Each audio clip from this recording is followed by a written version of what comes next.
Do you feel like you don't speak enough Filipino? That you need to know more words? Then stick around. With these lessons, you'll pick up some of the most common words in just a few minutes. Now, this video is a small portion of our learning program. To get the full lessons, translations, and Fluency Fast study tools, click the link in the description and sign up for your free lifetime account. Hi, my name is Erica, and welcome. Hi, my name is Erica, and welcome to Filipino Top Words.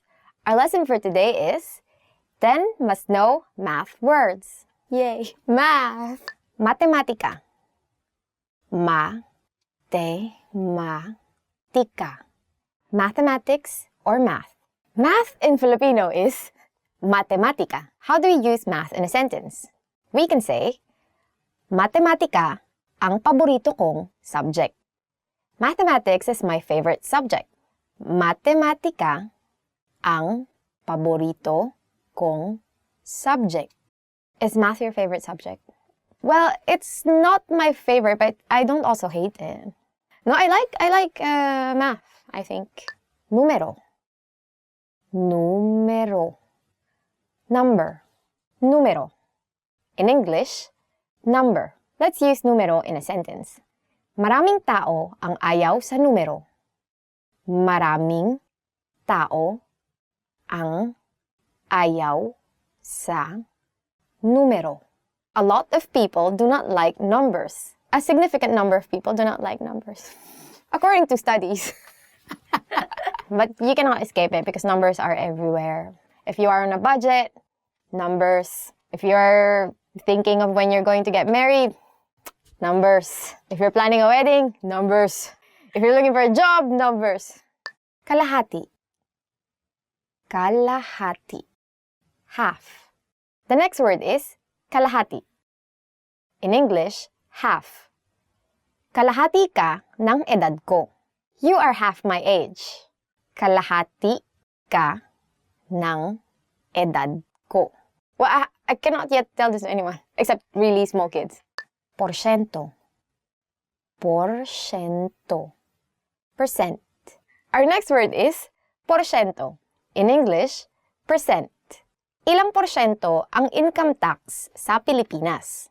Ilang porsyento ang income tax sa Pilipinas? How much is the income tax percentage in the Philippines? Even. Even. Even. The next word is even.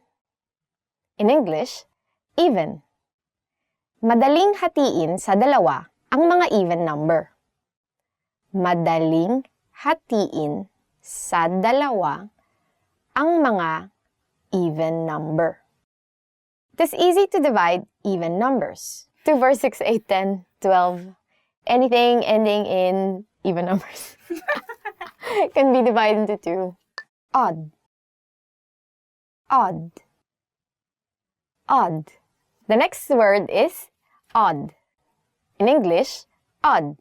Kapag magbibigay ka raw ng pera sa kasal, dapat odd ang unang numero para hindi ito mahati. Kapag magbibigay ka raw ng pera sa kasal, dapat odd ang unang numero para hindi ito mahahati. They say that if you were to give money at a wedding, it should be an odd number so that it can be divided. So it means that you should give odd numbered amount of money so that symbolically, right? So symbolically it means that the couple won't be separated, right? Magkalkula. Magkalkula. To calculate. Magkalkula. In English, to calculate. Kaya mo bang magkalkula ng mabilis? Kaya mo bang magkalkula ng mabilis?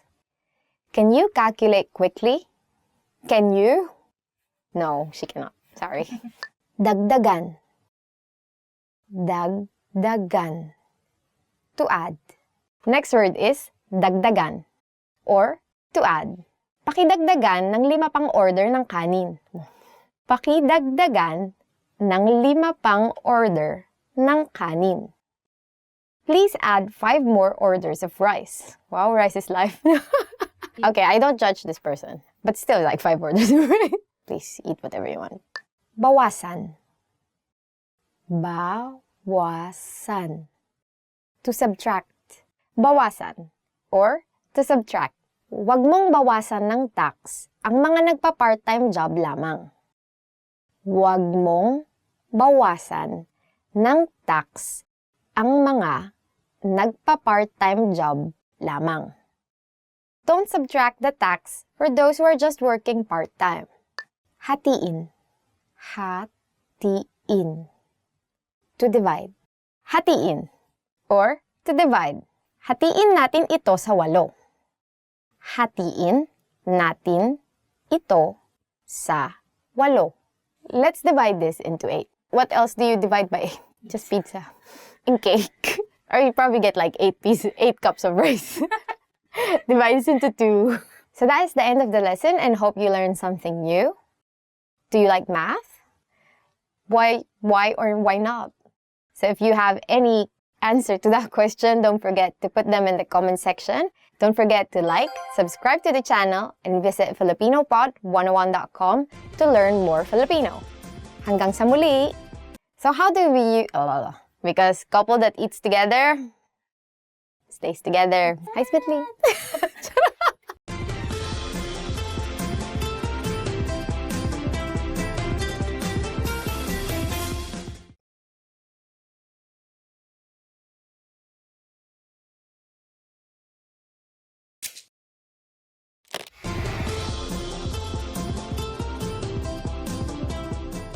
Hello sa inyong lahat, ako si Erica.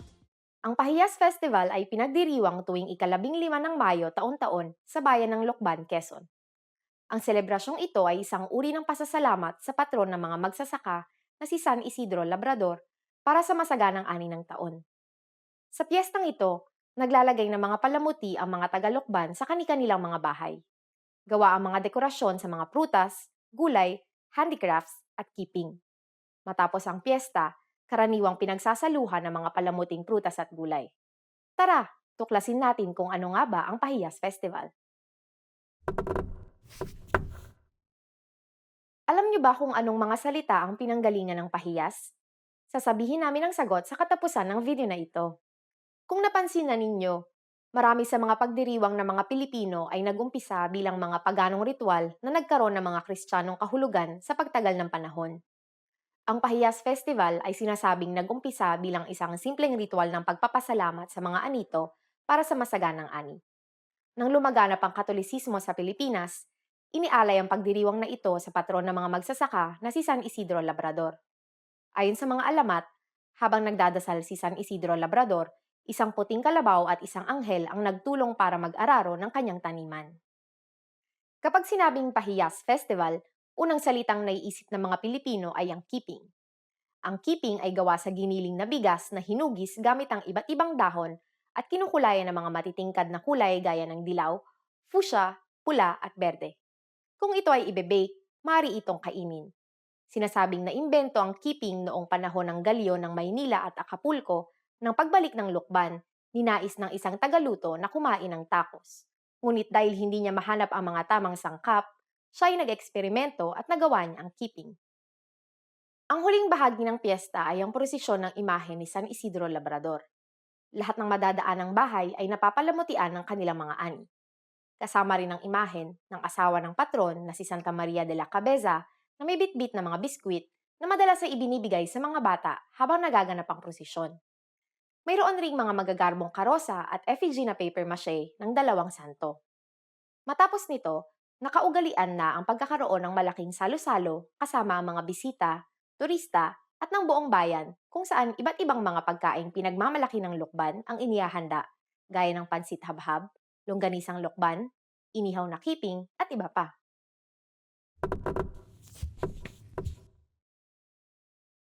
Alam niyo ba na pinaparangalan ang bahay na may pinakamaganda at pinakamalikhain ng mga palamuti? Hindi lang simpleng parangal, may papremyo ring salapi ang matatanggap ng mananalo. At ngayon, ibibigay ko na ang sagot sa tanong kanina. Alam niyo ba kung anong mga salita ang pinanggalingan ng pahiyas? Ang pahiyas ay nanggaling sa dalawang Filipinong salita na hiyas at pahiyas. Ang ibig sabihin ng hiyas ay mamahaling bato gaya ng mga nilalagay sa mga alahas. Samantalang ang pahiyas naman ay nangangahulugan ng pag-aalay. Kung gayon, maaari nating sabihin na ang Pahiyas Festival ay ang pag-aalay ng mga hiyas na ani, hindi ba? Kamusta ang lesson na ito? May interesanteng bagay ba kayong natutunan? Nainganyo ko na ba kayong pumunta sa Lokban, Quezon para sa Pahiyas Festival? Mag-iwan kayo ng komento sa filipinopod101.com. Hanggang sa susunod na lesson,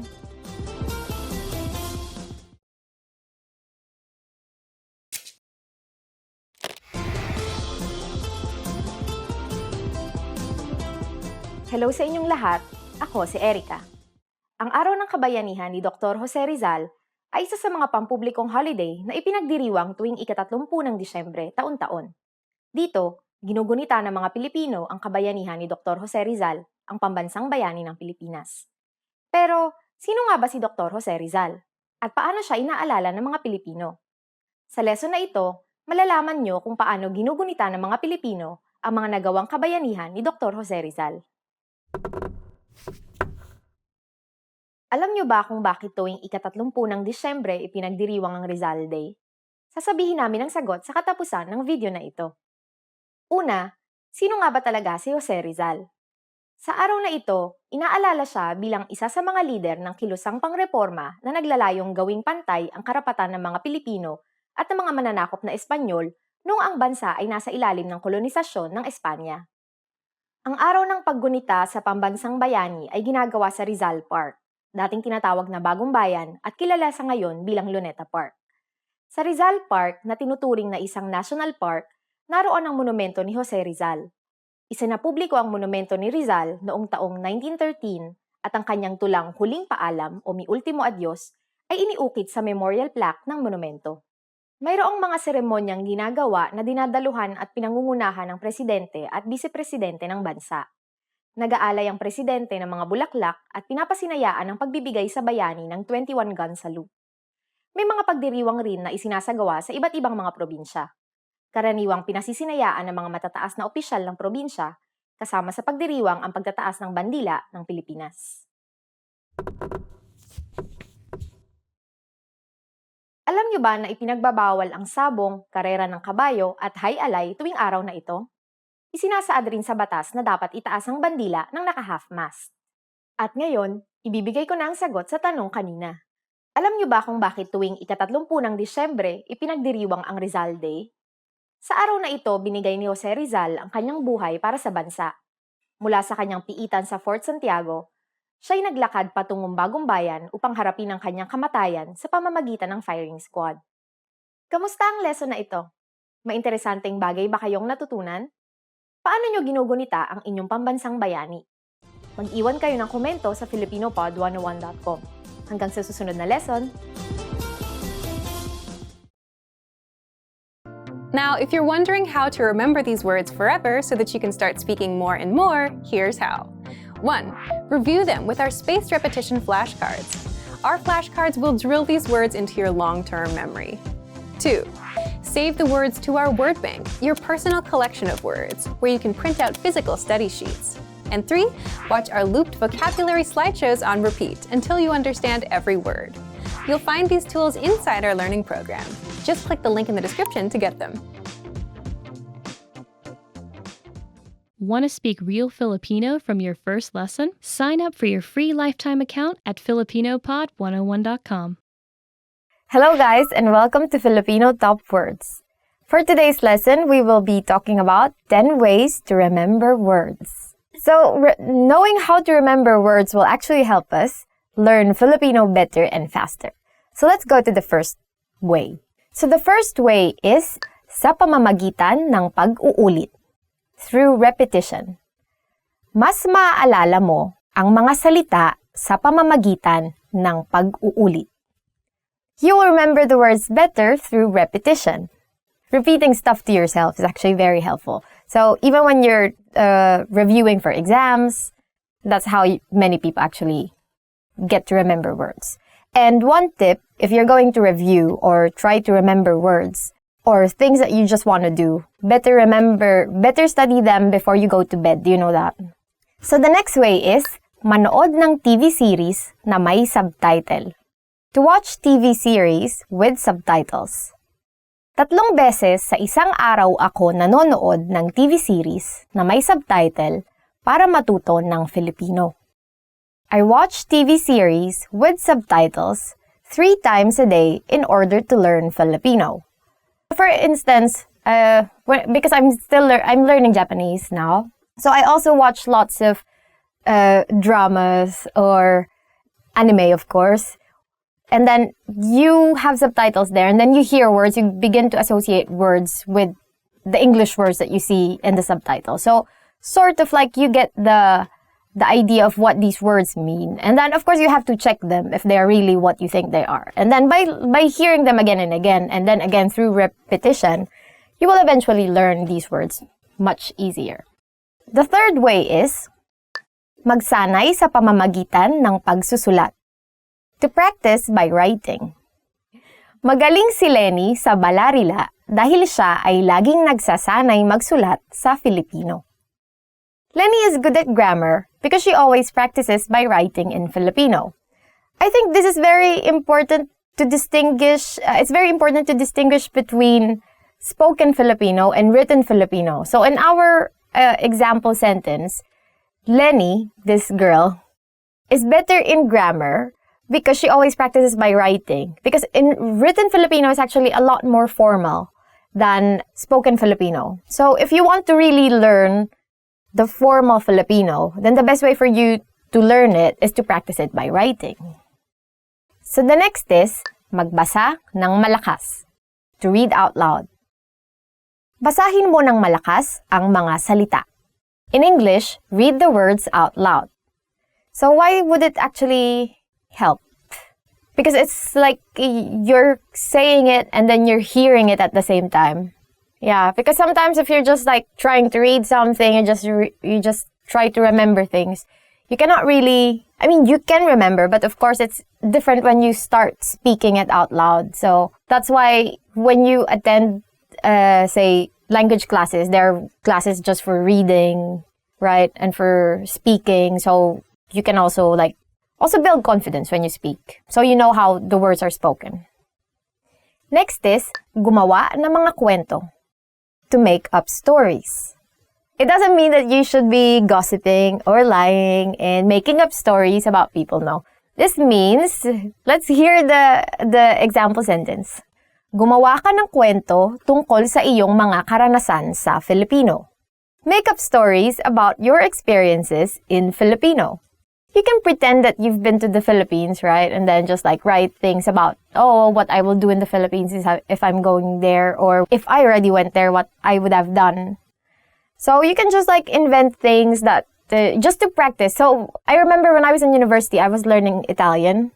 And one of the things that we were always asked to write is just like little paragraphs about what you do in a day, just to practice using different words every day and just like getting used to writing things in that language. It actually helps really a lot. But I forgot my Italian already. So. Next is, lumikha ng ugnayan ng mga salita. To create associations between words. Lumilikha ako ng ugnayan ng mga salita para hindi ko makalimutan. I create associations of words in order not to forget them. So I think this is very useful in Filipino since in Filipino there are many words that sound similar but are actually different. They mean differently. So for instance, you want to say wet in Filipino, then you would say basa. But it also, the same 4 letters you would use to say read, which is basa. So it's just like different way of pronouncing the words. In a way, it makes it difficult. But also, you can get like 2 ideas of those 4 letters together, right? So when you see B-A-S-A, you immediately associate it with either getting wet or reading a book, which is kind of like really far, but at least you immediately like get 2 words at once. And I don't really make fun of your language, so it's fine because everyone speaks like kind of casual. Unless you're writing, then of course, then you don't need to worry about pronunciation, but you have to worry about your grammar. Next is, magkabisa sa pamamagitan ng pakikinig. To memorize by listening. Magaling ang pandinig ni Kay dahil kaya niyang kabisaduhin ang salita kahit sa pamamagitan ng pakikinig lamang. Kay has good ears because she can memorize words just by listening. So some people can actually really remember words just by listening, but it depends on the language. So for instance, in Filipino, it's actually kind of easy to remember things by hearing. But say you're learning Chinese or Japanese, right? Then just by hearing, you cannot really easily remember the meaning of the words unless you also check the meaning of how it's written. So, but in Filipino, it's kind of easier to really understand the meaning of words just by listening, and especially by understanding the context. Next is, magbasa ng simpleng mga babasahin. To read simple texts. Kapag may pagsasalin, subukan mong basahin ang mga simpleng babasahin sa Filipino kaysa sa Ingles. If there's a translation, try to read simple texts in Filipino rather than in English. It's actually for more practice. So, because sometimes when you have textbooks, right, there's always an English version of it and the version of the language that you're studying. So, sometimes it helps if you go first, read the word in the target language, and then you read the English, because you can sort of first guess what it means and then check if you actually got the meaning. And that's actually very helpful. And I say actually a lot. Next is, makinig ng kanta na may lyrics. To listen to songs with lyrics. Maraming magagandang kantang Filipino na may lyrics na mapapakinggan sa YouTube. There are a lot of nice songs with lyrics in Filipino that you can listen to on YouTube. Why there are so many songs with lyrics in Filipino? Because Filipinos like to do karaoke. Or in Filipino, videoke. Actually, that's how we say it, videoke. Videoke. Because we like doing this karaoke a lot. So there's so many places where you can go to do karaoke, right? And then even on days that you don't want to do karaoke, people are still doing karaoke. Your neighbors are still singing. Everyone is singing. It's everyone's birthday every day. So there's always going to be someone singing around you. Next is, ulitin bago matulog. To repeat before going to sleep. Ulitin mo bago matulog ang mga salitang natutunan mo. Repeat the words you've learned before going to sleep. This is actually very, very helpful because now I'm learning how to bike. I was gifted a bike for my birthday because I was told that I need to learn a new skill. And then every evening I actually practice it. And then one of my friends said, you should study something or practice something before going to bed. And then after you practice this, don't do anything anymore. So don't look at your phone, don't read anything. If you want this information to be retained in your mind and in your body, if it's like an activity. So actually, learning how to bike every evening helped me a lot. So now I can bike. So that's it for today's lesson, and hope you learned something new. So what are your ways of learning words? If there is anything that we didn't say but you actually use and is very helpful for you, don't forget to comment them down below and like and subscribe to our channel. And if you want to learn more Filipino, visit filipinopod101.com. Hanggang sa muli! See you in the next lesson!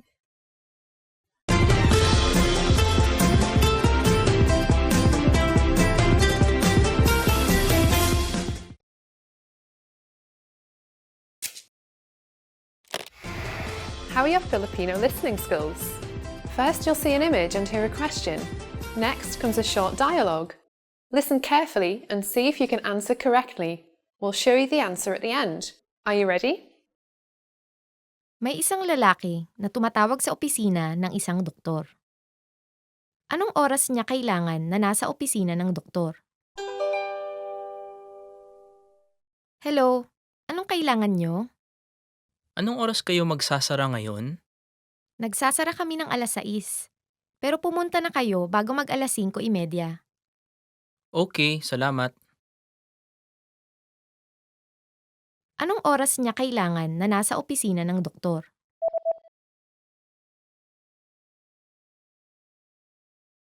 May isang lalaki na tumatawag sa opisina ng isang doktor.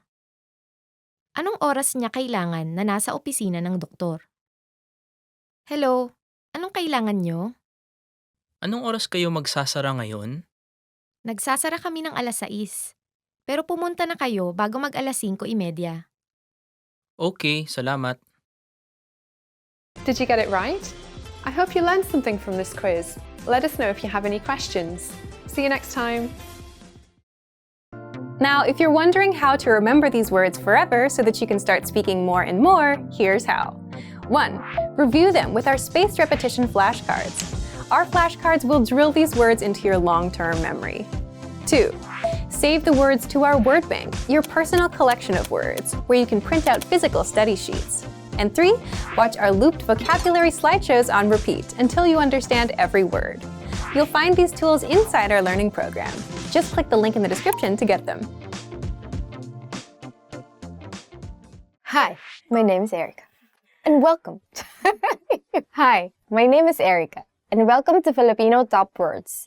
Our lesson for today is 10 must-know math words. Yay! Math. Matematika. Ma-te-ma-tika. Mathematics or math. Math in Filipino is matematika. How do we use math in a sentence? We can say, matematika ang paborito kong subject. Mathematics is my favorite subject. Matematika ang paborito kong subject. Is math your favorite subject? Well, it's not my favorite, but I don't also hate it. No, I like math, I think. Numero. Numero. Number. Numero. In English, number. Let's use numero in a sentence. Maraming tao ang ayaw sa numero. Maraming tao ang ayaw sa numero. A lot of people do not like numbers. A significant number of people do not like numbers. According to studies. But you cannot escape it because numbers are everywhere. If you are on a budget, numbers. If you're thinking of when you're going to get married, numbers. If you're planning a wedding, numbers. If you're looking for a job, numbers. Kalahati. Kalahati. Half. The next word is kalahati. In English, half. Kalahati ka ng edad ko. You are half my age. Kalahati ka ng edad ko. Well, I cannot yet tell this to anyone, except really small kids. Porsyento.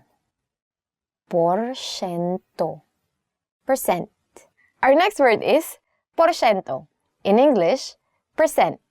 Ilang porsyento ang income tax sa Pilipinas? Ilang porsyento ang income tax sa Pilipinas? How much is the income tax percentage in the Philippines? Even. Even. Even. The next word is even. In English, even. Madaling hatiin sa dalawa ang mga even number. Madaling hatiin sa dalawa ang mga even number. It is easy to divide even numbers. 2, 4, 6, 8, 10, 12. Anything ending in even numbers can be divided into 2. Odd. Odd. Odd. The next word is odd. In English, odd. Kapag magbibigay ka raw ng pera sa kasal, dapat odd ang unang numero para hindi ito mahati. Kapag magbibigay ka raw ng pera sa kasal, dapat odd ang unang numero para hindi ito mahahati. They say that if you were to give money at a wedding, it should be an odd number so that it can't be divided. So it means that you should give odd numbered amount of money so that symbolically right? So symbolically, it means that the couple won't be separated, right? Magkalkula. Magkalkula. To calculate. Magkalkula. In English, to calculate. Kaya mo bang magkalkula ng mabilis? Kaya mo bang magkalkula ng mabilis? Can you calculate quickly? Can you? No, she cannot. Sorry. Dagdagan. Dagdagan. To add. Next word is dagdagan or to add. Pakidagdagan ng 5 pang order ng kanin. Pakidagdagan ng 5 pang order ng kanin.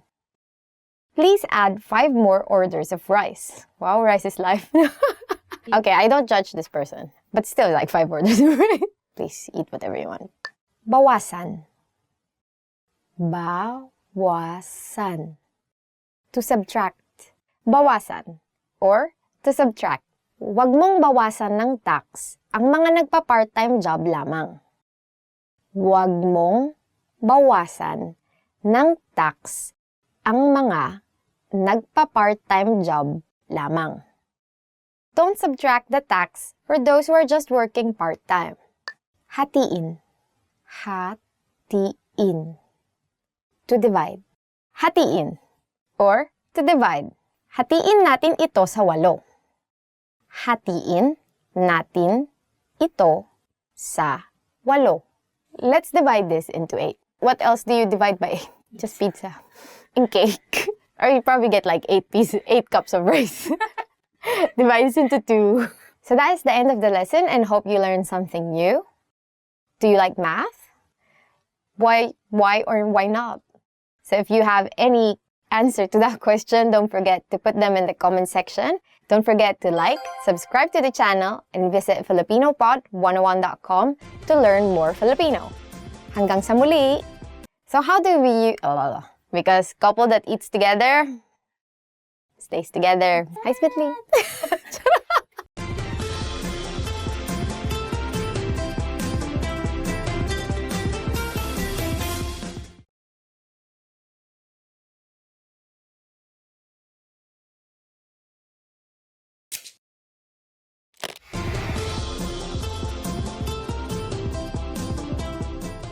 Hello sa inyong lahat, ako si Erica. Ang Pahiyas Festival ay pinagdiriwang tuwing ika-15 ng Mayo taon-taon sa bayan ng Lokban, Quezon. Ang selebrasyong ito ay isang uri ng pasasalamat sa patron ng mga magsasaka na si San Isidro Labrador para sa masaganang ani ng taon. Sa piyestang ito, naglalagay ng mga palamuti ang mga taga-Lokban sa kani-kanilang mga bahay.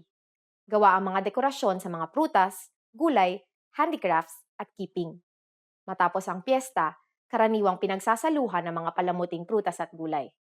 Tara, tuklasin natin kung ano nga ba ang Pahiyas Festival. Alam niyo ba kung anong mga salita ang pinanggalingan ng pahiyas? Sasabihin namin ang sagot sa katapusan ng video na ito. Kung napansin na ninyo, marami sa mga pagdiriwang ng mga Pilipino ay nagumpisa bilang mga paganong ritual na nagkaroon ng mga Kristiyanong kahulugan sa pagtagal ng panahon. Ang Pahiyas Festival ay sinasabing nagumpisa bilang isang simpleng ritual ng pagpapasalamat sa mga anito para sa masaganang ani. Nang lumaganap ang Katolisismo sa Pilipinas, inialay ang pagdiriwang na ito sa patron ng mga magsasaka na si San Isidro Labrador. Ayon sa mga alamat, habang nagdadasal si San Isidro Labrador, isang puting kalabaw at isang anghel ang nagtulong para mag-araro ng kanyang taniman. Kapag sinabing Pahiyas Festival, unang salitang naiisip ng mga Pilipino ay ang keeping. Ang keeping ay gawa sa giniling na bigas na hinugis gamit ang iba't ibang dahon at kinukulayan ng mga matitingkad na kulay gaya ng dilaw, fuchsia, pula at berde. Kung ito ay ibe-bake, maaari itong kainin. Sinasabing na imbento ang keeping noong panahon ng galyo ng Maynila at Acapulco nang pagbalik ng Lukban, ninais ng isang tagaluto na kumain ng tacos. Ngunit dahil hindi niya mahanap ang mga tamang sangkap, siya ay nag-eksperimento at nagawa niya ang keeping. Ang huling bahagi ng piyesta ay ang prosesyon ng imahe ni San Isidro Labrador. Lahat ng madadaan ng bahay ay napapalamutian ng kanilang mga ani. Kasama rin ang imahen ng asawa ng patron na si Santa Maria de la Cabeza na may bitbit na mga biskwit na madalas ay ibinibigay sa mga bata habang nagaganap ang prosesyon. Mayroon ring mga magagarbong karosa at effigy na paper mache ng dalawang santo. Matapos nito, nakaugalian na ang pagkakaroon ng malaking salo-salo kasama ang mga bisita, turista, at ng buong bayan kung saan iba't ibang mga pagkaing pinagmamalaki ng lukban ang inihahanda, gaya ng pansit habhab, longganisang lukban, inihaw na kiping, at iba pa.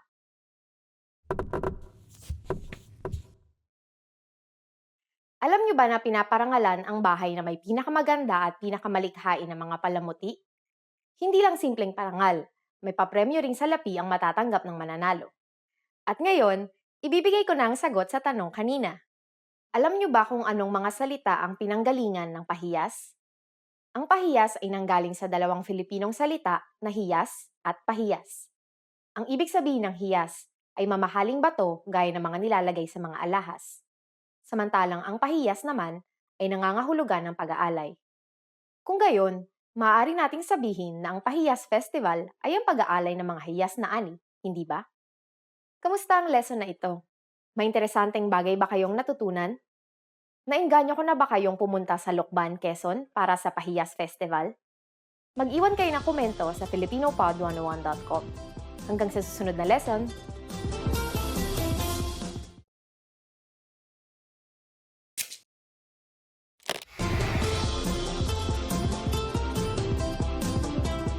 Hello sa inyong lahat, ako si Erica.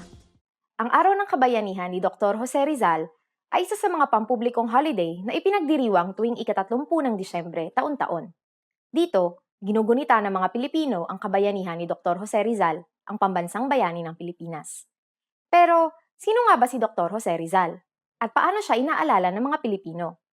Sa lesson na ito, malalaman nyo kung paano ginugunita ng mga Pilipino ang mga nagawang kabayanihan ni Dr. Jose Rizal. Alam niyo ba kung bakit tuwing ika-30 ng Disyembre ipinagdiriwang ang Rizal Day? Sasabihin namin ang sagot sa katapusan ng video na ito. Una, sino nga ba talaga si Jose Rizal? Sa araw na ito, inaalala siya bilang isa sa mga lider ng kilusang pangreporma na naglalayong gawing pantay ang karapatan ng mga Pilipino at ng mga mananakop na Espanyol noong ang bansa ay nasa ilalim ng kolonisasyon ng Espanya. Ang araw ng paggunita sa pambansang bayani ay ginagawa sa Rizal Park, dating tinatawag na Bagong Bayan at kilala sa ngayon bilang Luneta Park. Sa Rizal Park na tinuturing na isang national park, naroon ang monumento ni Jose Rizal. Isinapubliko ang monumento ni Rizal noong taong 1913 at ang kanyang tulang Huling Paalam o Mi Ultimo Adios ay iniukit sa memorial plaque ng monumento. Mayroong mga seremonyang ginagawa na dinadaluhan at pinangungunahan ng presidente at vice-presidente ng bansa. Nag-aalay ang presidente ng mga bulaklak at pinapasinayaan ang pagbibigay sa bayani ng 21 gun salute. May mga pagdiriwang rin na isinasagawa sa iba't ibang mga probinsya. Karaniwang pinasisinayaan ng mga matataas na opisyal ng probinsya, kasama sa pagdiriwang ang pagtataas ng bandila ng Pilipinas. Alam niyo ba na ipinagbabawal ang sabong, karera ng kabayo at hay-alay tuwing araw na ito? Isinasaad rin sa batas na dapat itaas ang bandila ng naka-half-mast. At ngayon, ibibigay ko na ang sagot sa tanong kanina. Alam niyo ba kung bakit tuwing ika-30 ng Disyembre ipinagdiriwang ang Rizal Day? Sa araw na ito, binigay ni Jose Rizal ang kanyang buhay para sa bansa. Mula sa kanyang piitan sa Fort Santiago, siya'y naglakad patungong Bagong Bayan upang harapin ang kanyang kamatayan sa pamamagitan ng firing squad. Kamusta ang lesson na ito? May interesanteng bagay ba kayong natutunan? Paano nyo ginugunita ang inyong pambansang bayani? Mag-iwan kayo ng komento sa filipinopod101.com. Hanggang sa susunod na lesson! Hello guys and welcome to Filipino Top Words. For today's lesson, we will be talking about 10 ways to remember words. So, knowing how to remember words will actually help us learn Filipino better and faster. So, let's go to the first way. So, the first way is sa pamamagitan ng pag-uulit. Through repetition. Mas maaalala mo ang mga salita sa pamamagitan ng pag-uulit. You will remember the words better through repetition. Repeating stuff to yourself is actually very helpful. So even when you're reviewing for exams, that's how many people actually get to remember words. And one tip, if you're going to review or try to remember words or things that you just want to do, better study them before you go to bed. Do you know that? So the next way is manood ng TV series na may subtitle. To watch TV series with subtitles.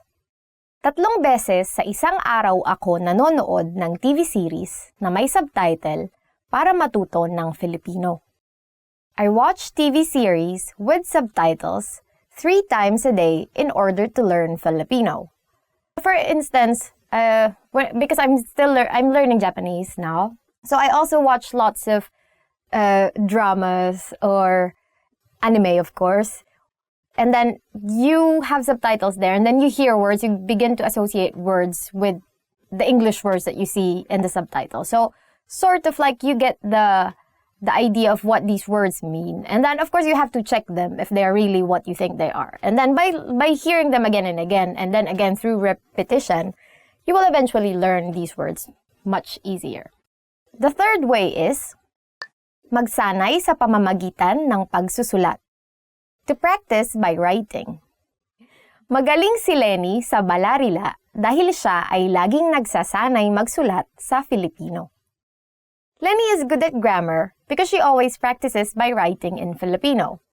I think this is very important to distinguish, between spoken Filipino and written Filipino. So in our example sentence, Lenny, this girl, is better in grammar because she always practices by writing. Because in written Filipino is actually a lot more formal than spoken Filipino. So if you want to really learn the formal Filipino, then the best way for you to learn it is to practice it by writing. So the next is magbasa ng malakas. To read out loud. Basahin mo ng malakas ang mga salita. In English, read the words out loud. So why would it actually help? Because it's like you're saying it and then you're hearing it at the same time. Yeah, because sometimes if you're just like trying to read something and you just try to remember things, you cannot really, you can remember, but of course it's different when you start speaking it out loud. So that's why when you attend, say, language classes, there are classes just for reading, right? And for speaking. So you can also build confidence when you speak. So you know how the words are spoken. Next is, gumawa ng mga kwento. To make up stories. It doesn't mean that you should be gossiping or lying and making up stories about people, no. This means, let's hear the example sentence. Gumawa ka ng kwento tungkol sa iyong mga karanasan sa Filipino. Make up stories about your experiences in Filipino. You can pretend that you've been to the Philippines, right? And then just write things about, what I will do in the Philippines is if I'm going there, or if I already went there, what I would have done. So you can just invent things that, just to practice. So I remember when I was in university, I was learning Italian. And one of the things that we were always asked to write is just little paragraphs about what you do in a day, just to practice using different words every day and just getting used to writing things in that language. It actually helps really a lot. But I forgot my Italian already. So. Next is, lumikha ng ugnayan ng mga salita. To create associations between words. Lumilikha ako ng ugnayan ng mga salita para hindi ko makalimutan. I create associations of words in order not to forget them. So I think this is very useful in Filipino since in Filipino there are many words that sound similar but are actually different. They mean differently. So for instance, you want to say wet in Filipino, then you would say basa. But it also, the same 4 letters you would use to say read, which is basa. So it's just different way of pronouncing the words. In a way, it makes it difficult. But also, you can get 2 ideas of those 4 letters together, right? So when you see B-A-S-A, you immediately associate it with either getting wet or reading a book, which is kind of really far. But at least you immediately get 2 words at once. And they don't really make fun of your language, so it's fine. Because everyone speaks like kind of casual. Unless you're writing, then of course, then you don't need to worry about pronunciation, but you have to worry about your grammar. Next is, magkabisa sa pamamagitan ng pakikinig. To memorize by listening. Magaling ang pandinig ni Kay dahil kaya niyang kabisaduhin ang salita kahit sa pamamagitan ng pakikinig lamang. Kay has good ears because she can memorize words just by listening. So some people can actually really remember words just by listening, but it depends on the language. So for instance, in Filipino, it's actually kind of easy to remember things by hearing. But say you're learning Chinese or Japanese, right? Then just by hearing, you cannot really easily remember the meaning of the words unless you also check the meaning of how it's written. So, but in Filipino, it's kind of easier to really understand the meaning of words just by listening, and especially by understanding the context. Next is, magbasa ng simpleng mga babasahin. To read simple texts. Kapag may pagsasalin, subukan mong basahin ang mga simpleng babasahin sa Filipino kaysa sa Ingles. If there's a translation, try to read simple texts in Filipino rather than in English. It's actually for more practice. So, because sometimes when you have textbooks, right, there's always an English version of it and the version of the language that you're studying. So, sometimes it helps if you go first, read the word in the target language, and then you read the English, because you can sort of first guess what it means and then check if you actually got the meaning. And that's actually very helpful. And I say actually a lot. Next is, makinig ng kanta na may lyrics. To listen to songs with lyrics. Maraming magagandang kantang Filipino na may lyrics na mapapakinggan sa YouTube. There are a lot of nice songs with lyrics in Filipino that you can listen to on YouTube. Why there are so many songs with lyrics in Filipino? Because Filipinos like to do karaoke. Or in Filipino, videoke. Actually, that's how we say it, videoke. Videoke. Because we like doing this karaoke a lot. So there's so many places where you can go to do karaoke, right? And then even on days that you don't want to do karaoke, people are still doing karaoke. Your neighbors are still singing. Everyone is singing. It's everyone's birthday every day. So there's always going to be someone singing around you. Next is, ulitin bago matulog. To repeat before going to sleep. Ulitin mo bago matulog ang mga salitang natutunan mo. Repeat the words you've learned before going to sleep. This is actually very, very helpful because now I'm learning how to bike. I was gifted a bike for my birthday because I was told that I need to learn a new skill. And then every evening I actually practice it. And then one of my friends said, you should study something or practice something before going to bed. And then after you practice this, don't do anything anymore. So don't look at your phone, don't read anything. If you want this information to be retained in your mind and in your body, if it's like an activity. So actually, learning how to bike every evening helped me a lot. So now I can bike. So that's it for today's lesson, and hope you learned something new. So what are your ways of learning words? If there is anything that we didn't say but you actually use and is very helpful for you, don't forget to comment them down below and like and subscribe to our channel. And if you want to learn more Filipino, visit filipinopod101.com. Hanggang sa muli! See you in the next lesson!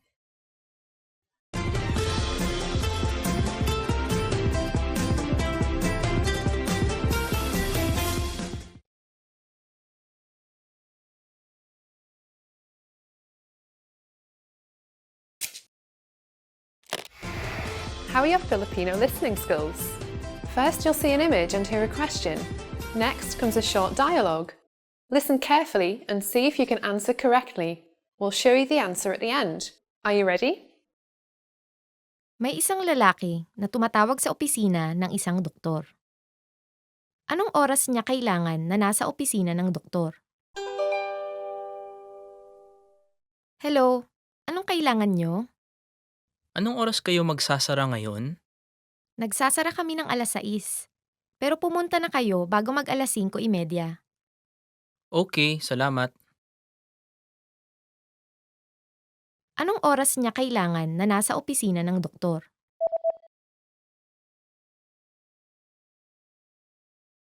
May isang lalaki na tumatawag sa opisina ng isang doktor. Anong oras niya kailangan na nasa opisina ng doktor? Hello, anong kailangan nyo? Anong oras kayo magsasara ngayon? Nagsasara kami ng alas 6. Pero pumunta na kayo bago mag-alas 5:30. Okay, salamat. Did you get it right? I hope you learned something from this quiz. Let us know if you have any questions. See you next time. Hi, my name is Erica, and welcome to Filipino Top Words. Our lesson for today is how to respond to how are you. Let's go. Kamusta? Kamusta? How are you? So the first word is how are you? In Filipino, kamusta? So this is very useful when you pass by someone, you want to know how they are, right? Or you just want to ask someone how they are. At ikaw? At ikaw. And you? At ikaw? Or in English, and you? How do you usually respond when people ask you, how are you? And you? So if you are trying to avoid answering this question, you can ask, at ikaw? Or, and you? Probably you're like feeling too tired from work or something, right? Or you can, like casually, more people would say, ikaw. Or just simply, ikaw. It all means, and you. So it's a kind of like a nice gesture if someone asks you, how are you? And then you want to ask the same question because you just want to be nice. Kamusta ka naman kamakailan? Kamusta ka naman kamakailan? How have you been recently? So if you want to be more specific about asking them how they are in a certain period of time, you can ask, kamusta ka naman kamakailan? Or, how have you been recently? So probably you would have friends that would have gone to vacation or would have found a new job or would have graduated from university, which is all me. And then you can ask them, how have you been recently? Mabuti ako. Mabuti ako. I'm fine. So how do you answer all these how are you questions and variations of how are you? First, you can say, if you are really feeling this, mabuti ako, or I'm fine.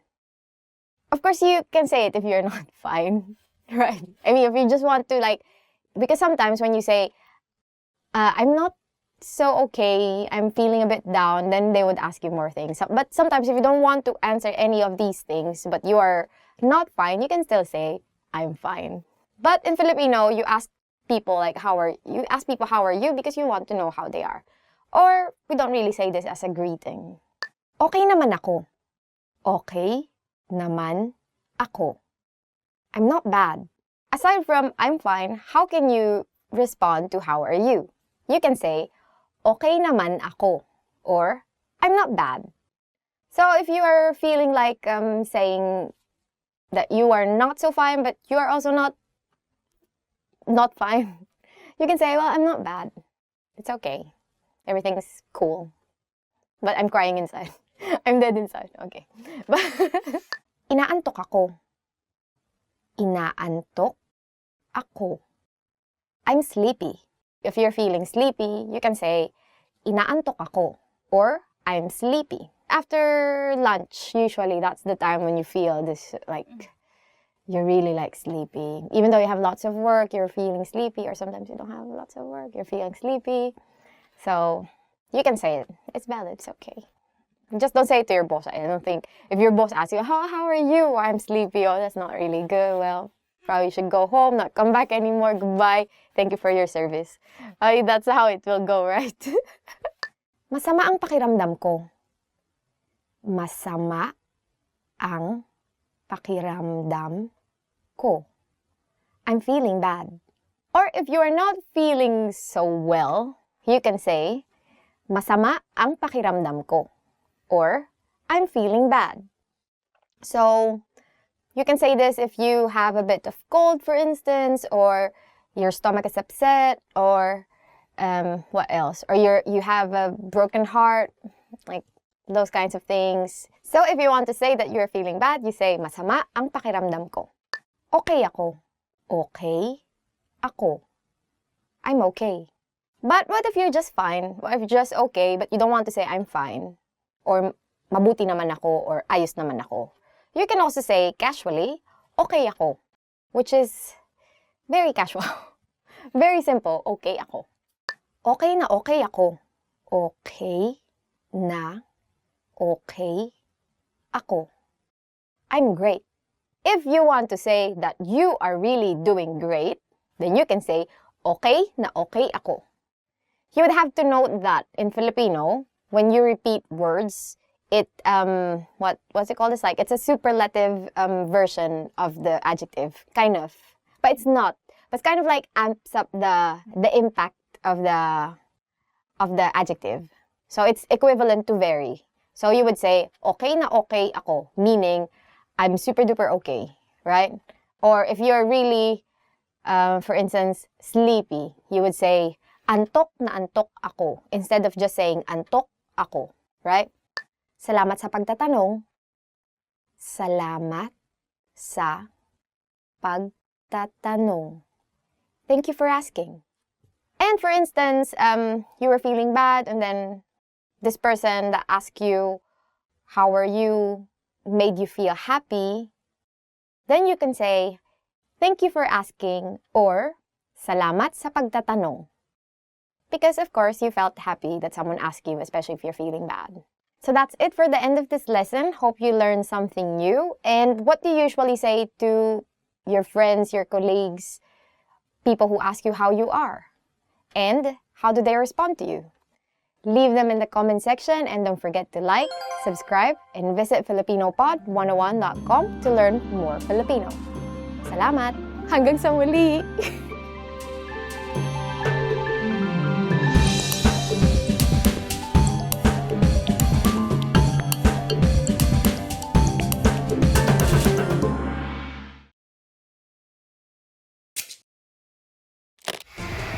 How are your Filipino listening skills? First, you'll see an image and hear a question. Next comes a short dialogue. Listen carefully and see if you can answer correctly. We'll show you the answer at the end. Are you ready? May isang lalaki at babaeng mag-aaral na tumitingin sa mga anunsyo ng trabaho. Sa aling trabaho mag-a-apply ang babaeng mag-aaral? Anong tingin mo sa trabahong ito?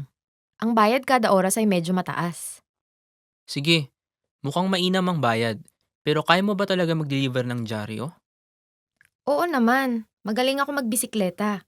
Pero inaalala kong paggising ng maaga. Ito kayang isa. Hindi mataas ang bayad, pero maaari kang magtrabaho ng 2 o 3 araw sa isang linggo at mag-umpisang magtrabaho sa gabi. Ito. Kahera sa supermarket ha. Sabagay, mainam magtrabaho matapos ang klase. Mukhang mainam rin itong sa coffee shop. Oo nga, gusto ko yung lugar na yan. At nasa daan yan papunta ng eskwelahan. Hindi na masama, di ba? Saan kaya ako dapat mag-apply? Sa pagitan ng ano?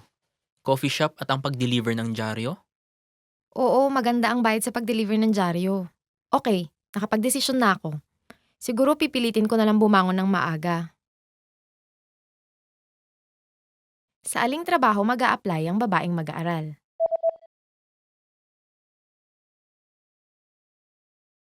May isang lalaki at babaeng mag-aaral na tumitingin sa mga anunsyo ng trabaho. Sa aling trabaho mag-a-apply ang babaeng mag-aaral? Anong tingin mo sa trabahong ito? Ang bayad kada oras ay medyo mataas. Sige, mukhang mainam ang bayad.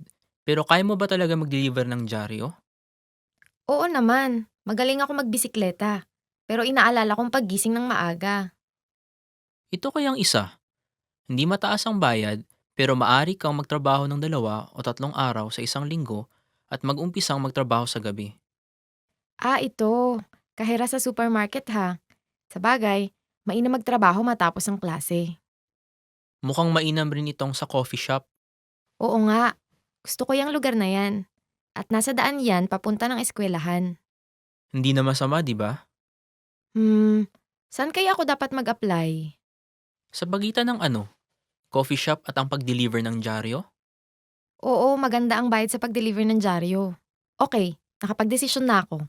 Siguro pipilitin ko na lang bumangon ng maaga. Did you get it right? I hope you learned something from this quiz. Let us know if you have any questions. See you next time. Hi everyone, my name is Erica, and welcome to Filipino Top Words. Our lesson for today is very exciting, and it's about the top 10 phrases you'll need for a date. Gusto mo bang kumain sa labas ng magkasama? Gusto mo bang kumain sa labas ng magkasama? Would you like to go out to dinner with me? The first phrase or sentence that you would need is, gusto mo bang kumain sa labas ng magkasama? In English, would you like to go out to dinner with me? Yeah, it's a bit too formal. But I think that's how it should be, right? Like, because dates are serious things. So first you have to introduce yourself. Probably I would assume that this is already by the time that they are friends, right? Then you would say, oh, would you like to go out to dinner with me? Would you like to have drinks? Blah, blah. Snacks. Or if this girl's a tita, you would say, would you like to have tea with me? Libre ka ba sa katapusan ng linggo? Libre ka ba sa katapusan ng linggo? Are you free this weekend? Libre ka ba sa katapusan ng linggo? Are you free this weekend? Probably that's when his salary is going to come. That's why he's asking you this weekend. But I think it's a good time for everyone, weekends, right? Unless they work on the weekends, then it might be hard. Or you can say, are you free this evening, right? Then you would say, libre ka ba?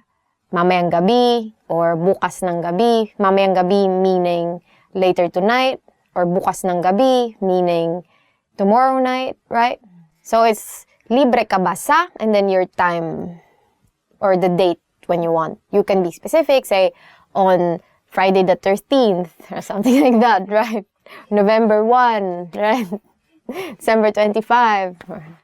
So, are you free this weekend, or are you free tomorrow, or are you free this Saturday?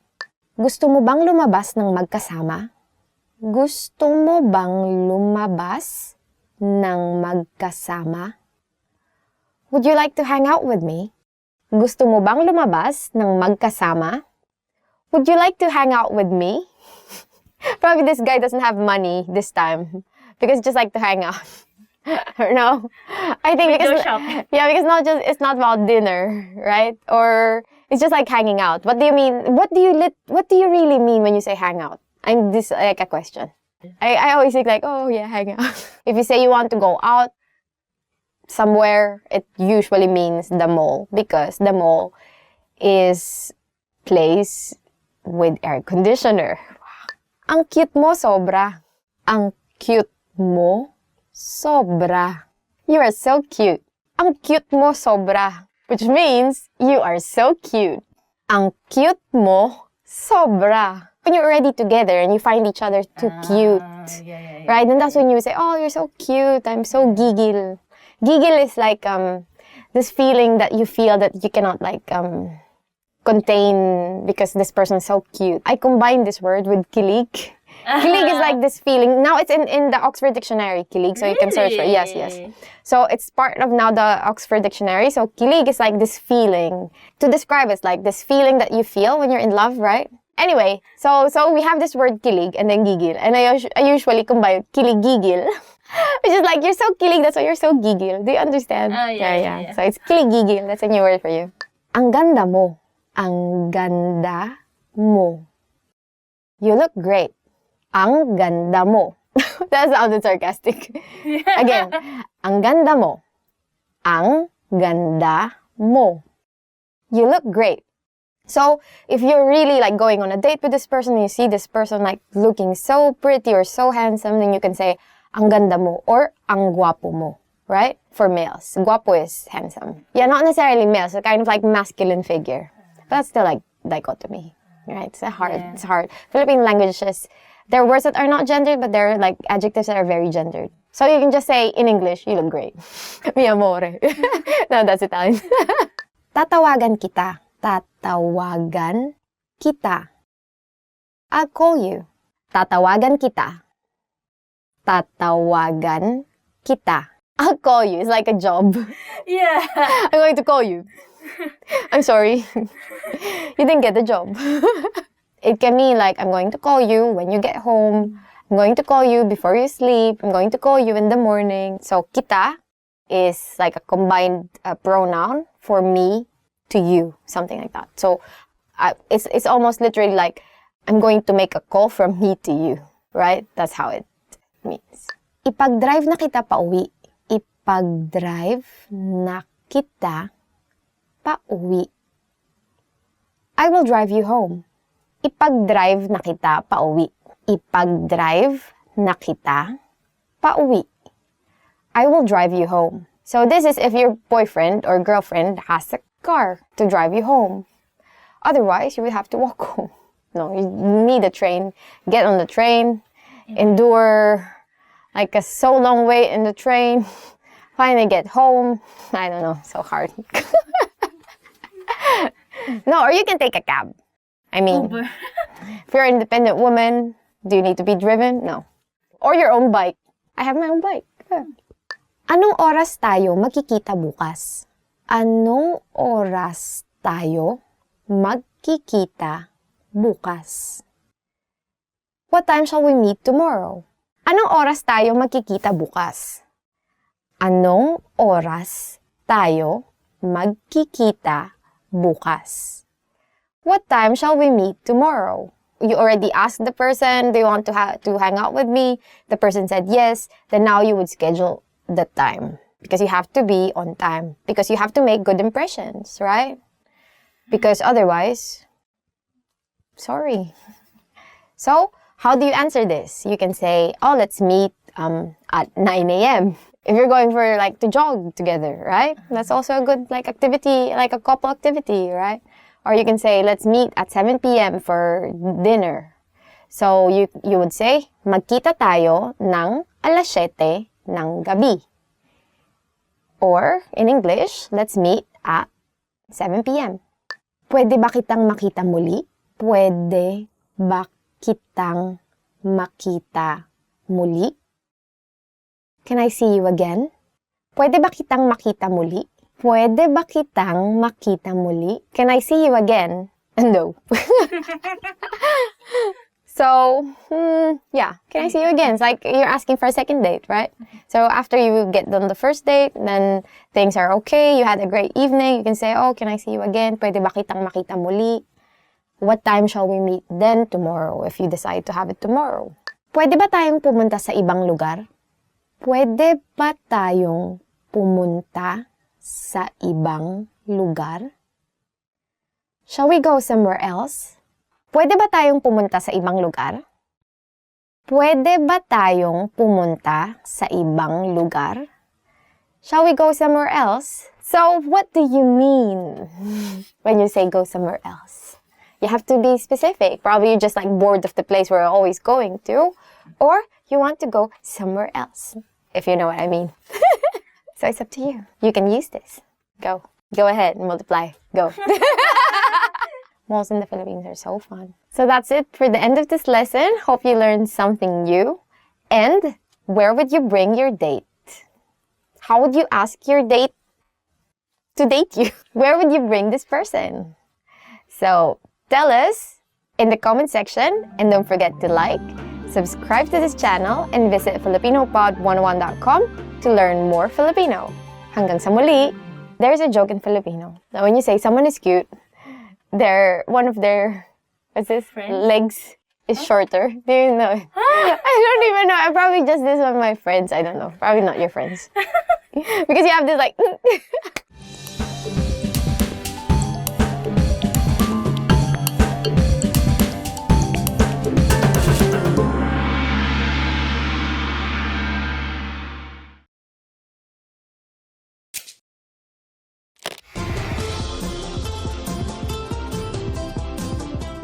Hello sa inyong lahat, ako si Erika. Ang araw ng tatlong hari ay ipinagdiriwang sa unang linggo matapos ang bagong taon tuwing Enero ng taon. Ito rin ang itinuturing na huling araw ng napakahabang panahon ng Pasko sa bansa. Kahit na unti-unti nang namamatay ang mga tradisyon ng araw na ito, mabuti pa ring alamin natin kung paano ba ito ipinagdiriwang. Sa lesson na ito, aalamin natin kung paano ba ipinagdiriwang ang araw ng tatlong hari. Ano ang sinasabi ng mga Pilipino sa bawat isa bilang pagbati kung sasapit ang araw na ito? Sasabihin namin ang sagot sa katapusan ng video na ito. Ang araw ng tatlong hari ay inaalala ng mga Katolikong Pilipino bilang ang araw kung kailan binisita ng tatlong haring mago ang sanggol na Jesus sa kanyang sabsaban sa Bethlehem. Kilala ang tatlong hari bilang sina Melchor, Gaspar at Baltasar na nagdala ng mga regalong ginto, kamanyang at mira. Sa maraming taon, pinaniniwalaan ng mga batang Pilipino na ang tatlong hari ang tagapagdala ng mga regalo. Kaya naman nakagawian ng maglagay ng mga bata ng kanilang mga malilinis na sapatos sa labas ng bahay sa pag-asang malagyan ng mga ito ng mga candy, tsokolate o pera mula sa tatlong hari. Ngunit dahil na rin sa impluwensya ng Amerika, napalitan ang paniniwalang ito ng paniniwala kay Santa Claus. Tulad rin ng paniniwala kay Santa Claus, sinasabihan ang mga bata na magbait at maging disiplinado para mabigyan ng mga regalo ng tatlong hari. Para maipakita ang kanilang disiplina, ang mga bata mismo ang naglilinis ng kanilang mga sapatos na inaasahan nilang malagyan ng mga regalo. Sa karaniwan, ang mga regalo ay natanggap sa araw ng Pasko, sa ika-25 ng Disyembre. Ngunit para sa ibang mga Pilipino, nakaugalian na nila na sa araw ng tatlong hari magbigayan ng mga regalo.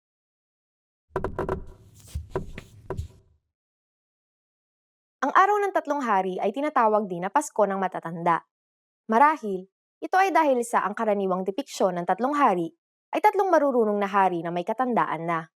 Malamang, dahil na rin ito siguro sa sinasabing kaugnayan ng edad at karunungan.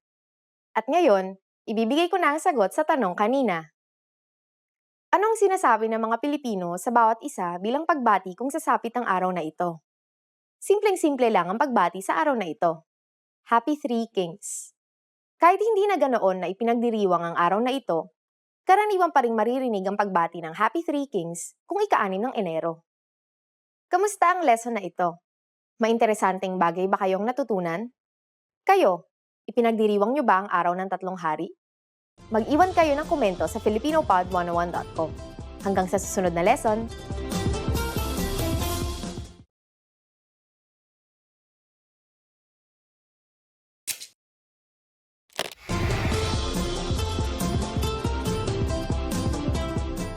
Hello sa inyong lahat, ako si Erika.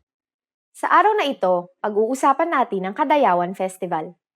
Ang pagdiriwang na ito ay ginaganap tuwing ikatlong linggo ng Agosto sa lungsod ng Davao. Ito ay pinagdiriwang bilang isang selebrasyon ng buhay, pagpapasalamat sa kalikasan, yaman ng kultura, at kasaganaan ng ani.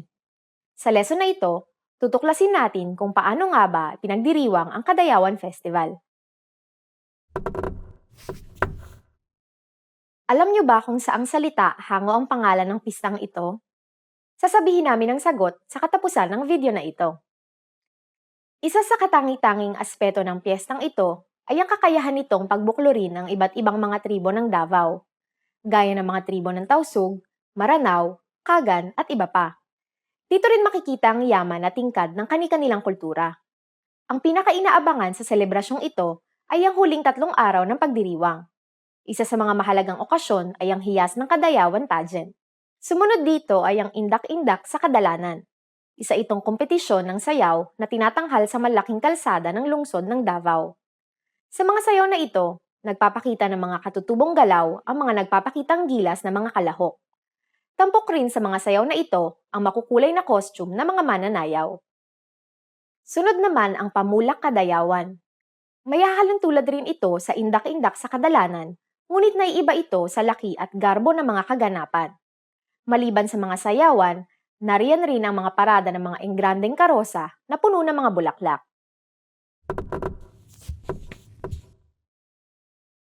Matapos ang batas militar noong taong 1986, ang piyestang ito na tinawag na Apo Duwaling noon ay nagsilbing piyesta para pagbuklurin ang mga Davaoenyo. Ang pangalang Apo Duwaling ay galing sa 3 icon ng Davao, ang bundok apo, durian, at waling-waling. At ngayon, ibibigay ko na ang sagot sa tanong kanina.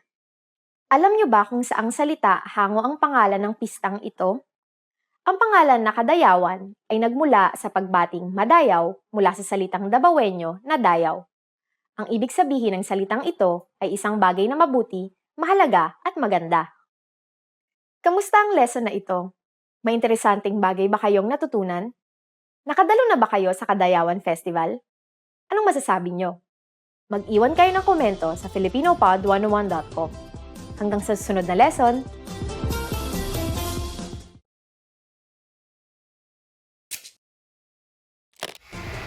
How are your Filipino listening skills? First, you'll see an image and hear a question. Next comes a short dialogue. Listen carefully and see if you can answer correctly. We'll show you the answer at the end. Are you ready? May isang babae at isang lalaki na tumitingin sa menu sa isang kainan. Ano ang o-orderin ng lalaki? Ano ang orderin mo? Mukhang masarap ang pizza. Sa palagay ko, yun ang o-orderin ko. Nagpizza ako kahapon. Kaya Okay, ano kaya kung hamburger? mukhang masarap. Sige, yun ang orderin ko. Ano ang o-orderin ng lalaki?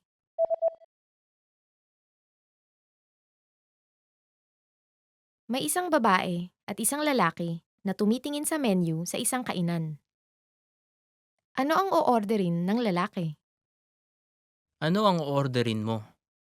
Mukhang masarap ang pizza. Sa palagay ko, yun ang o-orderin ko. Nagpizza ako kahapon. Kaya Okay, ano kaya kung hamburger?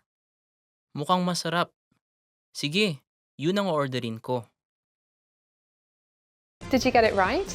I hope you learned something from this quiz. Let us know if you have any questions. See you next time.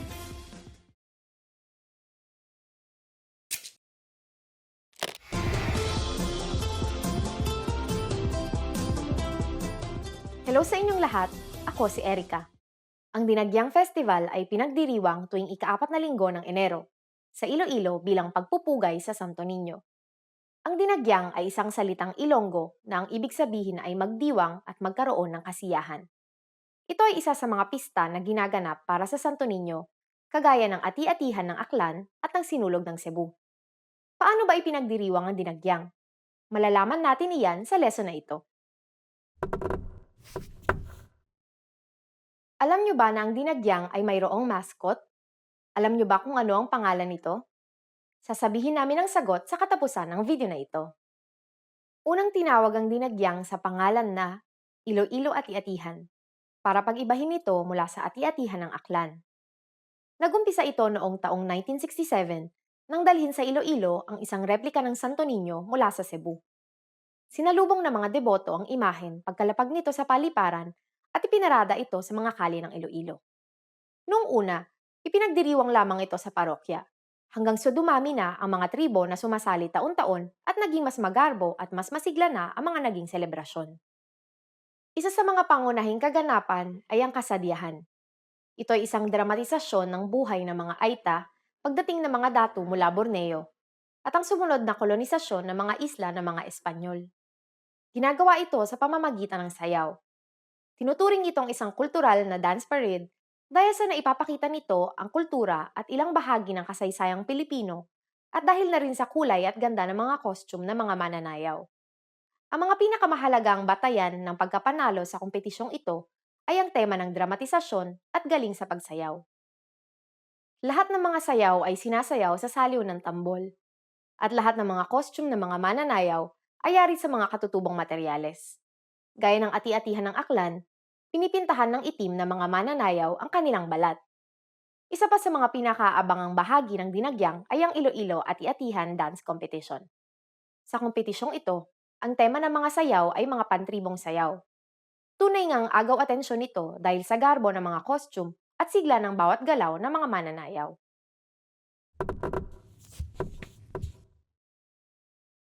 Sinasabing nagsimula ang dinagyang at ati-atihan ng bilhin ng 10 dato ng Borneo ang panay mula sa mga ahita.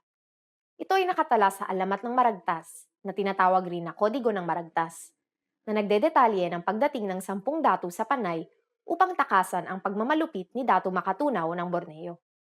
At ngayon, ibibigay ko na ang sagot sa tanong kanina. Alam niyo ba na ang dinagyang ay mayroong mascot? Alam niyo ba kung ano ang pangalan nito? Dagoy ang pangalan ng mascot ng dinagyang. Una siyang ipinakilala bilang opisyal na mascot ng dinagyang noong taong 2004. Inilalarawan siya bilang isang batang aitang mandirigma, kayumanggiang balat at may suot na headdress na may disenyo ng Santo Niño. Simbolo siya ng pagkakaibigan ng mga Ilonggo at ng mga turistang dumadayo sa Iloilo para masaksihan ng dinagyang. Kamusta ang lesson na ito? May interesanteng bagay ba kayong natutunan? Anong kahalintulad na selebrasyon ang pinagdiriwang ninyo? Mag-iwan kayo ng komento sa filipinopod101.com. Hanggang sa susunod na lesson!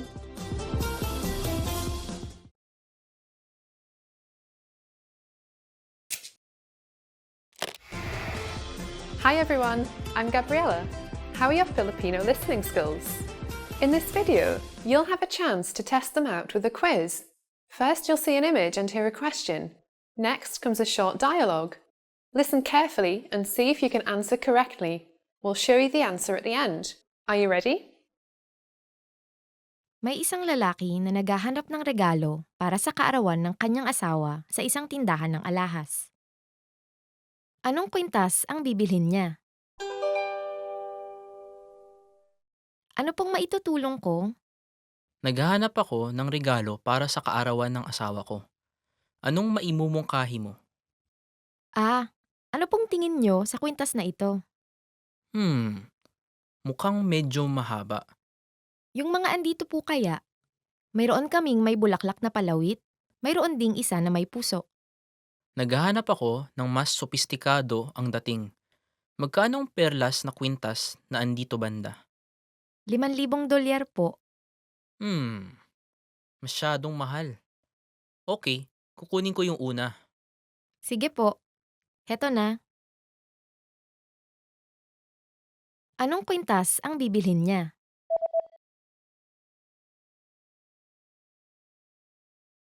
May isang lalaki na naghahanap ng regalo para sa kaarawan ng kanyang asawa sa isang tindahan ng alahas. Anong kwintas ang bibilhin niya? Ano pong maitutulong ko? Naghahanap ako ng regalo para sa kaarawan ng asawa ko. Anong maimumungkahi mo? Ano pong tingin nyo sa kwintas na ito? Mukhang medyo mahaba. Yung mga andito po kaya, mayroon kaming may bulaklak na palawit, mayroon ding isa na may puso. Naghahanap ako ng mas sopistikado ang dating. Magkano ang perlas na kwintas na andito banda? $5,000 po. Masyadong mahal. Okay, kukunin ko yung una. Sige po. Heto na. Did you get it right? I hope you learned something from this quiz. Let us know if you have any questions. See you next time. Hi everyone, I'm Erica, and welcome to Filipino Top Words. Our lesson for today is 10 most romantic ideas for a date. Candlelit dinner. Candlelit dinner. Candlelit dinner. So our first idea is candlelit dinner. Or in English, candlelit dinner. Uso pa ba ngayon ang date na candlelit dinner? Uso pa ba ngayon ang date na candlelit dinner? Is a candlelit dinner still a popular idea for a date? I don't know, is it? I think so. I don't know, we haven't done candlelit dinner. I think, personally for me, I don't like it when I eat in very, dimly lit. Really? I like eating, in dimly lit restaurants, but not, super dark, especially when it's just, a very small candle. It doesn't. No, because of my eyes, I think. Because I need more light. But usually candlelit dinner is not just candle. No, but there are some places like that, right? Like, for instance, you eat out in open spaces, and then they have this. Because it's really, even at home sometimes, Svetlin just wants to turn on, one of the lamps in the living room. But then to me, it's I cannot see my food. I want to see my food. So I turn on everything. Parang barbecue naman, camping. Yeah, I don't want to be, I cannot see my food, so I don't know. But to some people, of course, this is like very romantic. And I think it's a very romantic thing because you are prettier, more handsome in the dark. I think that's the purpose of candlelit dinner, right? You have to agree with me. Yes. See? Maglakad ng malayo ng magkasama. Maglakad ng malayo ng magkasama. To go for a long walk. Maglakad ng malayo ng magkasama. To go for a long walk. Masayang maglakad ng malayo ng magkasama. Masayang maglakad ng malayo ng magkasama. It's fun to go on a long walk together. I think this is true because I remember when me and Svetlina are still flirting with each other. We walked for 3 hours. Or I think just because he doesn't have money. He's so poor. Hi, person. So I think but actually this is very good because walking together makes you fit and then makes you more, makes you talk more to each other, right? So then you can have like really good conversations while you're talking and then you see different things, you see different people.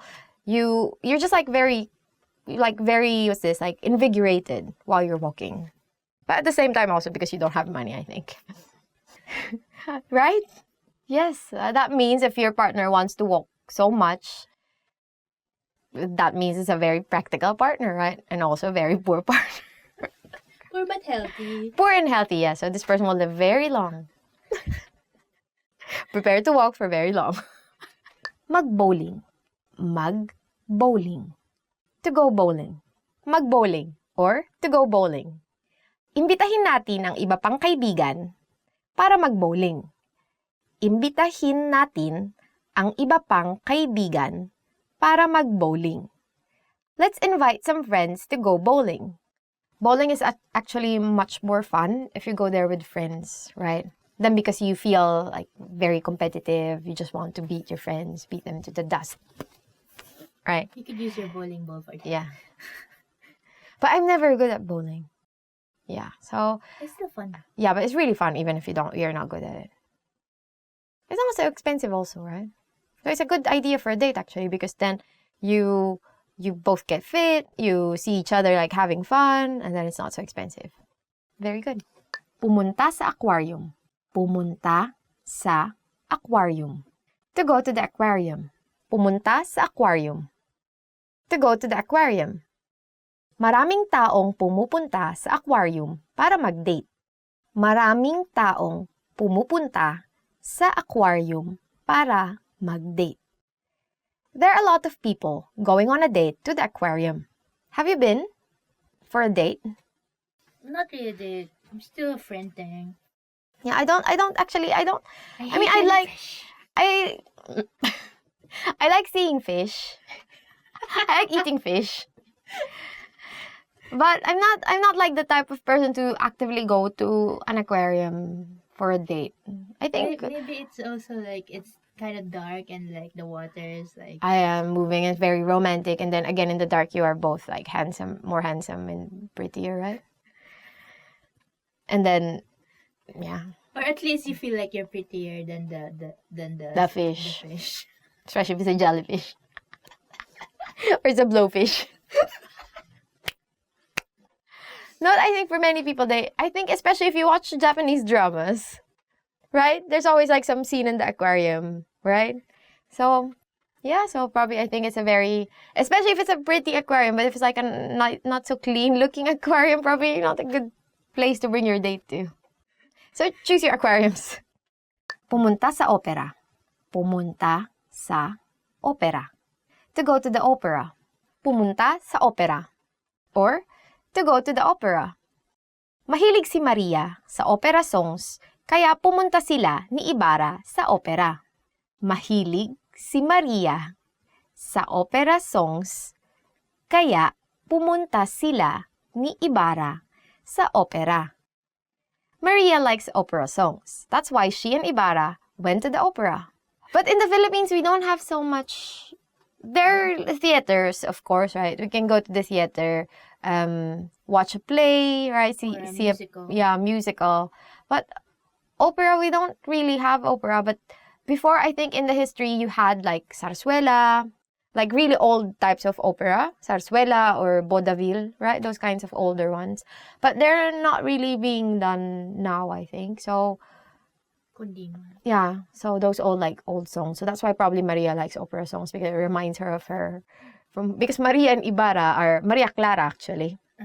And Ibarra are characters from a novel by our national hero Jose Rizal. And yeah, they like opera songs. Pumunta sa zoo. Pumunta sa zoo. To go to the zoo. Pumunta sa zoo. To go to the zoo. Pumunta kami sa zoo sa Kenya. Pumunta kami sa zoo sa Kenya. We went to a zoo in Kenya. Wow, they're very rich. You go to Kenya and just go to a zoo. Right. I haven't been to Kenya. I wish I could go to Kenya. I think it would be really, really exciting to go to Kenya. But if you don't have money and you're already in the Philippines, there's so many zoos in there, right? Manila Zoo is one big zoo. Wildlife. Yeah, Parks and Wildlife in Quezon City, right? And where else? If you're in Bohol, you go see Tarsha. Yeah, so see Tarsier if you're in Bohol. And we have so much like fauna, right? So much to see in the Philippines. You will look at very cute animals, scary animals. And why do you think it's romantic to? But I don't know also. I don't know. Let's ask people. Why is it romantic to go to the zoo? Please let us know. Mag-picnic. Mag-picnic. To have a picnic. Mag-picnic. Or to have a picnic. Masayang mag-picnic kasama ang ibang kaibigan. Masayang mag-picnic kasama ang ibang kaibigan. It's enjoyable to have a picnic with friends. This is a very good idea, I think. Right? Then because I think if you're just like in the beginning of your dating, then you can see how this girl or this guy interacts with your friends. And it's a good, I think it helps you understand more if you're really going to be like good with this person, like good together with this person or not. It's judgment time. Yeah, and then at the same time, this is very affordable. Picnic is very affordable. Just like bring some stuff to eat, enjoy the weather, and then just have nice conversations with your friends, right? So I think it's a very good idea. And bring the guitarra. Yeah, and then in the Philippines, actually, you bring a guitar because everyone likes to sing, right? And then just someone would be playing music and then you start singing, right? That's very, very nice. Then where can you have a picnic? Luneta Park, Quezon City Circle. And Luneta Park, you can have a very nice picnic there. But usually I go there with, I think, there were some mornings when I was a kid that Papa would just bring us all, me, Gilio, Mama, Eric. And then he would just take us to Parks and Wildlife and just have some picnic there. But usually we only have plantains. It's his favorite. He just boiled plantains and then we have it in the car and we're like, are we going to eat anywhere? And he will say, here's plantain. Okay. Maghapunan at manood ng pelikula. Maghapunan at manood ng pelikula. To have dinner and see a movie. Maghapunan at manood ng pelikula. To have dinner and see a movie. Magandang ideya ba ng date ang maghapunan at manood ng pelikula? Magandang ideya ba ng date ang maghapunan at manood ng pelikula? Is having dinner and seeing a movie a good idea for a date? This is a usual idea for a date, right? This is like what most people would do for a date. Now, if you're in a relationship for a long time, but if you're just starting, then you go first to a dinner and then you go to a movies, right? Go to the movies because then again it's dark and then everyone is like much more beautiful people in dark places. Okay, so this is a very common idea for a first date. I think it's very good idea, very safe. If you don't want anything like adventurous, anything that will like surprise your date so much and make him scared, right? Go for it. Sumakay ng ferry. Sumakay ng ferry. To take a ferry ride. Sumakay ng ferry. To take a ferry ride. Sumakay ng ferry si Jerry at Cherry para ipagdiwang ang kanilang ika-4 na taong anibersaryo. Sumakay ng ferry si Jerry at Cherry para ipagdiwang ang kanilang ika-4 na taong anibersaryo.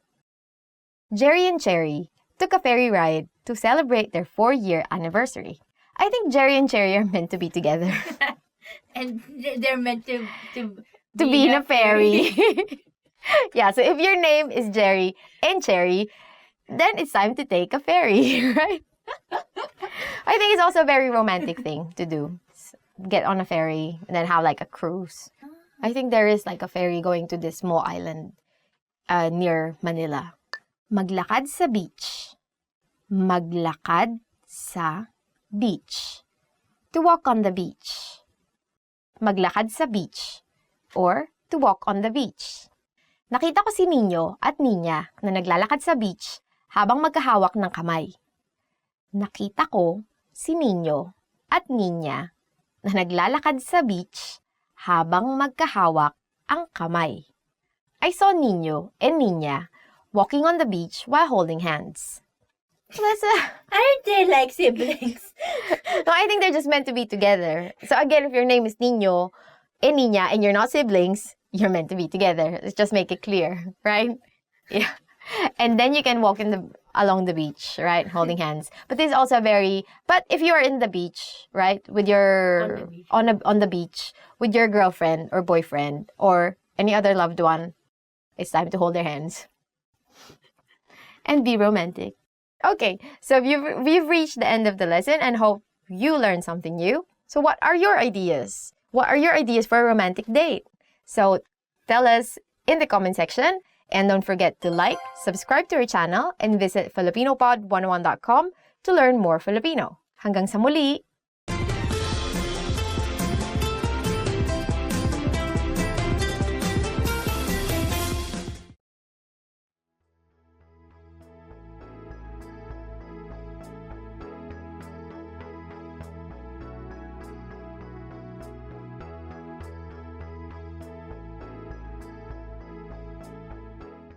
You are at a bus terminal where you're attempting to buy a ticket from a ticket counter. There are 4 different counters. Which counter should you line up at to go to the south side of the city?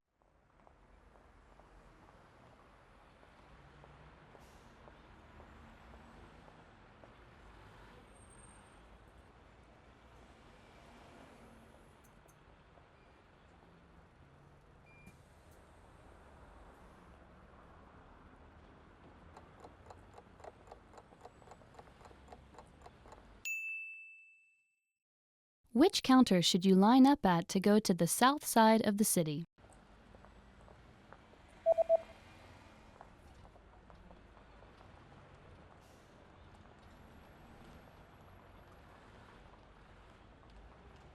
The third counter is the counter for bus tickets that go to the south side of the city. Para sa timog na bahagi ng syudad.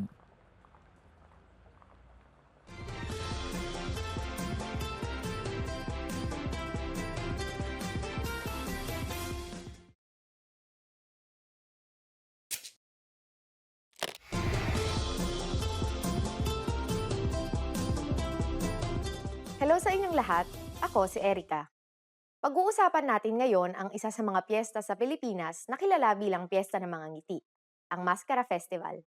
Ito ay pinagdiriwang sa Bacolod, Negros Occidental, tuwing ikatlong linggo ng Oktubre, sa araw na pinakamalapit sa ika-19 ng Oktubre. Sa lesson na ito, aalamin natin kung paano ipinagdiriwang ang Mascara Festival. Alam niyo ba kung saan nagmula ang pangalan ng Mascara Festival? Sasabihin namin ang sagot sa katapusan ng video na ito. Unang idinaos ang Mascara Festival noong taong 1980 para pagaanin ang loob at pasayahin ng mga Negrense matapos ang magkasunod na krisis na kanilang naranasan noong taong iyon.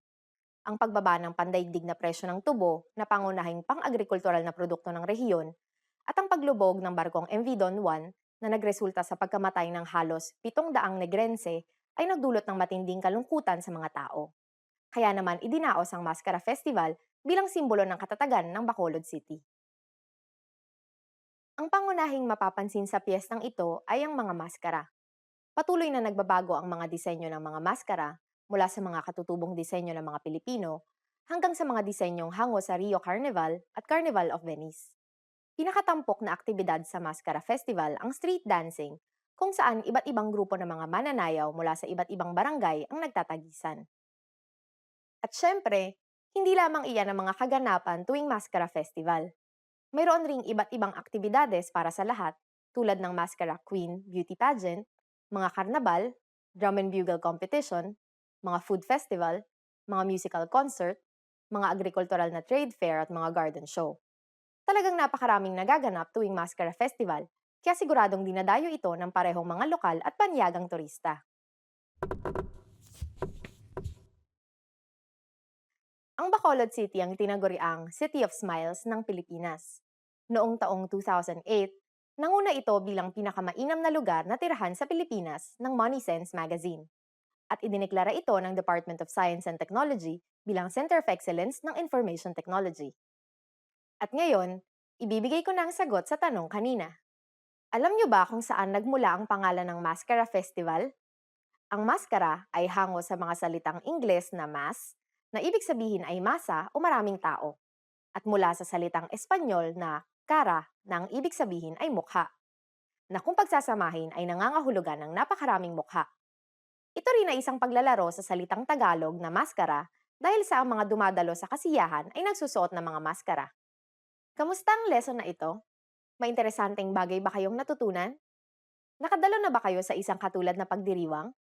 Mag-iwan kayo ng komento sa filipinopod101.com. Hanggang sa susunod na lesson!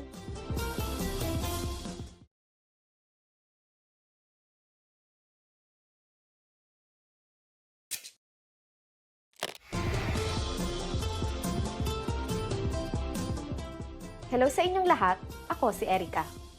Ang Sinulog Festival ay isang linggong pagdiriwang sa probinsya ng Cebu.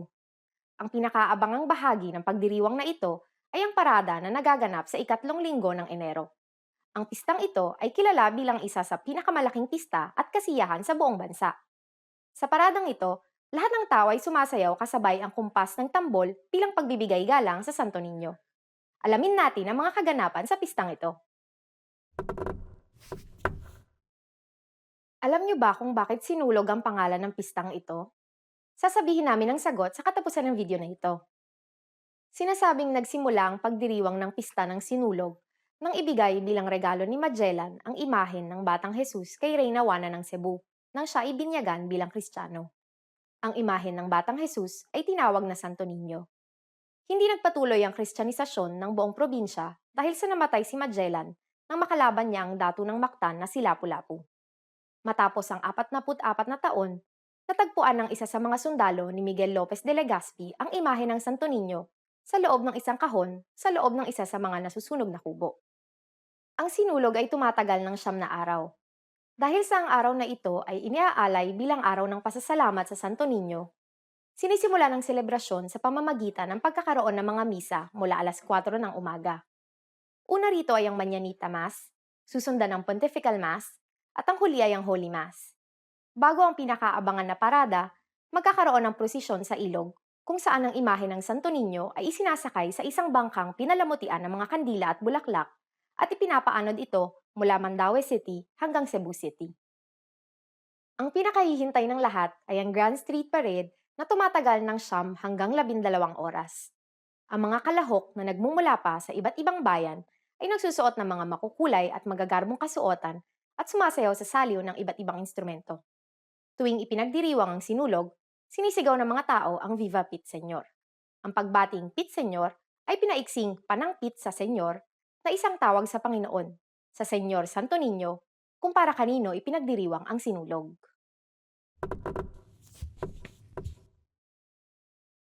Ang sayaw na binubuo ng 2 hakbang paharap at 1 hakbang palikod ay unang sinayaw raw bilang pasasalamat sa mga anito. Sinasabing ang sayaw ng sinulog ay ginagawa na ng mga taga Cebu bago pa man dumating ang mga Espanyol sa Pilipinas 400 taon na ang nakakaraan. At ngayon, ibibigay ko na ang sagot sa tanong kanina. Alam niyo ba kung bakit sinulog ang pangalan ng pistang ito? Ang salitang sinulog ay nagmula sa salitang Bisaya na sulog.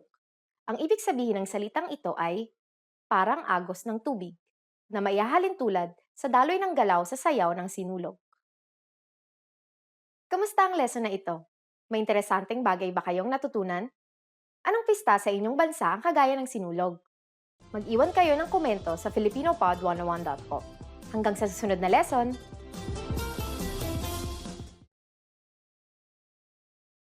You are sitting on a bus that is about to arrive at the next bus stop. Suddenly, a signal lights up. What does the signal mean?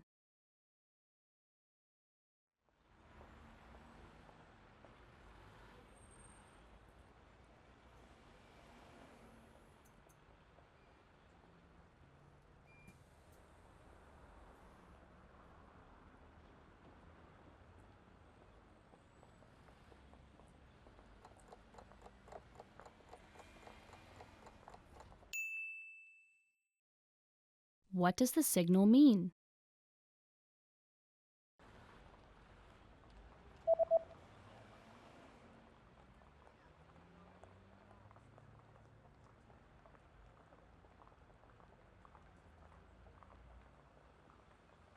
The signal reads, "Please stay seated until the bus stops." Manatiling nakaupo hanggang sa huminto ang bus.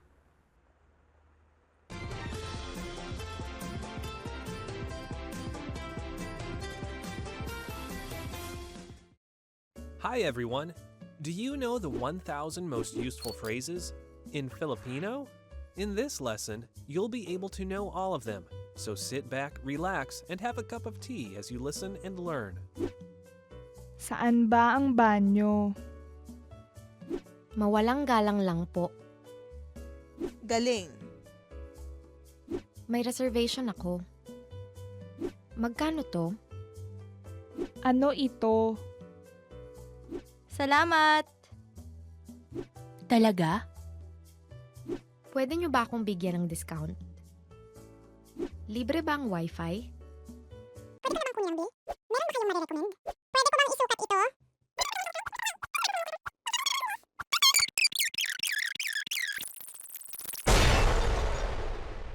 You just learned the 1,000 most useful phrases in Filipino. And if you're interested in learning more, try learning the core 2,000 word list. With this, you'll understand 95% of the language, and best of all, this is not a joke. Check out the description below and go to filipinopod101.com now. See you next time. Hi everyone! Kamusta? My name is Erica, and welcome to Filipino Top Words. So our topic for today is 10 things to do in the summer in the Philippines. First word is magbiyahe sa ibang bansa. To travel abroad. The first word is magbiyahe sa ibang bansa, which means to travel abroad. Magbabiyahe ako sa ibang bansa pag may nakita akong murang plane ticket. I'll travel abroad when I find a cheap plane ticket. So my favorite place actually is El Nido. It's really, what do you call this? Like, it's very calm. The water is not cold, it's not warm, it's just perfect. So you will enjoy it. So start booking now. Mag-relax sa beach. To relax at the beach. Next we have mag-relax sa beach, which means to relax at the beach. Abril ang buwan na pinakamainam na mag-relax sa beach. April is the best month to relax on the beach. So actually for this month, it is now something like 30 to 40 degrees, and April and March are considered the hottest months in the country. Mag-aral ng Filipino gamit ang filipinopod101.com. To learn Filipino with filipinopod101.com. Mag-aral ng Filipino gamit ang filipinopod101.com, which means to learn Filipino with filipinopod101.com. So for example, if you really are very eager to learn Filipino this summer, you can say, subukan mong mag-aral ng Filipino gamit ang filipinopod101.com at kasama ang mga kaibigan mong Pilipino. Try learning Filipino using filipinopod101.com with your Filipino friends. Matutong magluto ng pagkaing Pilipino. To learn to cook Filipino food. Matutong magluto ng pagkaing Pilipino. To learn to cook Filipino food. So if you want to use it in a sentence, in Filipino, you can say, kung gusto mong matutong magluto ng pagkaing Pilipino, magsimula ka sa adobo. In English, you can say, if you want to learn to cook Filipino food, start with adobo because it's the easiest thing to cook. Mag-ihaw, to have a barbecue. Next word is mag-ihaw, which means to have a barbecue. Pinakamainam ang mag-ihaw ng manok sa beach. It is best to have a chicken barbecue on the beach. You can actually barbecue other stuff, like from chicken, pork, to innards. We even have a coagulated blood. Mag-party, magdamag. To party all night. Next word is mag-party, magdamag. To party all night. Huwag kang masyadong maglasing kung gusto mong mag-party, magdamag. Don't get drunk if you want to party all night. In the summer, it's best to party all night.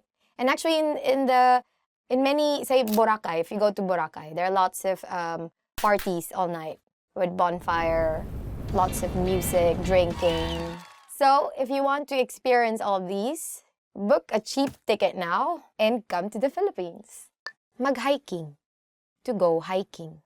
Mag-hiking. In English, to go hiking. For example, we can say, kung gusto mong mag-hiking, siguraduhin mo muna na kaya ng katawan mo. If you want to go hiking, make sure your body can handle it.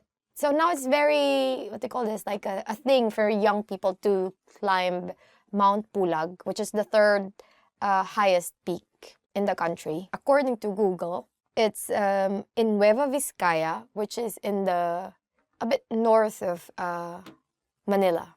Magsaya kasama ang mga kaibigan. To have fun with friends. Magsaya kasama ang mga kaibigan. In English, to have fun with friends. Mas mainam pang magsaya kasama ang mga kaibigan kaysa mag-party, magdamag. It's better to have fun with friends than to party all night. So much not funnier. But you can do anything that you want since it's summer. No one will judge you, it's summer. Dumalo ng summer school. To attend summer school. Next word is dumalo ng summer school. To attend summer school. So in Filipino, you can use it in a sentence like, kaysa sa maglaro ka lang ng computer sa bahay, mas mabuti pang dumalo ka na lang sa summer school. Instead of just playing computer games at home, it's better if you attend a summer school. Manatili sa bahay at mag-internet. To stay inside and browse the internet. Manatili sa bahay at mag-internet. To stay inside and browse the internet. For example, you can say in Filipino, pag tinatamad akong lumabas, nananatili lang ako sa bahay at nag-i-internet. When I'm too lazy to go out, I just stay at home and browse the internet. You put on nice clothes and then the moment you step out of the door, you just melt. So I kind of understand like how some people would want to just stay indoors during summer. And so what you can do is to browse the internet. Wow. And that was it. Thank you very much for watching this video. This has been 10 things to do in the summer in the Philippines. What will you be doing this summer? Where are you going? So if you have any other plans, if you have any plans to do anything that you want to do this summer, don't forget to comment them below and don't forget to subscribe. Salamat! Tara, biyahe tayo! Na.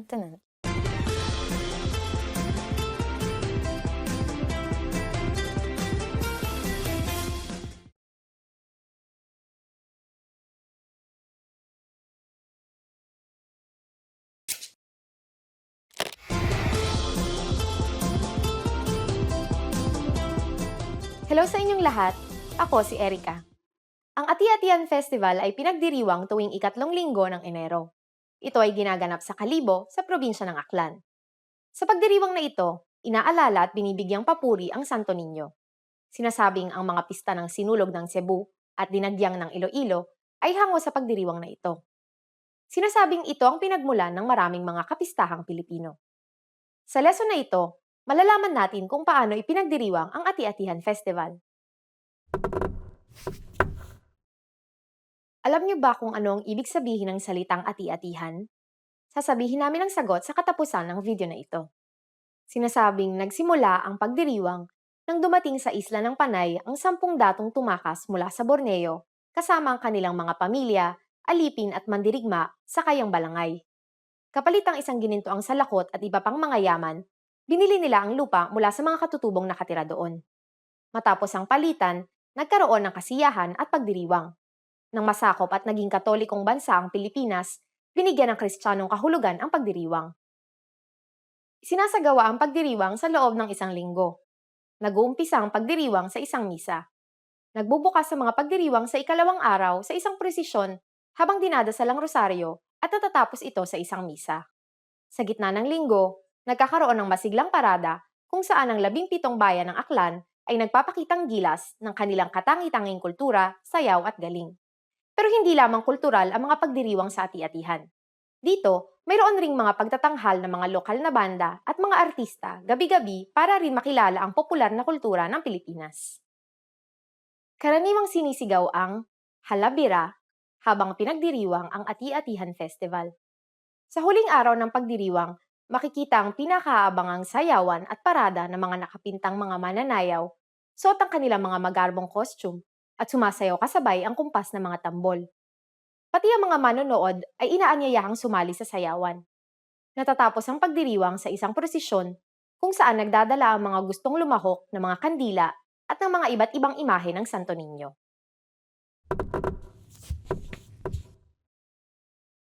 Sa bawat kalye na puno ng tagapanood, isang ekspresyon ang madalas na sinisigaw ng lahat. Halabira. Ito'y salitang Aklanon na ang ibig sabihin ay ibuhos ang lahat o ibigay ang lahat. Kaya sa pag-aaral rin ng Filipino, tara, halabira. At ngayon, ibibigay ko na ang sagot sa tanong kanina. Alam niyo ba kung ano ang ibig sabihin ng salitang ati-atihan? Ang ibig sabihin ng ati-atihan ay magkunwari na parang aita. Ayon sa mga salaysay, pagdating ng mga datong tumakas mula sa Borneo, tinanggap sila ng mga aita. Bilang pasasalamat, sila'y naghanda ng pista kung saan nakapinta parang aita ang kanilang mga muka. Kamusta ang lesson na ito? May interesanteng bagay ba kayong natutunan? Nasubukan niyo na bang sumali sa isang pistang gaya ng Ati-Atihan Festival? Mag-iwan kayo ng komento sa filipinopod101.com. Hanggang sa susunod na lesson! Trying to learn Filipino? You need a filipinopod101.com free lifetime account. It's one of the most powerful language learning tools you can command, and signing up takes less than 7 seconds. So what exactly do you get that makes it so special? First, new lessons are published every week, and you get them for free. Enjoy learning with fun and effective audio and video lessons with real teachers. Make the most of your study time as our teachers help you hack Filipino and get you speaking in minutes. Second, free instant access to the first 3 lessons of every lesson series. Explore and try any lesson series that interests you, from beginner to advanced. Find teachers you love and lessons for your goals. Third, learn Filipino anywhere, anytime with the free companion app. Download it now for free for the iPhone, iPad, or any Android device, and have instant access to your free lifetime account and lessons anywhere, anytime. Fourth, boost your vocabulary with the free word of the day. Every day, receive 1 new word in your inbox that you can master in seconds. Want even more words? 5. Get complete access to our word and phrase lists. Wow native Filipino speakers with cool, topical, and seasonal words and phrases from our lists. And finally, number 6, the best for last. 7 days of unlimited access to our entire library of audio and video lessons. Premium study tools like line-by-line audio, word bank, and smart flashcards to help you learn lightning fast. Get your free lifetime account right now at filipinopod101.com. Sign up in less than 7 seconds. And the account is yours for free for life. So what are you waiting for? Get yours now.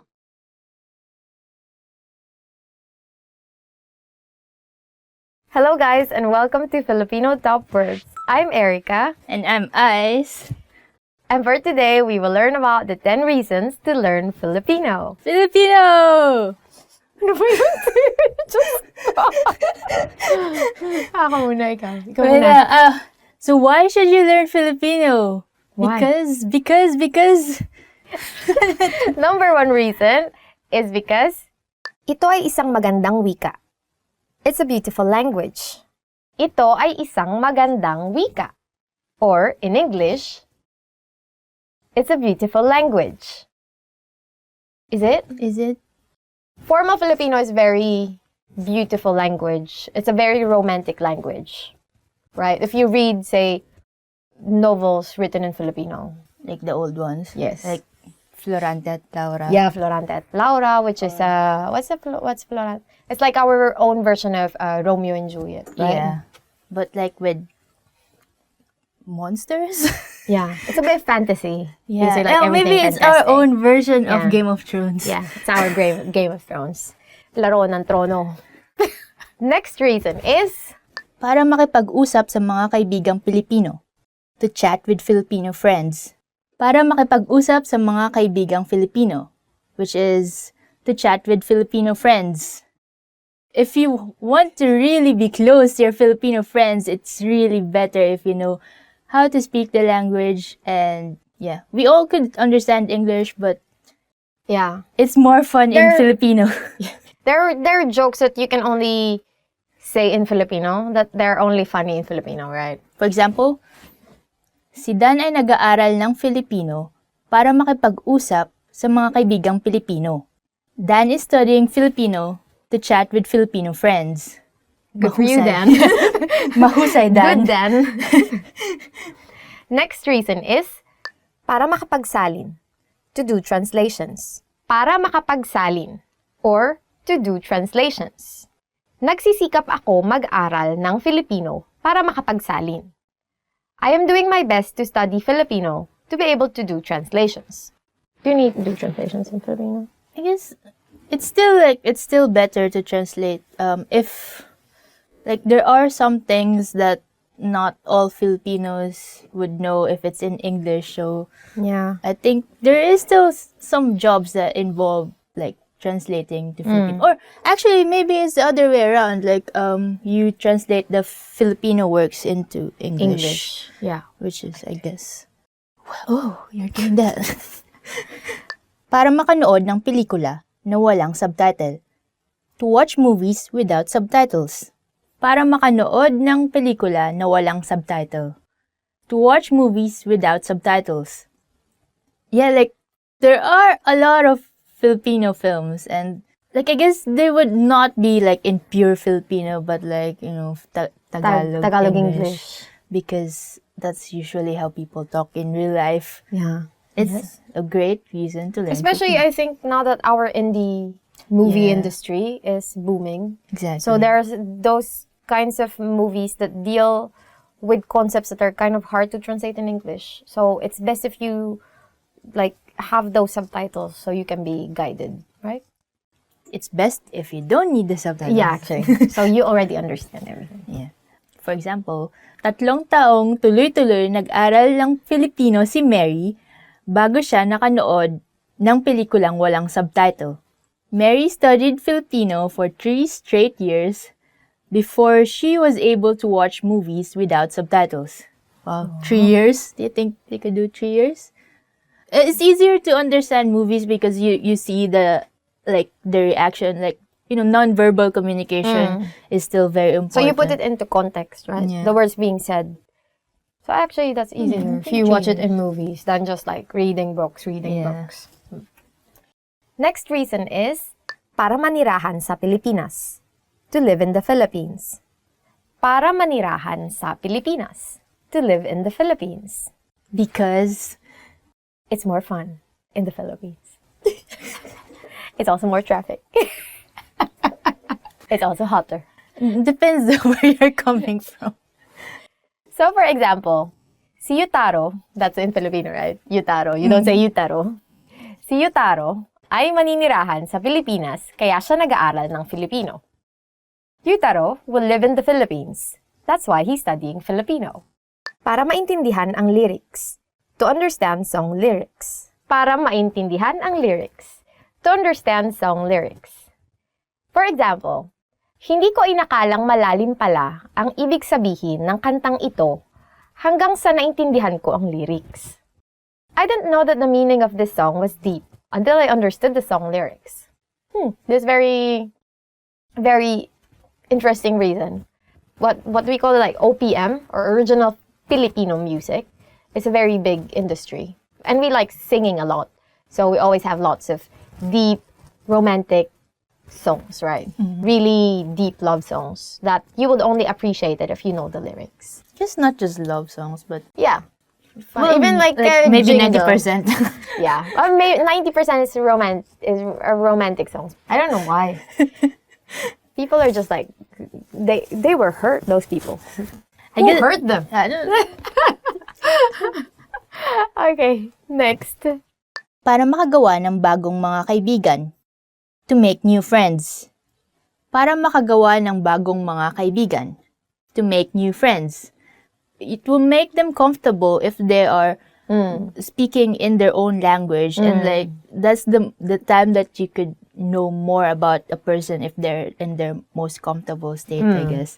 So Yeah, and like, they can only share like things about their lives, right, if they're speaking in their own language. Because sometimes, for instance, you don't really speak English a lot, and then you have to tell someone about your life. Then you'd be like, no, English is very hard. I'm just not going to say anything to you anymore, right? and a lot of the words doesn't really translate to English, so it's not as fun telling it if you have to like explain what this word means. Especially like names you call your family, like ate, kuya. Ate or big sister, right? This because like you would never call your big sister like, oh, my big sister. Yeah. Even for me, when I tell my foreign friends about my mom, I don't like. It's kind of weird because I just call her mama. She's not a mom. She's a mama. So it's like weird. Mama's son. For example, palakaibigan ang mga Pilipino, kaya gusto kong matuto ng Filipino para makagawa ng bagong mga kaibigan. Filipinos are friendly, so I want to learn Filipino to make new friends. There are two kinds of Filipinos. One is the person and one is the language. And if you translate both to Filipino, they actually become two. Filipino is the person and Filipino with Is F the language. is the language. Yeah. So you have to be careful with that because they're both Filipinos in English, but they become Filipino and Filipino in Filipino. In the same way that Philippines, it's not with an F, right? It's a PH. But if you make it into Filipino, you would say Pilipinas, which is with a P. That's why people living in the Philippines are called Filipino at Pilipina, right? Yes. Yeah, that's a good point. Do not spell Filipino with a PH. Yes. It's F. Yeah. Para makapagnegosyo sa mga kumpanya sa Pilipinas. To do business with Filipino companies. Para makapagnegosyo sa mga kumpanya sa Pilipinas. To do business with Filipino companies. Balak palawakin ng boss ang kumpanya sa Pilipinas, kaya mag-aaral ako ng Filipino para makapagnegosyo. My boss plans to expand the company in the Philippines. That's why I will study Filipino in order to do business. I guess this is one major reason for people to learn languages is for business. It's the same thing like we've been saying. If you don't get the inside jokes, then you also don't get the inside deals. Like making friends is one thing. Doing business is another. Because doing business actually involves money. So for you not to lose any money in this business, then you better do your research. Yeah. And study your language. Para makapasok sa graduate school sa Pilipinas. To go to a graduate school in the Philippines. Para makapasok sa graduate school sa Pilipinas. To go to a graduate school in the Philippines. Para makapasok sa Universidad ng Pilipinas, nagsisikap si Jane mag-aral ng Filipino. In order to enter the University of the Philippines, Jane is studying Filipino very hard. Yeah, this is very important, but I think it's more important in socializing, Yeah. right? And in feeling embedded in where you are. But it's not really important, I think, in attending classes in the university, because in where we went to, in the University of the Philippines, the classes are in language. The classes, obviously, they're in language. The classes are in English, right? Yeah. And so you can go to, well, of course, your classmates and your teachers will speak Filipino, but everything is in English. Your textbook, your reading materials. I guess there are some subjects which are in Yeah, in Filipino, of course, like Humanidades. Yeah. But like sometimes your teacher would still accommodate you and speak English most of the time if need be. But yeah, it's still important to learn Filipino if you want to like not be an outcast. Yeah, so if you want, because that's very important in university life, right? For you to enjoy university life. So now that I'm in University of Tokyo, I'm so happy because I don't speak Japanese so much and I don't have friends. Okay, next. Okay, next. Para magkaroon ng Pilipinong kasintahan, to have a Filipino lover, you definitely want to learn Filipino if you want to have a Filipino lover, or in Filipino, para magkaroon ng Pilipinong kasintahan. For example, nagsisikap si Rudy mag-aral ng Filipino para magkaroon siya ng Pilipinong kasintahan. Go, Rudy. Go.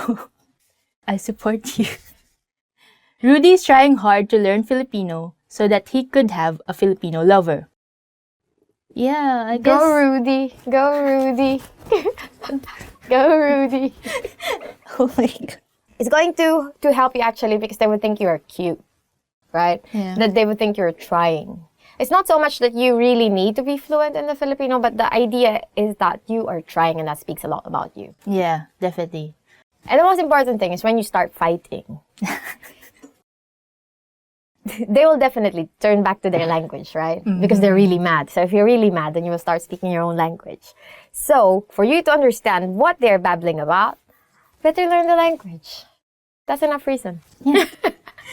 Okay, that's it. Thank you for tuning with us today. Thank you for watching this lesson in Filipino. Oh my God. Filipino top words. What is your reason for studying Filipino? Yeah, please tell us in the comments.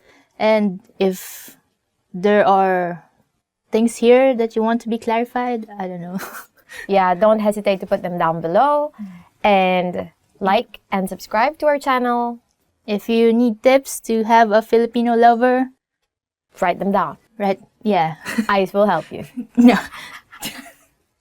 And if visit FilipinoPod101.com for more Filipino lessons. Yeah. Thank you. For more Erica, more Ice. Hanggang sa muli. Hanggang sa muli. Paalam.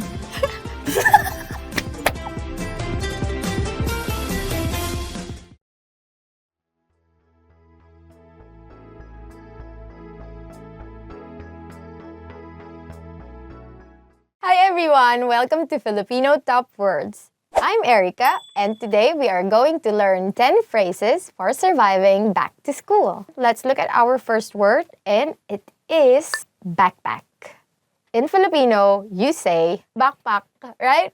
So if you want to say backpack, you say backpack. It's a less it's like a less a. Because of the K, actually. It kind of sounds a bit rolled, right? So, backpack. So, if you want to say backpack, you say backpack. So, you want to ask your friend, which is easier to carry, a backpack or a shoulder bag? Then, you say in Filipino, ano ang mas madaling buhatin, backpack o shoulder bag? So, the next word is kaklase, or in English, classmate. So, for example, you have a very beautiful classmate in your school. So, in Filipino, you would say, sikat ang maganda kong kaklase sa buong paaralan. My beautiful classmate is popular in the school. Of course, where would she be popular? She's your classmate, right? If you say, my beautiful friend is popular in the school, okay, yeah, but my beautiful classmate is popular in the school. Kaklase is like a general, I guess it's just a term for classmate, right? We don't use it for any other thing, just classmate. Okay, so the next word is takdang aralin or homework. In Filipino, you would say, nakikita ko ang halaga ng hindi pagkopya ng takdang aralin. I can see the value of not cheating on my homework. Good for you. Okay, next word is pagsusulit. This is very important, so remember this. It might come up in your exam. Nice. Because pagsusulit means exam. So for example, you want to be really sarcastic to someone who got a high grade in their exam. So you will tell them, ang mataas na grado sa pagsusulit ay hindi nangangahulugan na matalino ka. Or in English, a high grade in the examination doesn't mean you are intelligent. Hello, Supe. I have a friend. We're really friends. But in high school, he was the valedictorian. And I don't really study in high school. But he was the valedictorian. And then now we are always telling him, you only became valedictorian because you are good at memorization. And what's nice about him is that he admits it. That's why we're still friends. The next word is summer vacation. In English, it is summer break. Actually, it's also in English, summer vacation. But when we say summer break in Filipino, we don't use the term summer break, but we use summer vacation more, right? In Filipino, you would say, masaya ang summer vacation. Summer break is fun. Actually, in the Philippines, all year round it's summer. But it's not all year round, it's vacation, no. It's just summer. And usually we have summer vacation from end of March, beginning of April, in time with the Holy Week, right? And that's actually the period when we have the hottest temperature. Sometimes around 40, right? 38, 40. Yeah, so it can get really hot. But because we have lots of beaches, there's always some place where you can go. And it's pretty cheap everywhere you go. And so summer break is fun. The next word is paaralan or school. Probably, like many people, you have high hopes for yourself. So you want to say that you want to enter into a good school. So what you say in Filipino is, gusto kong makapasok sa magandang paaralan. I want to enter into a good school. Next word is pag-aaral or to study. Ang pag-aaral ay isang pribilehiyo. In English, studying is a privilege. Whether you think of it as a privilege or as a right or as a responsibility, it's actually up to you. But hopefully you are studying hard. The next set of words are actually phrases / sentences that you will use when you go to school.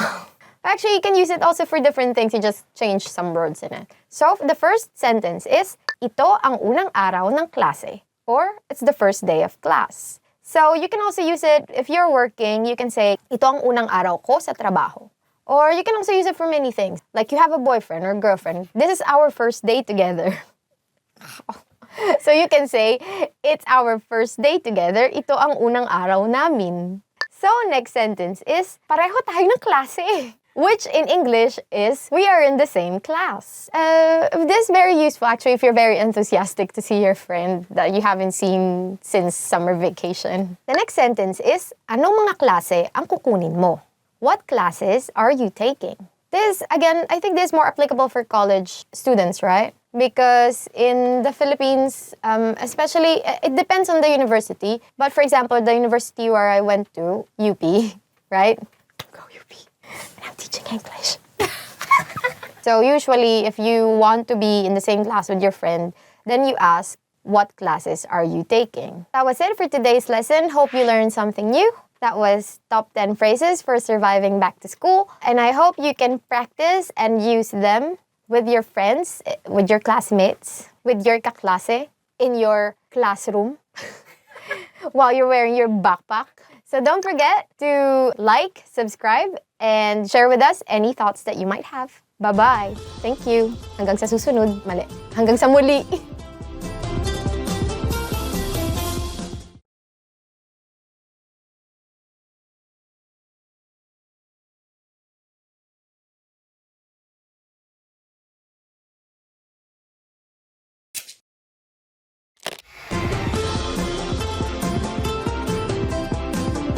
Hello sa inyong lahat. Ako si Erica. Pag-uusapan natin ang Panagbenga Festival na ipinagdiriwang buong buwan ng Pebrero. Ang Panagbenga ay isang flower festival na dinarao sa Baguio City, ang kinikilalang summer capital ng bansa. Sa lesson na ito, aalamin natin kung paano nga ba ipinagdiriwang ang Panagbenga Festival.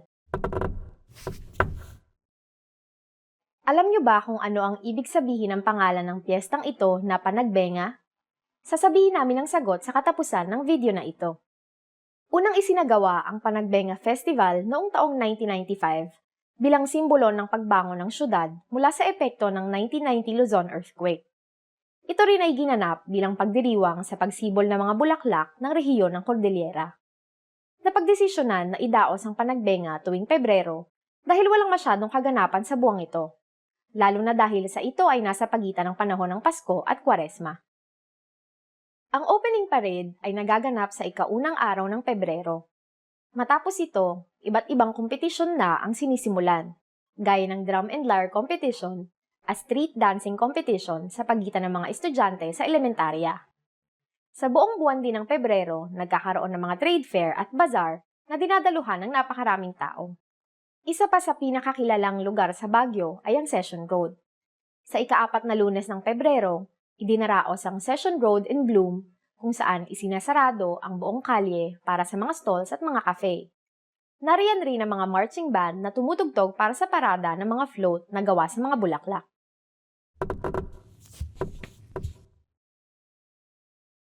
Alam niyo ba na noong unang idinaos ang Panagbenga, ipinagdiwang lamang ito sa loob ng 10 araw? Dahil na rin sa mabilis na pagtaas ng popularidad ng kasiyahan, hinabaan ito at ginawang 3 linggo, hanggang sa napagdesisyonan na ipagdiwang ito ng buong buwan ng Pebrero. At ngayon, ibibigay ko na ang sagot sa tanong kanina. Alam niyo ba kung ano ang ibig sabihin ng pangalan ng piyestang ito na Panagbenga? Ang Panagbenga ay isang kankanain na salita na ginagamit ng mga tribong nagmula sa bulubundukin ng Cordillera, Igorot at Sagada. Ang salitang ito ay may Malayo Polynesian na pinagmulan at ito ay nangangahulugan ng panahon ng pagsibol. Kamusta ang lesson na ito? May interesanteng bagay ba kayong natutunan? May kahalintulad din ba kayong pagdiriwang? Mag-iwan kayo ng komento sa filipinopod101.com. Hanggang sa muli! Hi guys, welcome to Filipino Top Words. I'm Ice and today's topic is 10 phrases you always want to hear. Ang ganda mo ngayon. You look great today.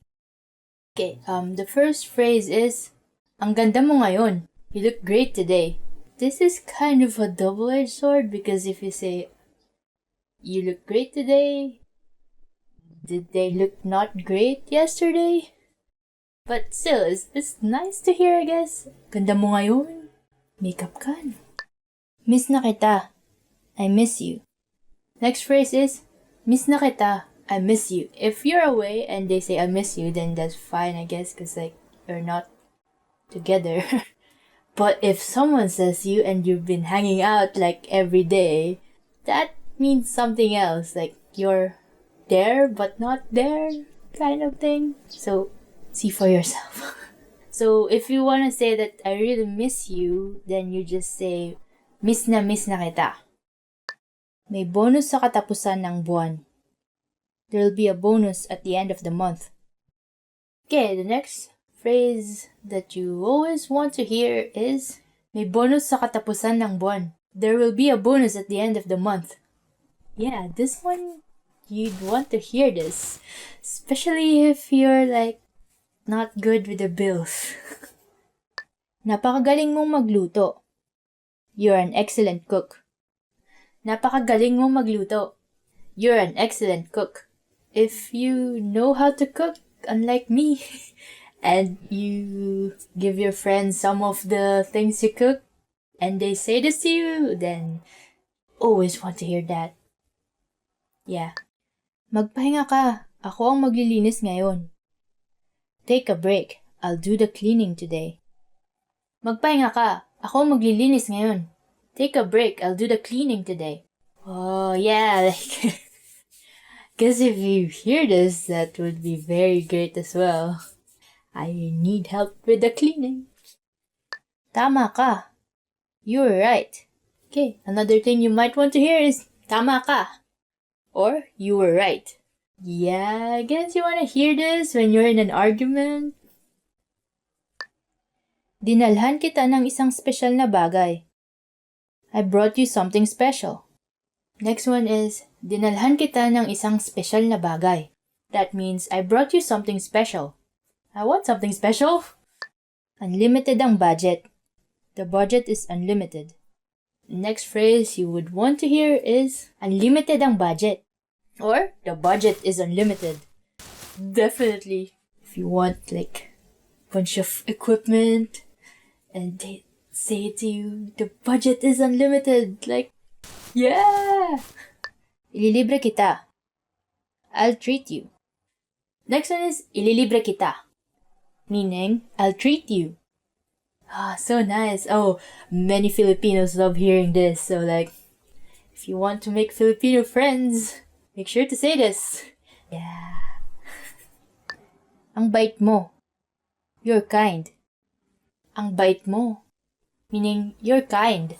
Sometimes it's nice to know that like your kindness is being appreciated. So like if someone says this to you, then you'll feel happy, I guess. If you want to convey that they're very kind, just repeat the adjective. So it's gonna be ang bait-bait mo. So that means you're very kind. Okay, and that's it for this topic. 10 phrases you always want to hear. And if you like this video, press the thumbs up button and subscribe to our channel somewhere. To learn more Filipino, please go to filipinopod101.com. And I'll see you next time. Salamat, thank you, paalam.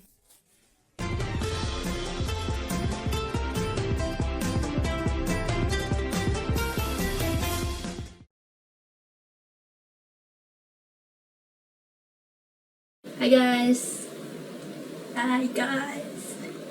Hi guys! Welcome to Filipino Toppers with me Ice, and today's topic is 10 hardest words to pronounce. Okay, so just try and say these words, and I'm sure like your Filipino friends will be very impressed. Try practicing these words so you can pronounce it properly. Baba baba, going down. This first one is actually a sentence and it's just made of one syllable, which is ba. So it goes baba baba, it means going down. Baba means down, and bababa means going down, and the ba at the end is like our question marking particle. So baba baba. If you're going down and someone asks this to you, then you just reply with oo, meaning yes, or bababa. So bababa, bababa. It's like the longest conversation in Filipino using one syllable. Bulaklak, flower. Okay, next is bulaklak, meaning flower. For example, mabango ang bulaklak. The flower smells good. Dumadagundong, rumbling. Dumadagundong, meaning rumbling. Doesn't it sound like it's a rumbling noise? Like dumadagundong. It's like all the bass in that word. For example, dumadagundong na ang bagyo sa labas. The storm is already rumbling outside. Dumadagundong. Dumadagundong. Dumadagundong. Di ka pani-paniwala. Unbelievable. Next is di ka pani-paniwala, meaning unbelievable. For example, di ka pani-paniwala ang sinapit ng pamilya niya. The plight of his family is unbelievable. Kagilagilalas. Astounding. Next is kagilagilalas, which means astounding. Hindi na ako nakakakita ng kagilagilalas na pangyayari. I no longer see any astounding events. Kinakailangan. Important. Next one is kinakailangan, meaning important. Kinakailangan laging maging tapat sa trabaho. We must always be honest at work. Kumukuti-kutitap, twinkling. Next one is kumukuti-kutitap, meaning twinkling. So I guess the hard part of this is like the vowels, because like it's mostly u, but there's like I and somewhere. Kutitap. I guess the only way to pronounce this is to remember all the syllables. Kutitap, twinkling. Ang between ay kutitap. The star is twinkling. How would you even sing like Twinkle Twinkle Little Star? Kutitap. Try to say it very fast, like kutitap. Mamasa-masa, moist. The next is mamasa-masa, meaning moist. You have to be careful of the accents here because masa means moist, but there's another word spelled the same called masa, which means the masses. So masa and masa. So just be careful to say it as masa. Mamasa-masa. For example, mamasa-masa pa ang damo. The grass is still moist. Misterioso, mysterious. Next one is misterioso, meaning mysterious. I don't know, it sounds like it's easy enough to pronounce, like just mysterious becomes misterios with an O at the end. Like Spanish people could do it. Misterioso. For example, siya ay isang misteryosong babae, meaning she is a mysterious woman. Patalastas, commercial. Next one is patalastas, meaning commercial. This one, I actually had a problem saying this when I was a kid, and I just remember it being very hard for me, but yeah, now it's fine. For example, laging maraming patalastas ang laban ni Manny Pacquiao. Manny Pacquiao's fights always have a lot of commercials. Cause yeah, those things like involve a lot of money. So they need a lot of commercials. Okay, and that's it for today. That was 10 hardest words to pronounce. Which do you think is the hardest one to pronounce for you? Like, just comment it down below. Do you have any word that you think is hard for me to pronounce? And I will accept your challenge. Or like, if you could think of any word that is hard to pronounce in Filipino, put it in the comment below. Maybe I'll try to say it for you in the next lessons. Anyway, that's it for today. Thank you for watching, and if you like this video, press the thumbs up and subscribe to our channel. And if you want to learn more Filipino, check out our site, filipinopod101.com. See you again next time. Thank you, salamat, and paalam.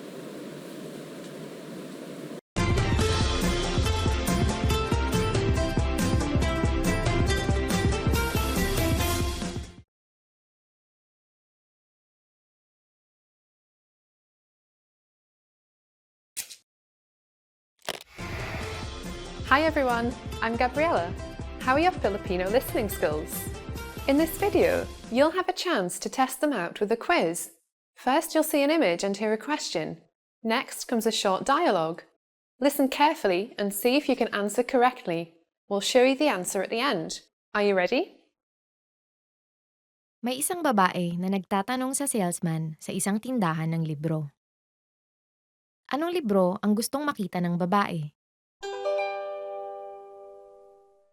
Mawalang galang lang, gusto ko sanang makita yung libro sa istanteng iyon. Anong librong gusto mo? Yung tungkol sa mga kotse. Sandali lang. Eto ba? Oo, iyan nga. Eto na. Anong libro ang gustong makita ng babae?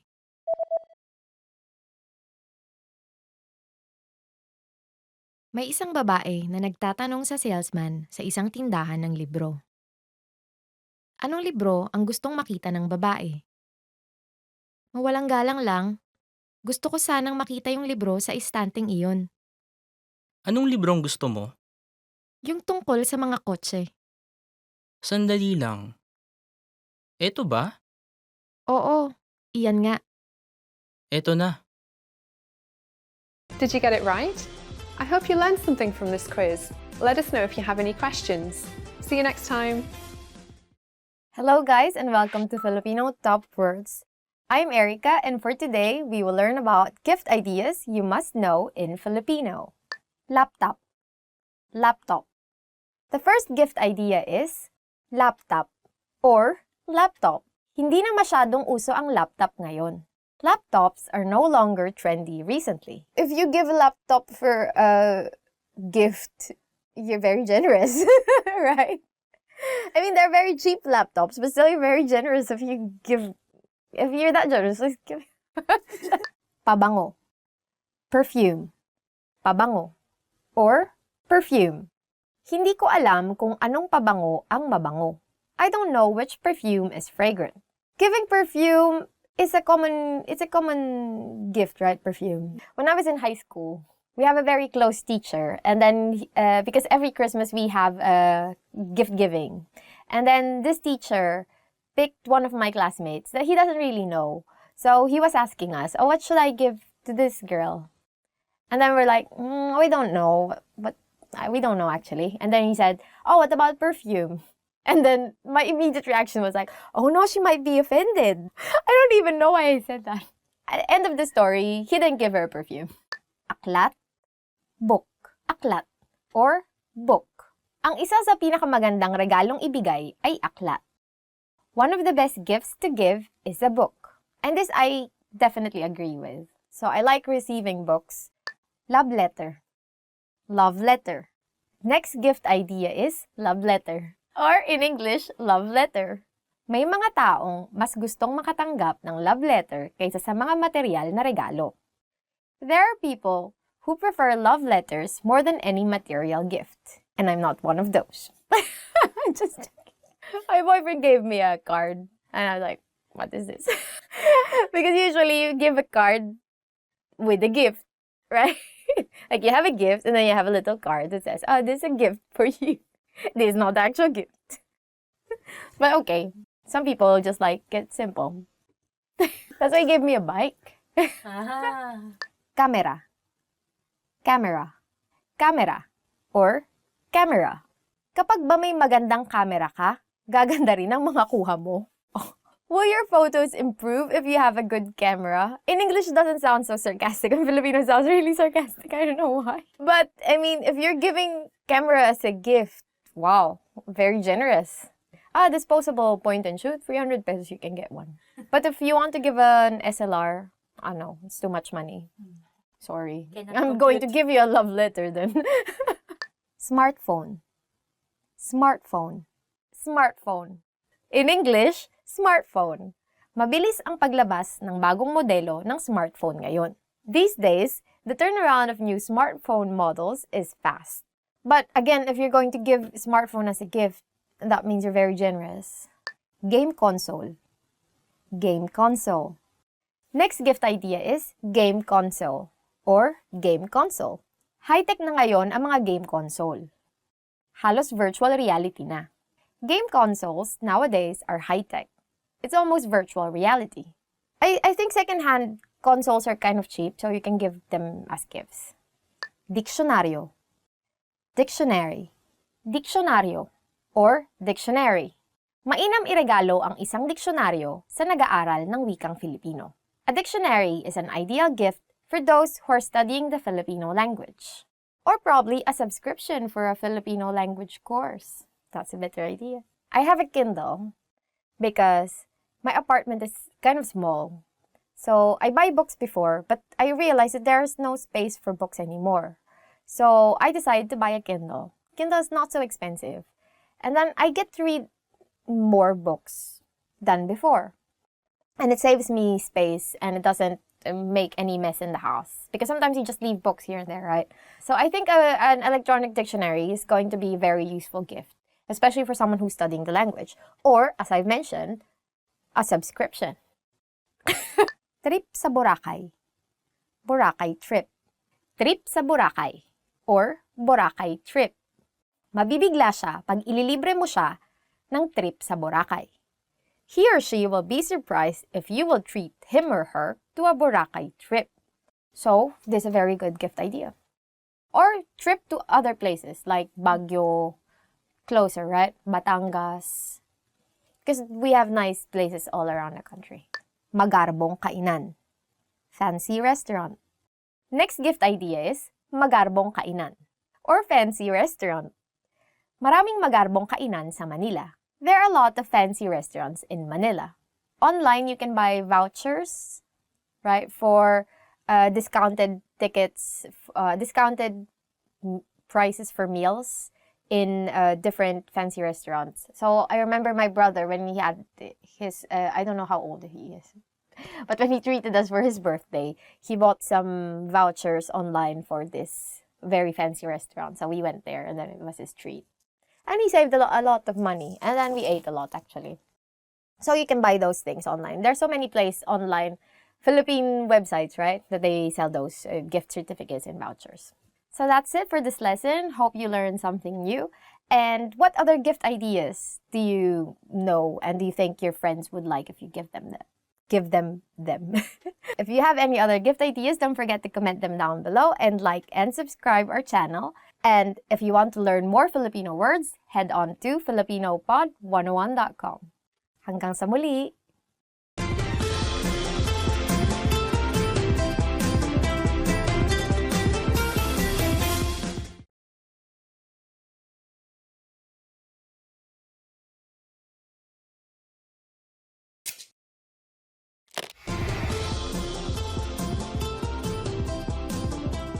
Hello sa inyong lahat, ako si Erica. Ang araw ng mga ina ay ipinagdiriwang taon-taon tuwing ikalawang linggo ng Mayo. Sa araw na ito, ipinapakita ng mga tao ang kanilang pasasalamat sa lahat ng ginagawa ng kanilang mga ina para sa kanila.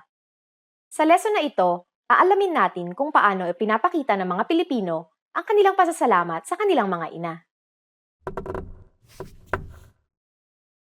Bago ang taong 1980, kailan ipinagdiriwang ang araw ng mga ina sa Pilipinas? Sasabihin namin ang sagot sa katapusan ng video na ito. Ang Pilipinas sa kasalukuyan ay nasa ika-8 sa mundo at ika-1 sa Asia bilang bansang kung saan mayroong pinakapantay na pagtingin sa parehong lalaki at babae. Kaya hindi na rin nakakagulat na ang araw ng mga ina ay isang malaking selebrasyon.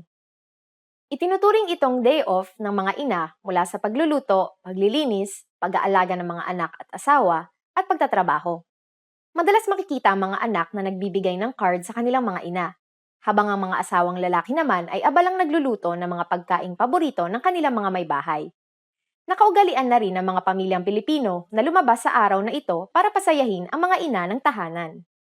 Sa Pilipinas, tinatawag ang mga ina bilang ilaw ng tahanan, sapagkat sila ang tinuturing na nagbibigay liwanag sa buong tahanan sa pamamagitan ng pag-aalaga sa bawat miyembro ng pamilya. Minsan, kahit kapalit na ang kanilang sariling kaligayahan, mapangalagaan at maprotektahan lamang ang kanilang mga mahal sa buhay.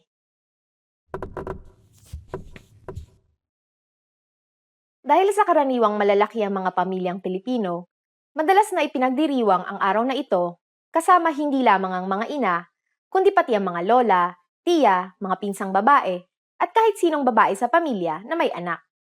At ngayon, ibibigay ko na ang sagot sa tanong kanina. Bago ang taong 1980, kailan ipinagdiriwang ang araw ng mga ina sa Pilipinas? Bago ang taong 1980, ipinagdiriwang ang araw ng mga ina tuwing ika-8 ng Disyembre, kasabay ang Feast of the Immaculate Conception. Ngunit, iminungkahi na ilipat ito sa ikalawang linggo ng Mayo dahil ipinagdiriwang ito sa ibang parte ng mundo sa parehong petsa. Kamusta ang lesson na ito? May interesanteng bagay ba kayong natutunan?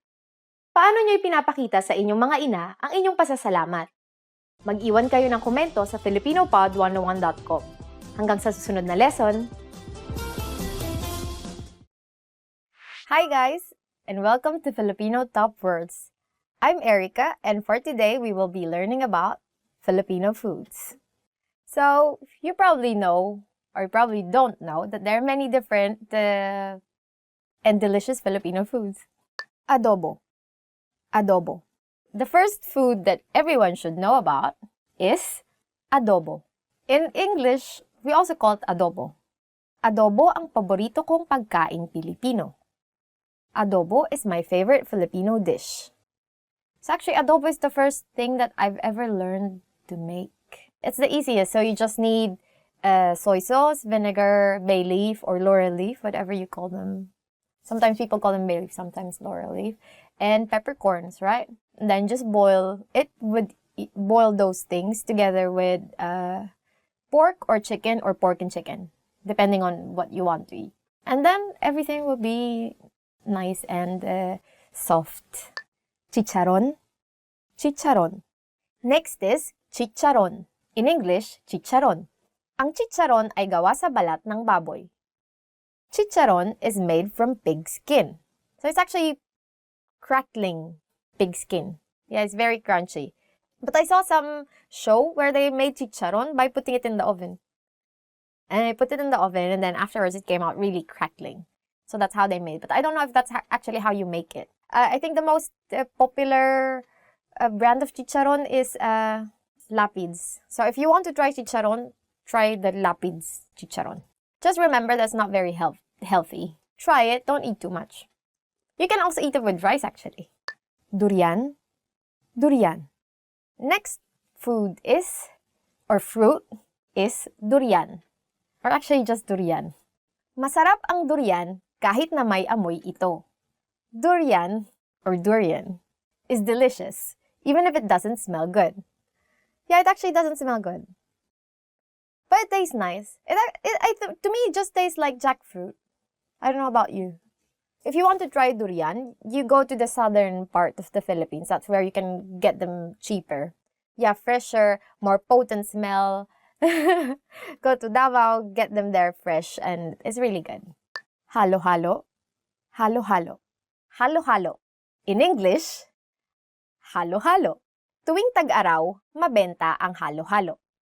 Every summer, halo-halo sells well. So halo-halo is made up of crushed ice with some sweet beans, with different fruits, and sometimes, what other stuff? Nata de coco, or like sweet coconut things. And also leche flan or caramel flan. That's actually how it is, like caramel flan. Or sometimes, what is it? Sweet yam. You know yam, right? Ube. And then sometimes, in some stores, they put ice cream on top of it. When I was young, my aunt actually sells halo-halo. So every summer, she makes halo-halo. And those are the best halo-halo. I don't really like halo-halo in other places. I only like her halo. But she didn't make them anymore because the way you make the crushed ice, it's very manual. Everything is manual. You have this small device, right? You know it, like, to do this with the ice. It's not like you buy crushed ice already. So you have this small, like this device. So for every what's this, glass of halo-halo, it takes a lot of time for you to get crushed ice. So my friend here drew halo-halo. And this is it. So this is the crushed ice. And these are the stuff that you can put inside, like sweet beans, some fruits, and then this is the caramel flan or the pudding. And then sometimes they have ice cream here. And then you use the spoon to halo-halo or to mix everything. So that's it. Kare-kare. Kare-kare or peanut stew. Next food is kare-kare. In English, kare-kare. Or, if you really want to be fancy, peanut stew. Masarap magluto ng kare-kare si Joy. Joy cooks delicious peanut stew. If you've already noticed, we always like repeating words for the names of our food. Halo-halo and kare-kare. Before when I was young, I only get to eat kare-kare during fiesta. Because it's kind of an expensive food to make. Because traditionally, you would make kare-kare with, how do you call this part? Tuwalya? Yeah, tuwalya. How do you say it? Innards? Like, Intestine wall? something, I think, stomach walls, stomach lining, walls, right? Originally, it's with stomach lining. So I think that's kind of hard to come by and a bit expensive because you make it with cow innards, right? But it's really good. And then now, people like to eat the fast food. So there's lots of mixes for kare-kare. And when you really want to make kare-kare, you have to grind the peanuts by hand, everything by hand, right? To make peanut paste. But now you can just buy mixes and stuff. But still, the original kare-kare is very good. Now you can make it with pork, with beef, with chicken. Or just vegetarian. Or you can just use vegetables if you want to be vegetarian. Because it actually has lots of vegetables. Because even though it's peanut sauce, It actually doesn't have, what do you call this? It has taste, but it's not salty, it's not sweet, as if there's no taste at all. So there's taste, but there's no taste at all. It's kind of weird. So you eat it with shrimp paste, or in Filipino, bagoong. Oh, it's so delicious. Okay. But I cannot eat paraga. It's not fiesta yet. Yeah. Lechon. Roasted suckling pig. Next is lechon, or roasted suckling pig. Tuwing Pasko, hindi mawawala ang lechon sa pagkaing Pilipino. Every Christmas, roasted suckling pig is always present in Filipino dishes. Lechon is expensive, so you only get lechon. It's an entire pig that's roasted. So usually, you roast it for a long time because you want everything to be even, right? The way it's cooked. And then at the end, you will get this really, like crackling skin. Yeah, very, very crispy. And then you eat it with liver sauce. That's the best. You only get this usually every big festivals or in some families, Christmas. We don't do lechon for Christmas because in the city, you cannot really do actual lechon. But you can buy lechon. What happens is, you get lechon on Christmas, and then the next few days, you get lechon paksiw, which is the meat of the lechon cooked as a stew, right? With the liver sauce, and it's very good. That's my favorite, actually. I like lechon paksiw more than lechon. So this is lechon. I don't know if you can see. Aren't we going to insert pictures here? Here on this side, you will see lechon. Mangga. Mango. Mangga, or mango. Mura lang ang mangga sa Pilipinas. Mango is cheap in the Philippines, and we have the best mangoes. I have a Thai friend. He admits that we have. And those red mangoes that you get in the store, they're not real mangoes. If you want to try real mangoes, go to the Philippines. Yeah, so we have two kinds of mangoes, the yellow ones and the green ones. The yellow ones are the usual, very sweet, very fragrant, best fruit in the world mangoes. The green one is the slightly sour ones that we call actually Indian mangoes. I don't know why. Because they're sour and because Filipinos really like to combine tastes, sweet, spicy, sweet, salty, sour together. So we eat this sour green mangoes with shrimp paste. Or sometimes salt if you don't have shrimp paste. And it's really delicious. We eat that always in high school after class. Sinigang. Sinigang. Tamarind soup. Sinigang. Or sinigang. Or tamarind soup. But actually, it's not just tamarind soup because you can have sinigang based in guava, sinigang based in some other sour things. Masarap ang sinigang dahil sa saktong asim na lasa nito. Sakto. Tamarind soup is delicious because of its pleasantly sour taste. So, you can make sinigang with pork or with shrimp or with fish. But my favorite is pork sinigang. What is yours? Pork also. Before when I was young, I liked shrimp sinigang. But then I realized I like shrimp better in either curry or just in butter sauce because shrimp is better in butter sauce. So, sinigang is best with pork. Dinuguan. Dinuguan. Dinuguan. Or in English, dinuguan. Ang dinuguan ay ang dugo ng baboy. Dinuguan is pig's blood. Oh, but I like it. I like dinuguan a lot. Especially if dinuguan has more meat. Because some dinuguan doesn't have any meat at all. Just like the pig's blood. It's not pig's blood. It's coagulated pig's blood, isn't it? No, just a bit of coagulation there. But it's like a stew kind of pig's blood. What do you say? What does it mean? But it's very delicious. And I like eating it with rice because we eat everything with rice, right? Next is sisig. Sisig. Everyone's favorite, sisig. Or, in English, sisig. Ang sisig ay mas masarap pag sisling sisig. Sisig is sisig is even more delicious if it's sizzling. I think the original idea of sisig is chopped pig's face. So the meat that you use there in sisig is pig's face.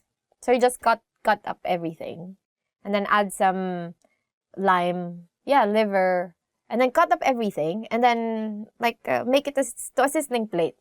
So everything is as if it's fried, right? And then you add some what's this, like spicy things. Now in many restaurants you can order sisig in, say, pork sisig, right? Or tuna sisig. Tuna sisig is really good. That's it for today's lesson. Hope you learned something new. And have you ever tried any Filipino food? If you've tried something that we haven't said, please comment them down below and tell us if you like them or not. Or if you have tried the ones that we have said, please comment them down below and tell us if you like them. And hopefully you did. Because if you don't, then go. Get out. Bye. Don't forget to like and subscribe. And if you want to learn more Filipino, head on to filipinopod101.com. Till the next lesson. Nagbabago. Ano nga? Hanggang sa muli.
Hello guys and welcome to Filipino Top Words.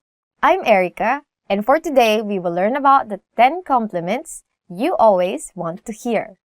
Ang guwapo mo. You're handsome. Two possible circumstances. First, if the person is really, really handsome. Second, if you want something from that person. So for example, you want something done for you. You go to this person and say, "Oh, ang guwapo mo. Pwede bang pakitulungan ako?" In English, "You're handsome. Can you help me with this?" Ang galing mo. Or, "You're good." But this is very nice to hear, right? If your boss tells you, "Oh, you're good at what you do. Keep doing it." Then you say, "Oh, thank you. Can you raise my salary?" Right? So it's not about you being kind, but it's more about you were able to do something. Like you excelled at something. So in sports, for instance, or as I've said, in your job, you were able to do something very nice, then this is a proper compliment.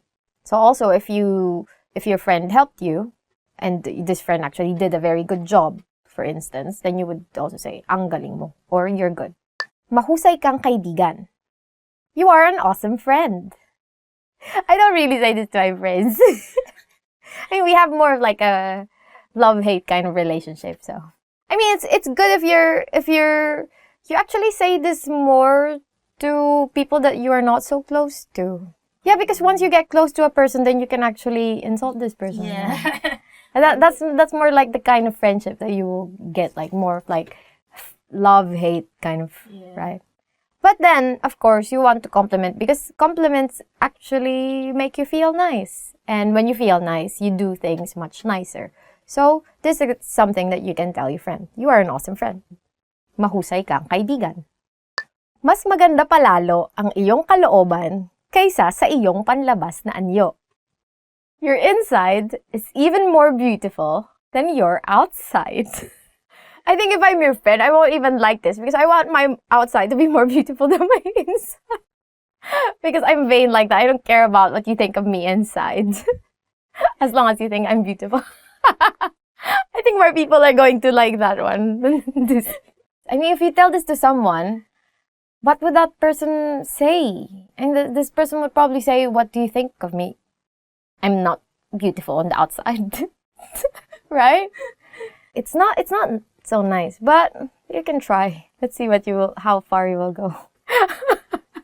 But it's actually nice to compliment people's inside. Kahanga-hanga ang iyong resume. Your resume is impressive. And this is very helpful when you're being interviewed. And if you hear this phrase, then that means you have a good chance of getting the job. Because that means your resume is actually very impressive for them. But sometimes, you know how HR people are, right? They just tell you, oh, your resume is very impressive, but I'm sorry, we found someone with a more impressive resume than you. So if someone tells you, oh, your resume is very impressive, then it also tells you that, okay, you're on the right track with whatever you want to be, right? So I think that's very helpful. Magaling or great job. Saya no, great job. So this is a common phrase, common compliment that you will hear. So you can use it in many different circumstances, like you accomplished something. So if you also troubleshoot something, you're able to do it, then your boss will say, oh, that's good job or great job, better job, best job. Greatest job. Bestest job. Bagay sa'yo ang jacket na yan. That jacket looks nice on you. After you compliment them on the inside, you also compliment them on the outside, right? But your compliment only goes to the jacket, not per person. You can change jacket into whatever things. Bagay is, it fits you, right? So when you say bagay, other than it meaning a thing, right? Bagay also means it suits you. So, you can say, that dress suits you. So, bagay sa'yo ang bestida na yan. Or that hat suits you for whatever reason you're wearing a hat, right? So, or those glasses suit you. So, that's actually a very useful compliment to learn. Maganda ang taste mo. You have good taste. So, this is a very nice compliment if someone tells you, oh, you have very good taste in, say, furniture, right? Furniture. Or in clothes, or on, house decor, right? That's a very nice, because that means, we use the same word actually, taste. But usually we just say, maganda ang taste mo. Or okay ang taste mo, right? Okay ang taste mo. Which all means you have good taste. Maganda ang iyong ngiti. Your smile is beautiful. I think you only say this to your prospective partners. You don't say this to your friends, right? Because if you say this to your friends, they'll be like, "What is wrong with you?" Right? So, maganda means beautiful. So you can replace ngiti with many other things. So you can say, bag. Maganda ang iyong bag. Or, your bag is beautiful. Or, maganda ang iyong buhok. Or, your hair is nice. Right? Maganda ang iyong damit. Or, your clothes are nice. So, you can change ngiti to something more appropriate for the occasion. But if you're courting someone, maganda ang iyong ngiti can actually help. But then, whoever you're courting is going to be like, what? I think it would be much better if you say, maganda ang ngipin mo. You have good teeth. Ang ganda mo. You look gorgeous. Or you look beautiful. Or you look pretty, depending on the level of prettiness. Right? ang ganda mo, which means you look gorgeous or you look beautiful. Or you can also say, ang cute mo, right? Which means you look cute. And we say this like for small people. Ah, you're so cute, right? I have two close friends who are very, very petite. And they're really, really cute. They're like my kids. They're so cute. So, if you want to say that she or he is very, very beautiful, then you can just repeat words. So, ang ganda-ganda mo, ang galing-galing mo, right? So that means And then you can change your tone to make it sarcastic. So if you think that this person is actually not really good at this job, but you want to be sarcastic and say, ang galing-galing mo. And we like being sarcastic in Filipino, so you will hear that a lot. And that's it for today's lesson, and hope you learned something new. If you have heard any of these, comment them down below, and what do you think is the most useful among these things? Don't forget to like and subscribe to our channel, and if you want to learn more Filipino, visit filipinopod101.com. Hanggang sa muli, ten la la la.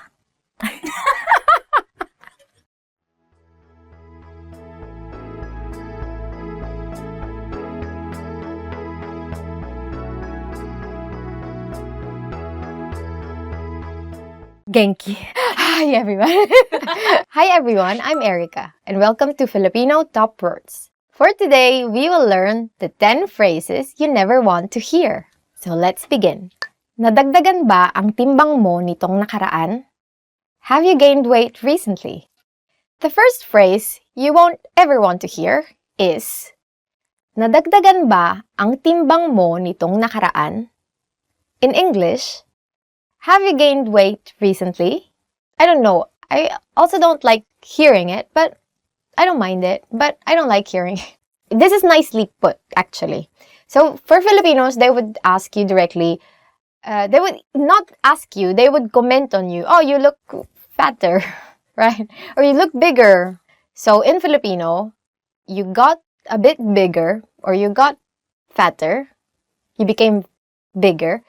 In Filipino is tumaba ka. But usually like that, like aunts, they see you, for example, you've been away for quite some time, you come back, and then your aunts will be like, oh, tumaba ka. Right? Especially in the Philippines, you get lots of food every time you go to a restaurant. And there's another thing. Usually, you have your rice, right? And then you have your meat. And then you eat your rice with your meat, and then you realize, oh, I still have some more meat left. Then you'll get another serving of rice, and then you eat your rice, and then you eat your meat, and then you realize, I don't have any more meat, but I still have rice. And then, okay, I'll get another serving of meat. And then it's like, and it happens, you know. Mayroon kang puting buhok. You have gray hair. So the next phrase that you won't ever want to hear is mayroon kang puting buhok. Or in English, you have gray hair or white. When someone tells me I have gray hair, I immediately try to have it pulled. For me, for instance, I'm always like concerned. I just want my hair to be always like this, really shiny black. And then, so we take care of it, right? Like you cover your hair also because too much sun can make your hair, what can damage your hair, like make it a bit lighter, almost brown. But I want my hair always to be black, so I'm kind of really very like careful with it. Sinabi ko na sayo. I told you so. Sinabi ko na sayo. Or, I told you so. Who wants to hear this? No one, right? In any other language, no one to hear this, I think. Right? Because it just like drives your mistake into your face. Like, you did this. I told you so. You should have done this. And if you're Filipino, your immediate response would be, obvious ba? Or isn't it obvious? Just like, leave. Like, ano nga yun? Because Filipinos can be very sarcastic also. So they would just be like, yeah, it happened. So, nothing can be done. So, what's the point of saying, I told you so? Tanggal ka na sa trabaho. You're fired. Tanggal ka na sa trabaho. Or, you're fired. So, if you're at work, do your job properly because they're paying you. They might as well do it, right? Hindi ikaw ang problema. Ako. It is not you. It is me. The next phrase that you don't want to hear, especially if you're splitting up, is hindi ikaw ang problema. Ako ba siya? Ako. Charot. Which in English is, it's not you. It is me. Okay. It's you then. If you insist, go ahead. Salamat sa pagpapadala ng iyong resume. Ngunit, ang posisyon ay napuno na. Thank you for your resume. However, the position has been filled. The next phrase that no one ever wants to hear is actually not a phrase. It's actually 2 sentences. But still, you don't want to hear or you don't want to read, right? Is, salamat sa pagpapadala ng iyong resume. Ngunit, ang posisyon ay napuno na. Or, thank you for your resume. However, the position has been filled. Next. But this is a nice thing actually to receive, especially if you're applying, right, for jobs, because you're not left just waiting. So at least you know, okay, this is not for me. I'm going to move on, look for another boyfriend or another girlfriend. Usually goes. Dapat tayong makipagkita sa ibang mga tao. We should see other people. The next phrase you hopefully won't hear is, dapat tayong makipagkita sa ibang mga tao. Or, we should see other people. I don't know why it's so sad. It's all about rejection. So, hopefully you don't get to experience this. Kailangan natin mag-usap. We need to talk. So, the next phrase that you don't ever want to hear is, kailangan natin mag-usap. Or, we need to talk. I think in any circumstance, this is not a nice phrase to hear, right? Whether it be your boyfriend, girlfriend, or your boss, then this is never a nice phrase to hear. So what do you do when someone tells you, we need to talk? Mag-rosaryo ko. Well, because we are Filipinos and we're religious, then we start praying at the rosary. Ang pangit mo. You're ugly. Next phrase that you definitely don't want to hear directed to you is, ang pangit mo. Or, you're ugly. I mean, who would say this? Is there anyone who will say this? Will anyone say this? Super mean. Are you a kid to say this? Yeah. I think only kids say this, right? And even kids nowadays are kind of a bit like politically correct. They don't really just say you're ugly. You are ugly. So if someone tells this to you, then just unfriend this person. You don't need that kind of negativity in your life. Pasensya na, nakalimutan ko. Sorry, I forgot. Pasensya na, nakalimutan ko. Which in English is, sorry, I forgot. This is very useful actually, but if it's directed to you, and for instance, the thing that was forgotten is very important, then you don't want to hear this. Say, your boyfriend to buy bread on his way home, right? And he forgot. So you don't have breakfast. So, can you eat, sorry, I forgot? So you just break his face. So that's it for this lesson. Hope you learned phrases that you don't want to hear. Don't try using those phrases because otherwise you will also hear more phrases that you don't want to hear. Don't ever want to hear. So are there any other phrase that has been said to you that you realize you don't like? If there are, please don't forget to comment them down below and don't forget to like and subscribe. And if you want more lessons in Filipino, go to filipinopod101.com and I'll see you in the next lesson. Bye-bye. Thank you for listening. I hope you won't have any problems with your partners. And always stay in love. Because the problem is you, not me.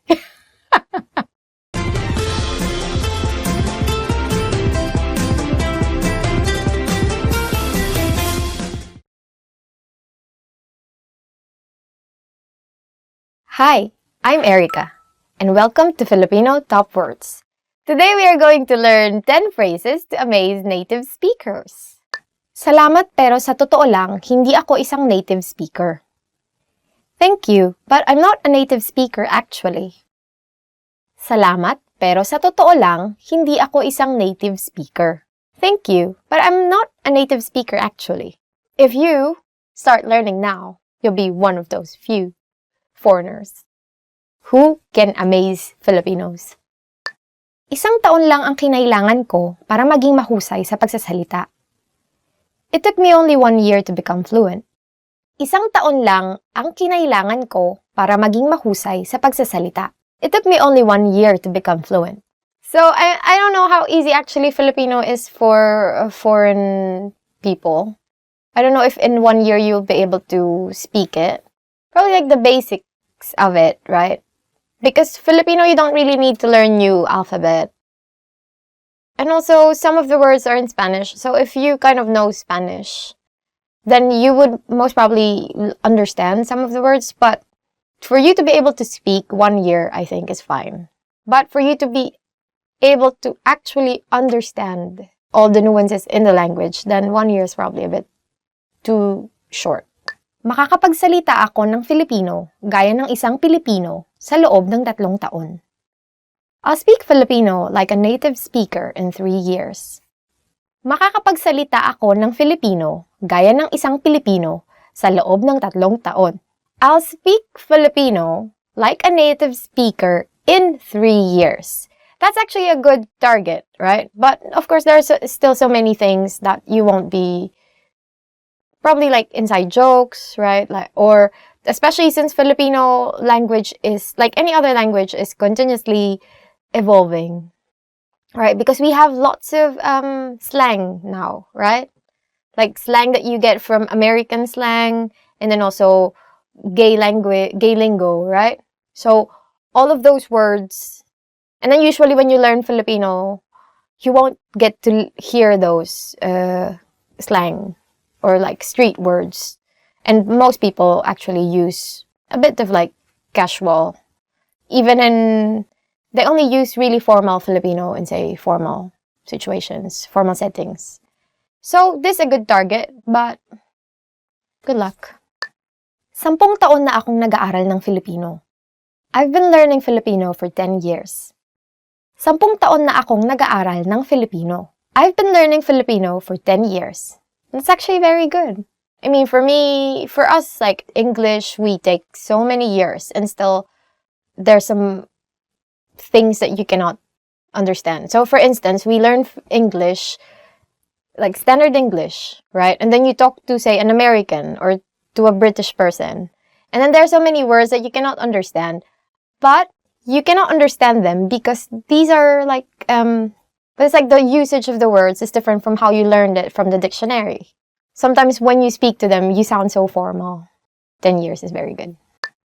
Kaya kong manood ng mga pelikulang Filipino nang walang subtitle. I can watch Filipino movies without subtitles. Kaya kong manood ng mga pelikulang Filipino nang walang subtitle. I can watch Filipino movies without subtitles. We are releasing so many indie movies recently. Those are really good movies, so please watch Filipino movies. And if you can see them without subtitles, very good. Kaya kong magkabisa ng higit kumulang mga 50 bagong salitang Filipino kada araw. I can memorize around 50 new Filipino words a day. Kaya kong magkabisa ng higit kumulang mga 50 bagong salitang Filipino kada araw. I can memorize around 50 new Filipino words a day. Oh, that's very impressive. I don't have memories. Masaya at madaling aralin ang Filipino. Filipino is fun and easy to learn. Masaya at madaling aralin ang Filipino. Filipino is fun and easy to learn. Yeah, which actually it is, right? It's very, I think it's easier compared to, say, Japanese or Chinese. Because as I've said, first, Filipino, you don't need to learn new alphabet, which immediately makes it easy, right? Because learning a new alphabet is very hard, right? I mean, if you say, for example, walk in the streets and then you can read the signs, that's already something. Because say you go to Japan, then you see all the signs and you cannot read kanji or hiragana or katakana, right? Then you cannot, it's like as if you're, I don't know, you're lost. But at least with Filipino, then you can immediately read the signs. And then the next thing is, you learn the words. Naintindihan ko ang lahat ng sinabi mo. I completely understood everything you said. Naintindihan ko ang lahat ng sinabi mo. I completely understood everything you said. Yeah, so when someone tells you this, then they're amazed. Yeah, so that's why they're just like, oh, great. So for example, someone tells you this very long explanation about something. Then, as a Filipino, you can simply say, gets ko. Because that's very Filipino actually, which means, I got it. Marami akong alam na slang sa Filipino. I know a lot of slang words in Filipino.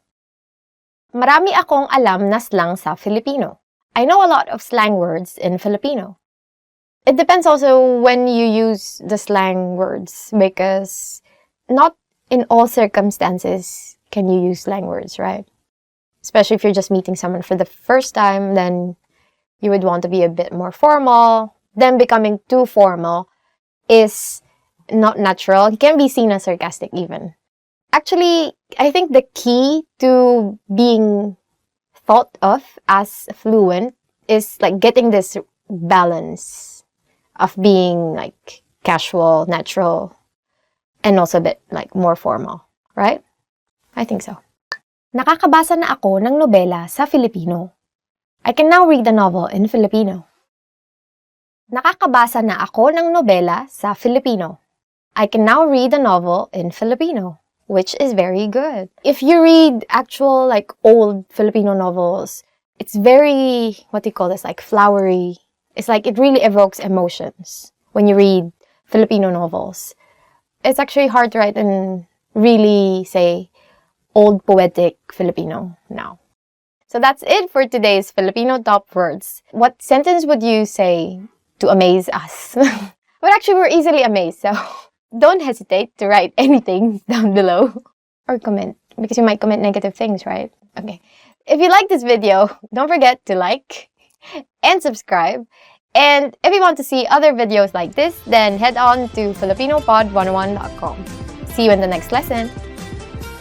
Naintindihan ko ang lahat ng sinabi mo. Marami akong alam. Inay, ito na po ang inyong pansit.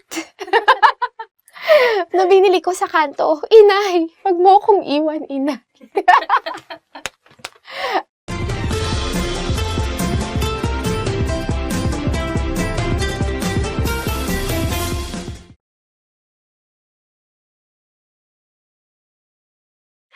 Hi everyone, my name is Erica, and welcome to Filipino Top Words. Our lesson for today is 15 must-know family words. Ta-da! Pamilya.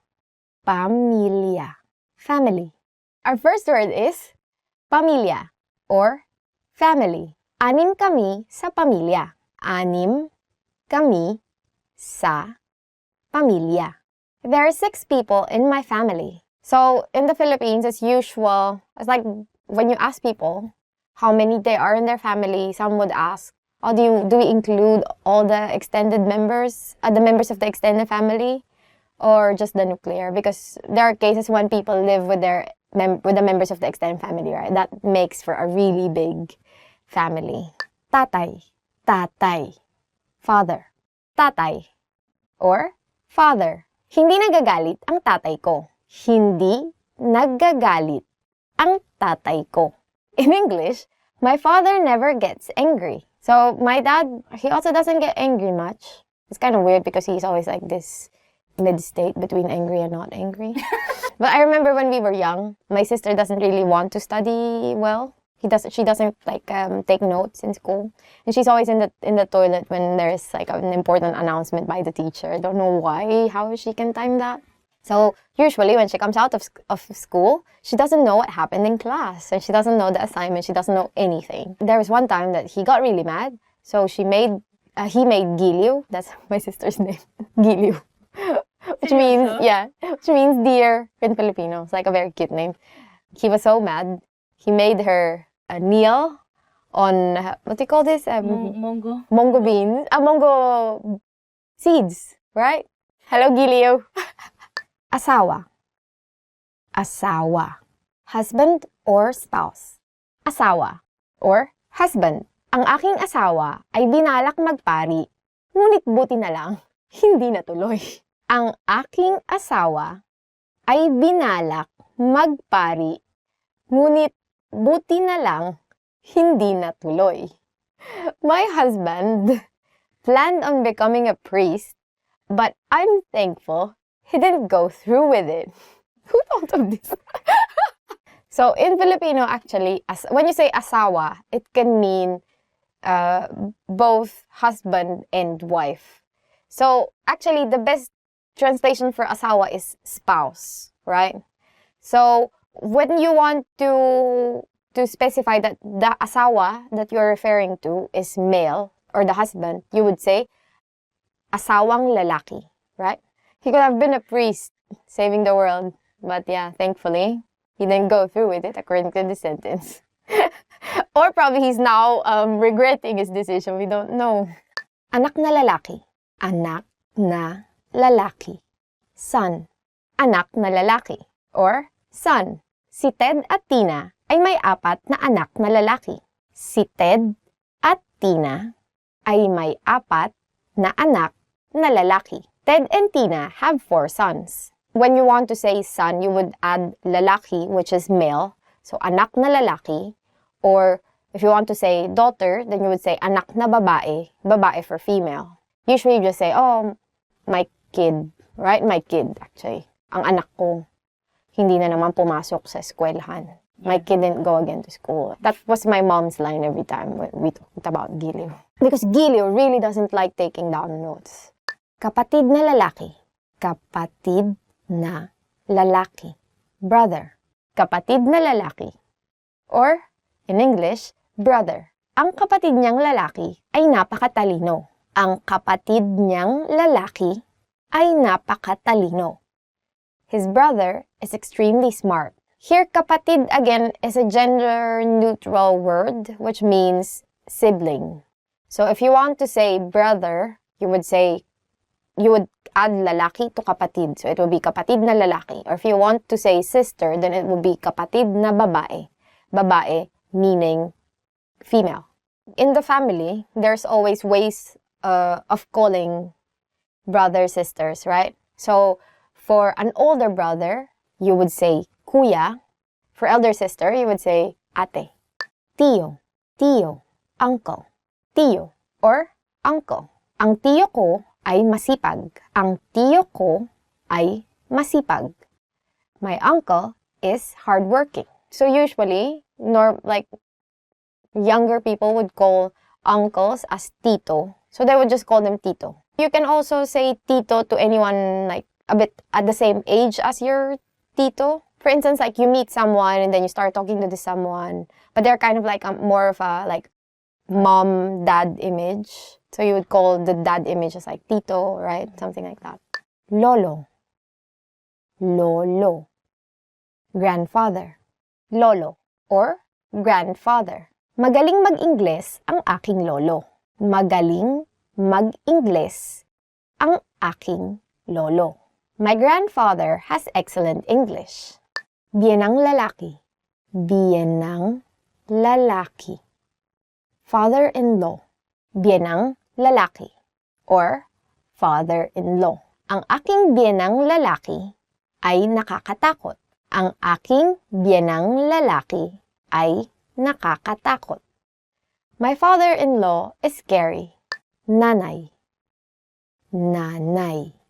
Mother. Nanay. Or mother. Walang katulad ang aking nanay. Walang katulad ang aking nanay. There is no one like my mother. Because my mom is weird. She's very funny. I don't know. I think she was normal. Now she's a mom. When I'm away, I talk to her on Facebook video, right? Video call.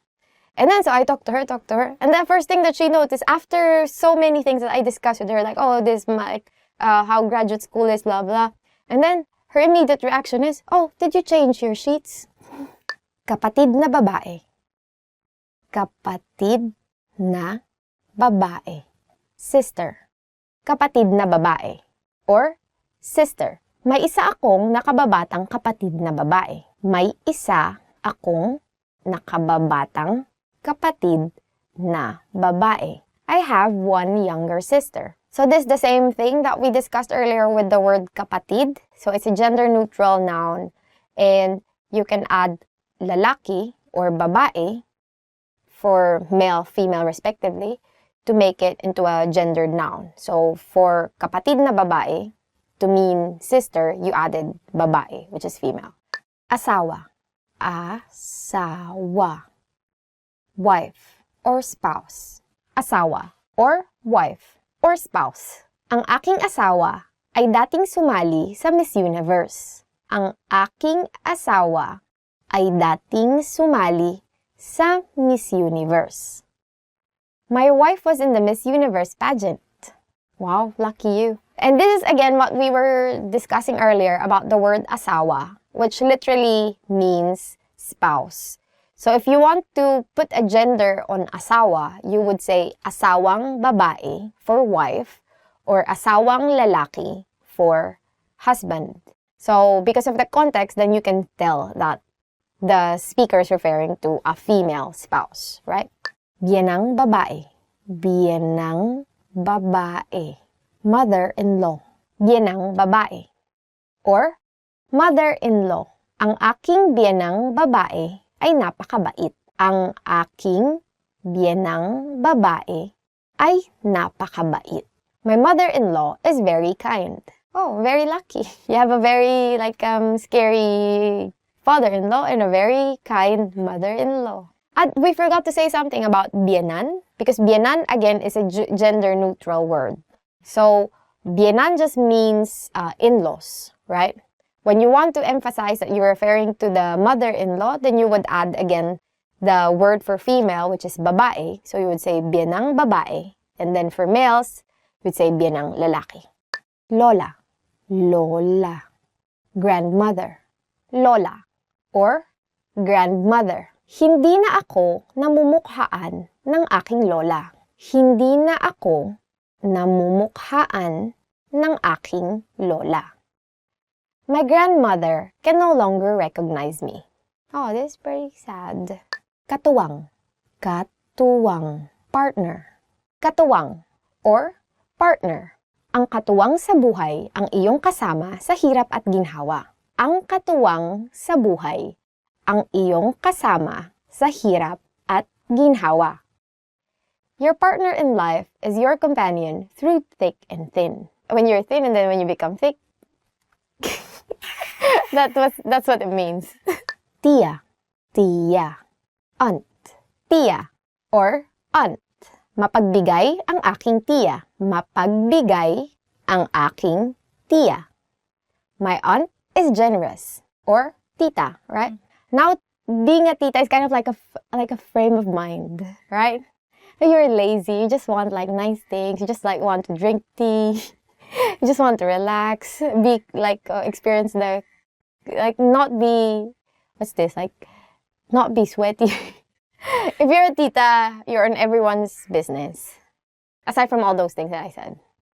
So imagine, you always would have titas that ask you, why aren't you still married, right? There are always those titas. They just have so much time, right? Okay, guys, that's it for this lesson. Hope you learned something new. Don't become a tita yet. Who is your favorite member of your family? How many are you and your family? And don't forget to like, subscribe to the channel, and visit FilipinoPod101.com to learn more Filipino. Hanggang sa muli!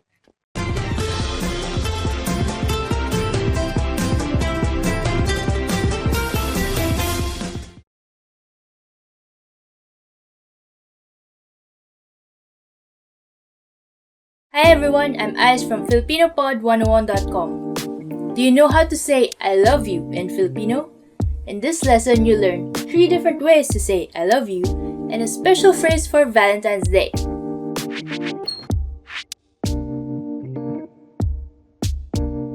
Let's start with the most common phrase. Mahal kita. Mahal kita. I love you. This phrase is direct. You should use it only when confessing your love.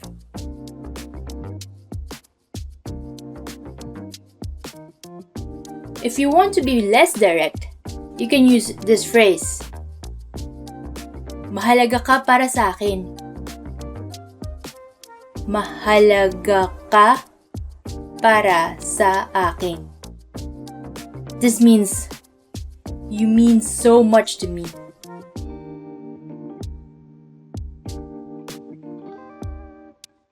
Now, if you want to be more romantic in expressing your love for someone, here's a phrase for you. Hindi kayang ilarawan ng mga salita ang pag-ibig ko para sa iyo. Hindi kayang ilarawan ng mga salita ang pag-ibig ko para sa iyo. This means words cannot describe my love for you.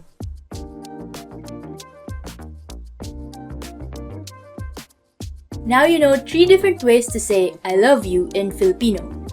And here's one more. What if you want to spend Valentine's Day with someone special? In that case, you can say, maaari bang ikaw ang aking maging Valentine? Maaari bang ikaw ang aking maging Valentine? This means, will you be my Valentine?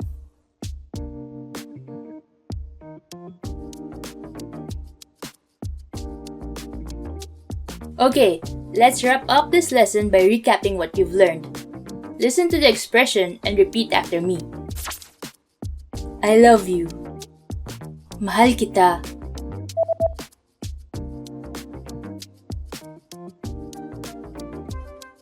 Mahal kita.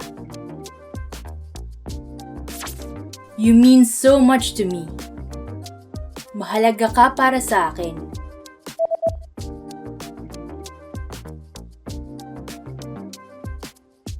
Mahalaga ka para sa akin. Words cannot describe my love for you.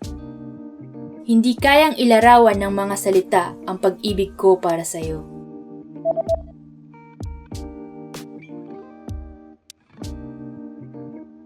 Hindi kayang ilarawan ng mga salita ang pag-ibig ko para sa iyo. Will you be my Valentine? Maaari bang ikaw ang aking maging Valentine?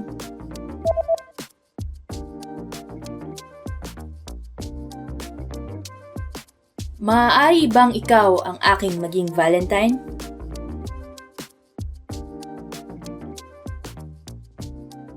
Well done! Here's a fun fact. Do you know about the Filipino courting tradition called harana? Harana is the tradition of serenading the person you're trying to woo from outside their house. It takes a lot of courage, but don't worry, you can have your friends back you up and play the guitar for you. You just learned 3 different ways to say I love you in Filipino, and 1 special phrase for Valentine's Day. Also, don't forget to download your free cheat sheet on how to be a good lover in the Philippines, including words for romance, compliments, and pickup lines. Check out the description below and go to filipinopod101.com now. I'll see you next time. Paalam!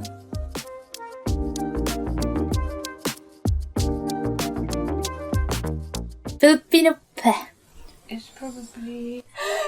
I don't know how to hear.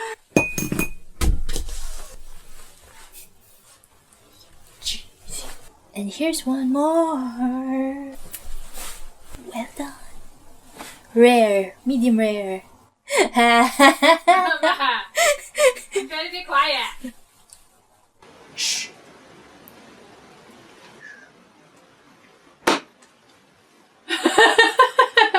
Funny.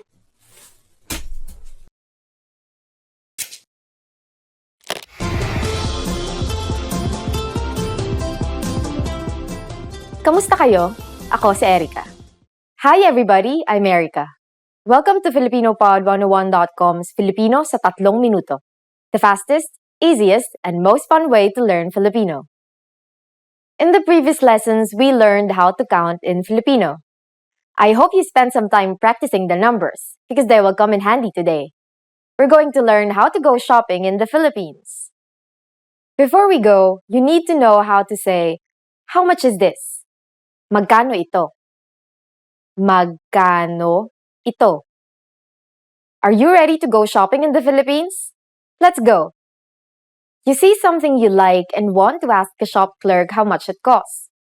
First, you might want to say either ate, older sister, or kuya, older brother. It's common in the Philippines to call a sales clerk ate or kuya to show respect to them. Ate, magkano ito? Kuya, magkano ito? Magkano means how much, and ito means this. To be more polite, you just add po to the phrase. Ate, magkano po ito? Kuya, magkano po ito? If you want to be more specific when asking, how much is this, and refer to a certain type of object, we need to add the connector ng to ito, and then the object that you want to buy.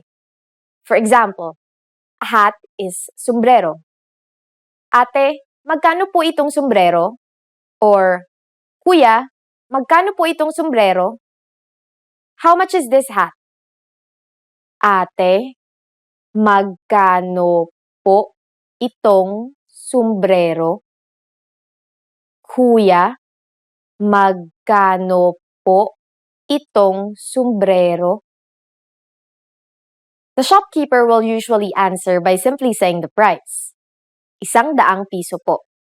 Or even the price without the peso. 100 po. You might also hear them use the word lang, meaning only, or just, to imply that the price is cheap. For example, 100 piso lang po. 100 lang po. What is 100?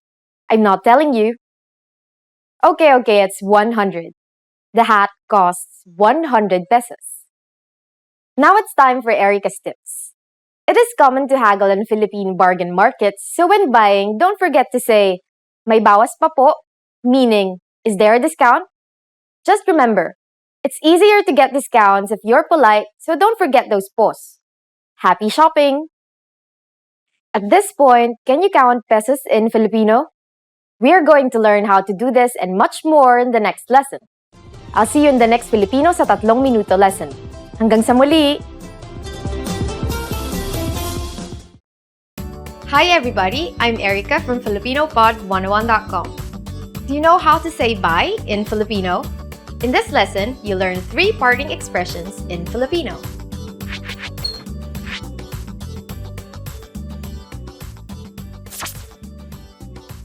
Let's start with the easiest one. Paalam. Paalam. This means goodbye in Filipino. You can use this expression on any occasion with anyone.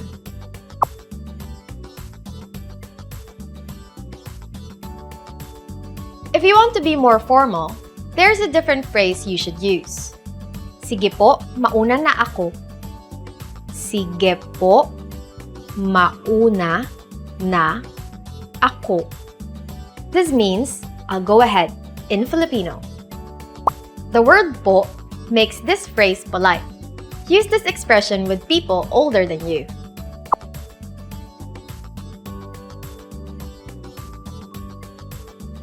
If you want to sound more casual, here's a phrase for you. Sige, mauna na ako. Sige, mauna na ako. This is a casual way to say bye. This phrase is used amongst friends and in other casual situations. It can also be used with close family members and relatives similar in age.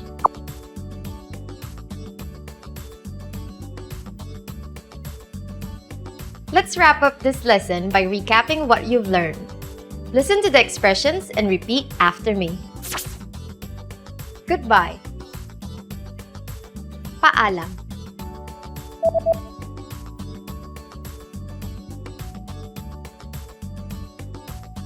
Paalam. I'll go ahead. Sige po, mauna na ako.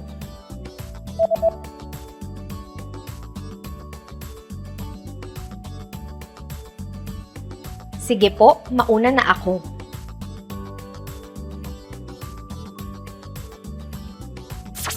The casual way to say bye. Sige, mauna na ako.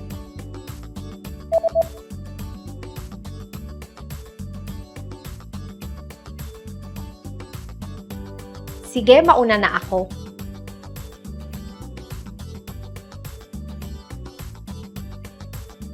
Well done! Here's a fun fact. In a daily conversation, you will hear the casual phrase, sige, mauna na ako, more often than other expressions. So remember both paalam and sige, mauna na ako when talking with your friends. You just learned how to say bye in 3 different ways in Filipino.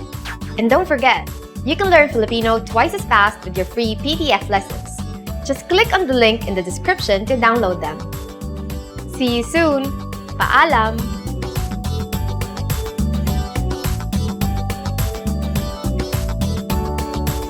Just clink, clink. Hi everybody, I'm Erica from FilipinoPod101.com. Do you know how Filipino people celebrate New Year's Day? In this lesson, you'll learn some important phrases about the Filipino New Year and some valuable cultural tips.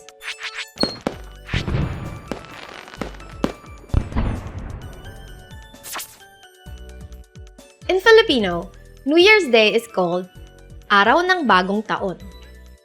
Araw ng Bagong Taon.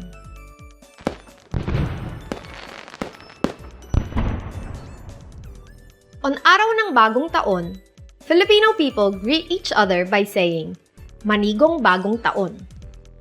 Manigong Bagong Taon. This means Happy New Year. When you meet someone for the first time in the new year, be sure to greet them with this phrase.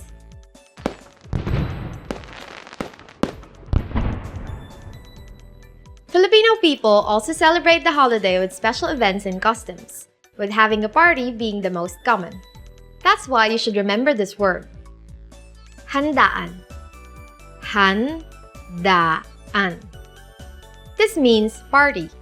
In recent years, going to street parties to welcome the new year has become a popular tradition in the Philippines, especially in Manila. This is partly because firecrackers are gradually being prohibited for individual use. Due to the massive amount of firecrackers used and because the people setting them off at home are not professionals, individual use of firecrackers brings danger to the neighborhood.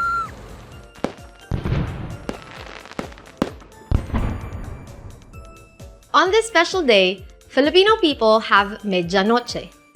Medianoche. This is a feast shared by the family to welcome the new year. Every type of food served is laced with an underlying meaning and is believed to bring luck and prosperity for the new year. Some of the food prepared during the party include a dozen circular fruits believed to bring prosperity. Biko, which is a kind of sweetened sticky rice, is made in order to make our luck stick around. Pansit, a type of noodle, is made for longevity.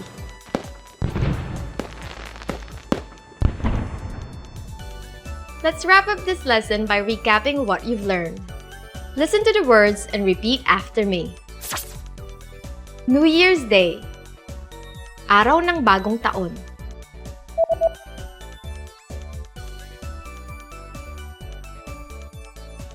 Araw ng Bagong Taon.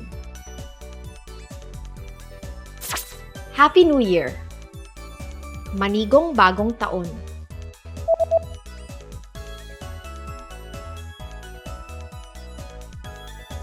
Manigong Bagong Taon. Party. Handaan.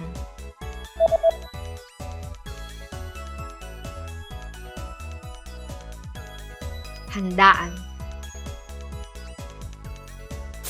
A feast shared by the family to welcome the new year.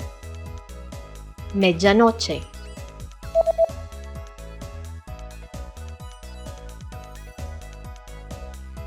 Medianoche.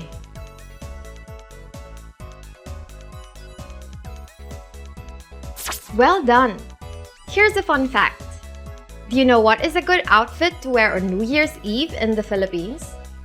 It is said that polka dots are the best design to wear on New Year's Eve.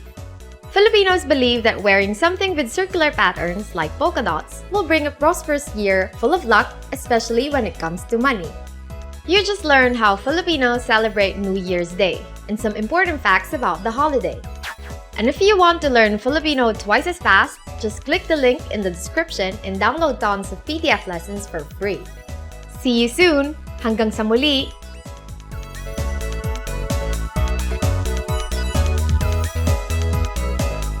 Gradual ilong.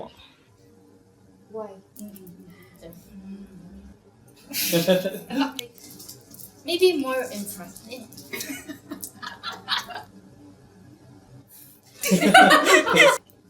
Can you go get closer? Yes.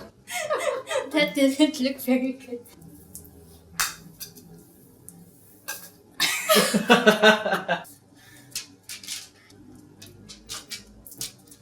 I like that. It doesn't want to go. but not smiling, right? Yeah, like right there is the sweet spot.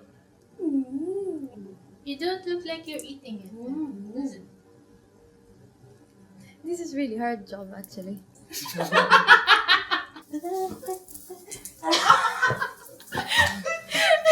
I think that's enough.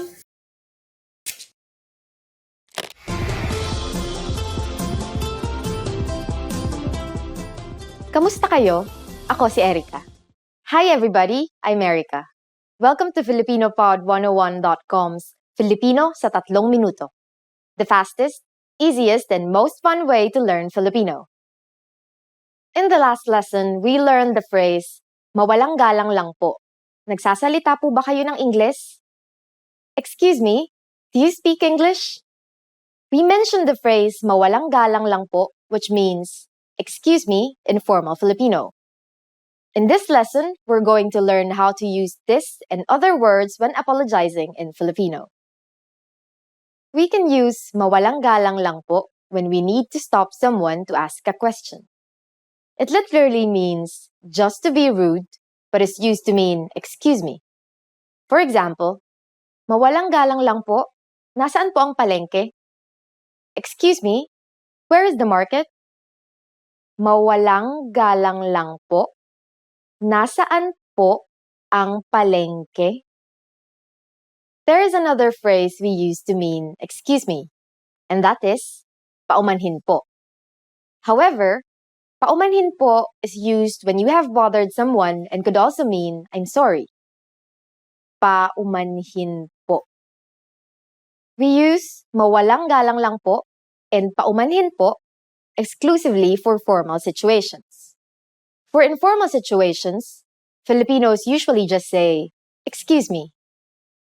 But if there is something you really want to apologize for, it might be better to use a different phrase. That phrase is, patawarin mo ako. It means, please forgive me, and is used in informal situations. Patawarin mo ako. In formal situations, we say, patawarin niyo po ako. Patawarin niyo po ako. Here we added po and turned the second person pronoun into plural. Another common phrase Filipinos use for apologizing is, pasensya na po kayo. Pasensya na po kayo. This phrase is usually heard from shopkeepers when apologizing to customers. It can be translated as, please be patient with us. Now it's time for Erica's tips. In the Philippines, it is normal to simply say, excuse me, or I'm sorry, since English is commonly used in conversation. You could also add po to these phrases to make them sound a bit more formal and sincere. Excuse me po, or excuse po, I'm sorry po, or sorry po. Are you able to count in Filipino? In the next lesson, we will learn the numbers in Filipino from 1 to 19. I'll be waiting for you in our next Filipino sa 3 minuto lesson. Hanggang sa muli!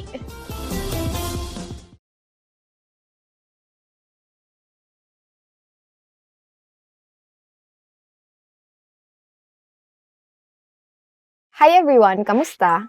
I'm Erica, and welcome to Filipino Top Words. So for today's lesson, we are going to talk about top 25 verbs that you will need when you go to the Philippines. So let's go ahead and get started.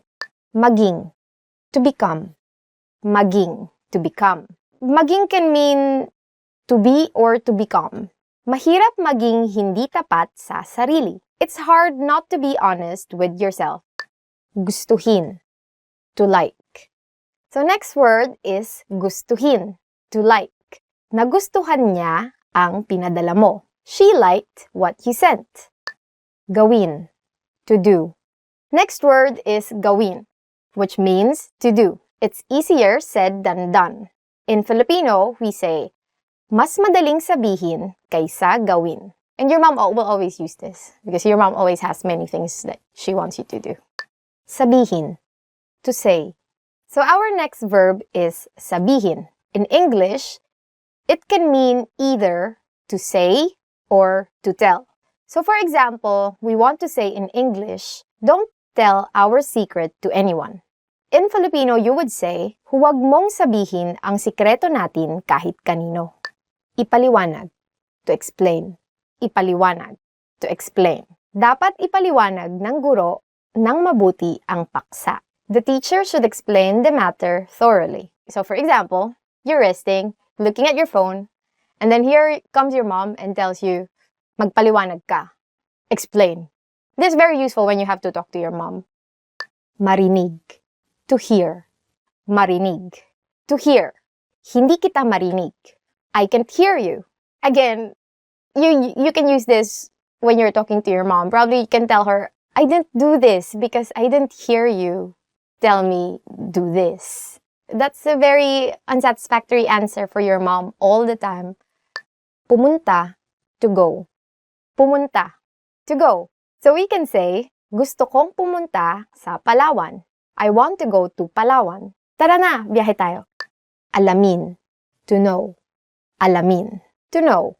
Gusto kong alamin kung mas mahirap bang matutunan ang Japanese o Chinese. I want to know if it's harder to learn Japanese or Chinese. Compared to Japanese or Chinese, Filipino is easier, right? So, please take the time to study Filipino. You will take less time than studying Japanese than if you go and study Japanese or Chinese. So, you know what to learn.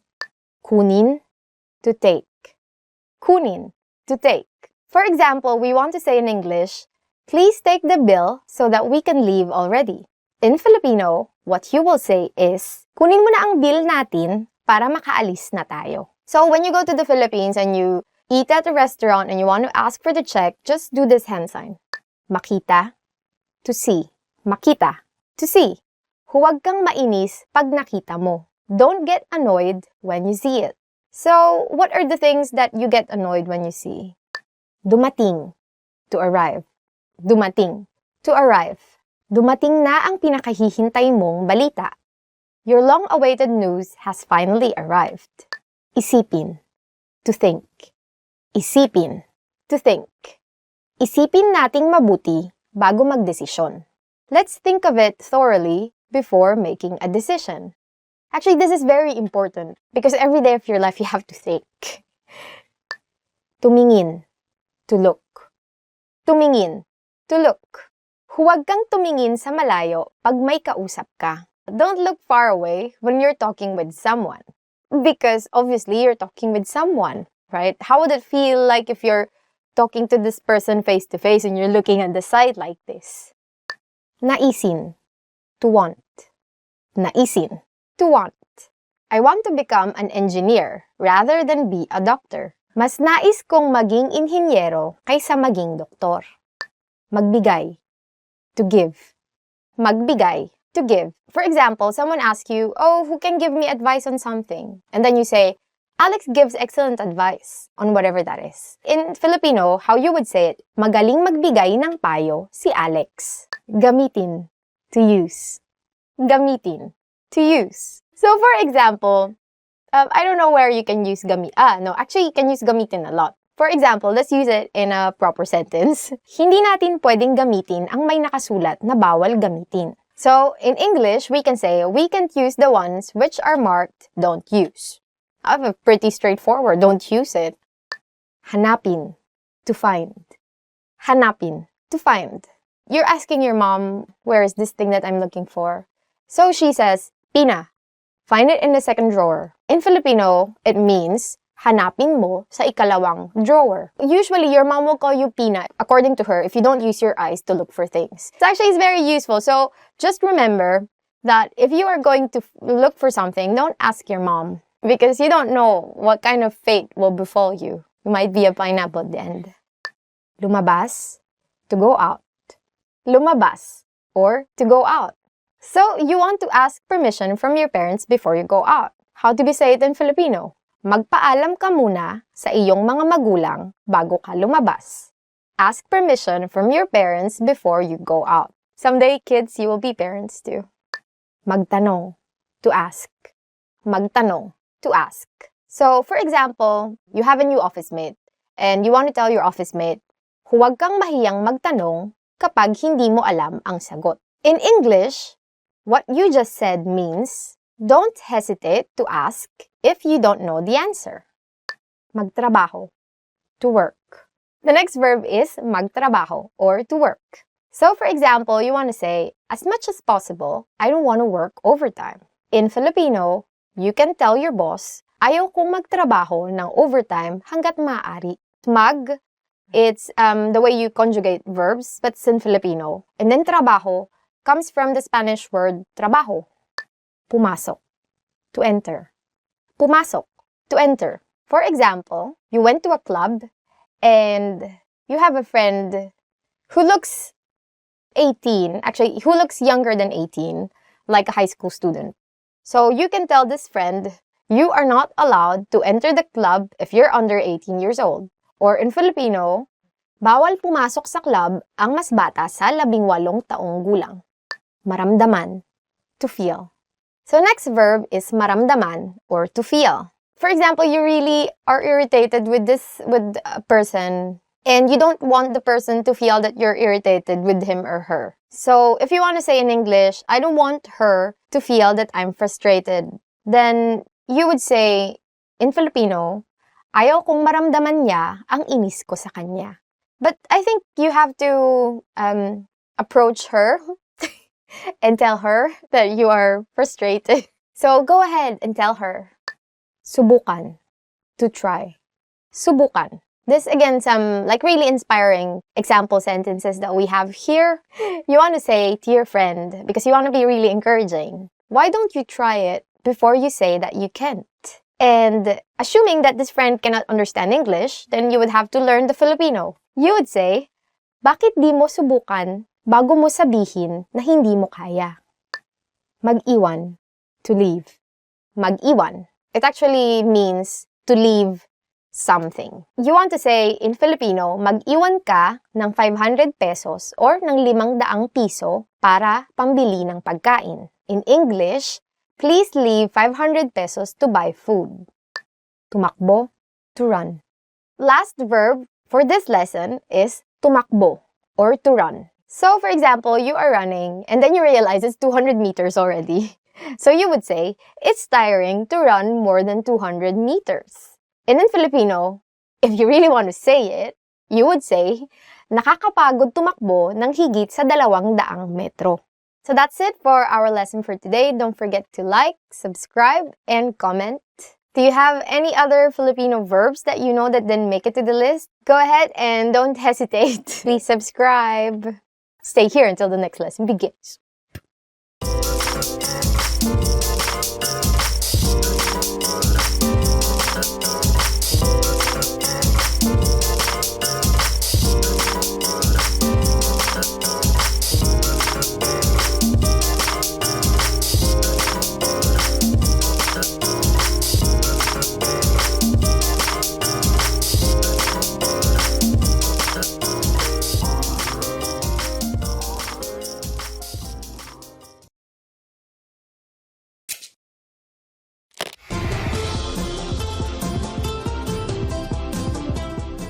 Kamusta kayo? Ako si Erica. Hi everybody, I'm Erica.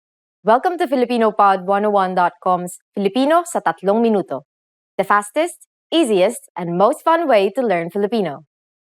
In the last lesson, we learned the numbers from 1 to 11.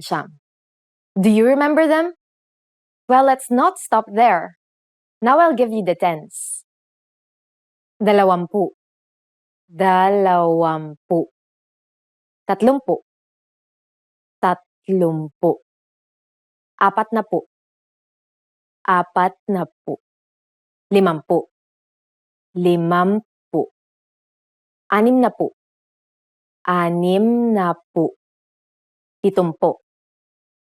50, 60, 60,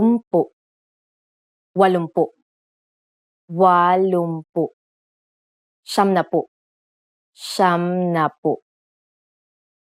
Just like 11 to 19 from the last lesson, the tens also has a common formula.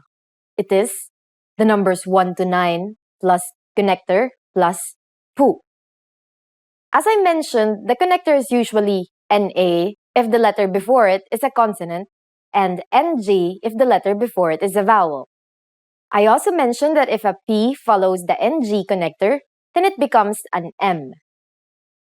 Now here's one more thing. If the vowel before M is an O, then that also changes and becomes a U. Just like in 30, 70, and so on. Finally, one last thing to note is that for the number 10, we say 10 and not 10.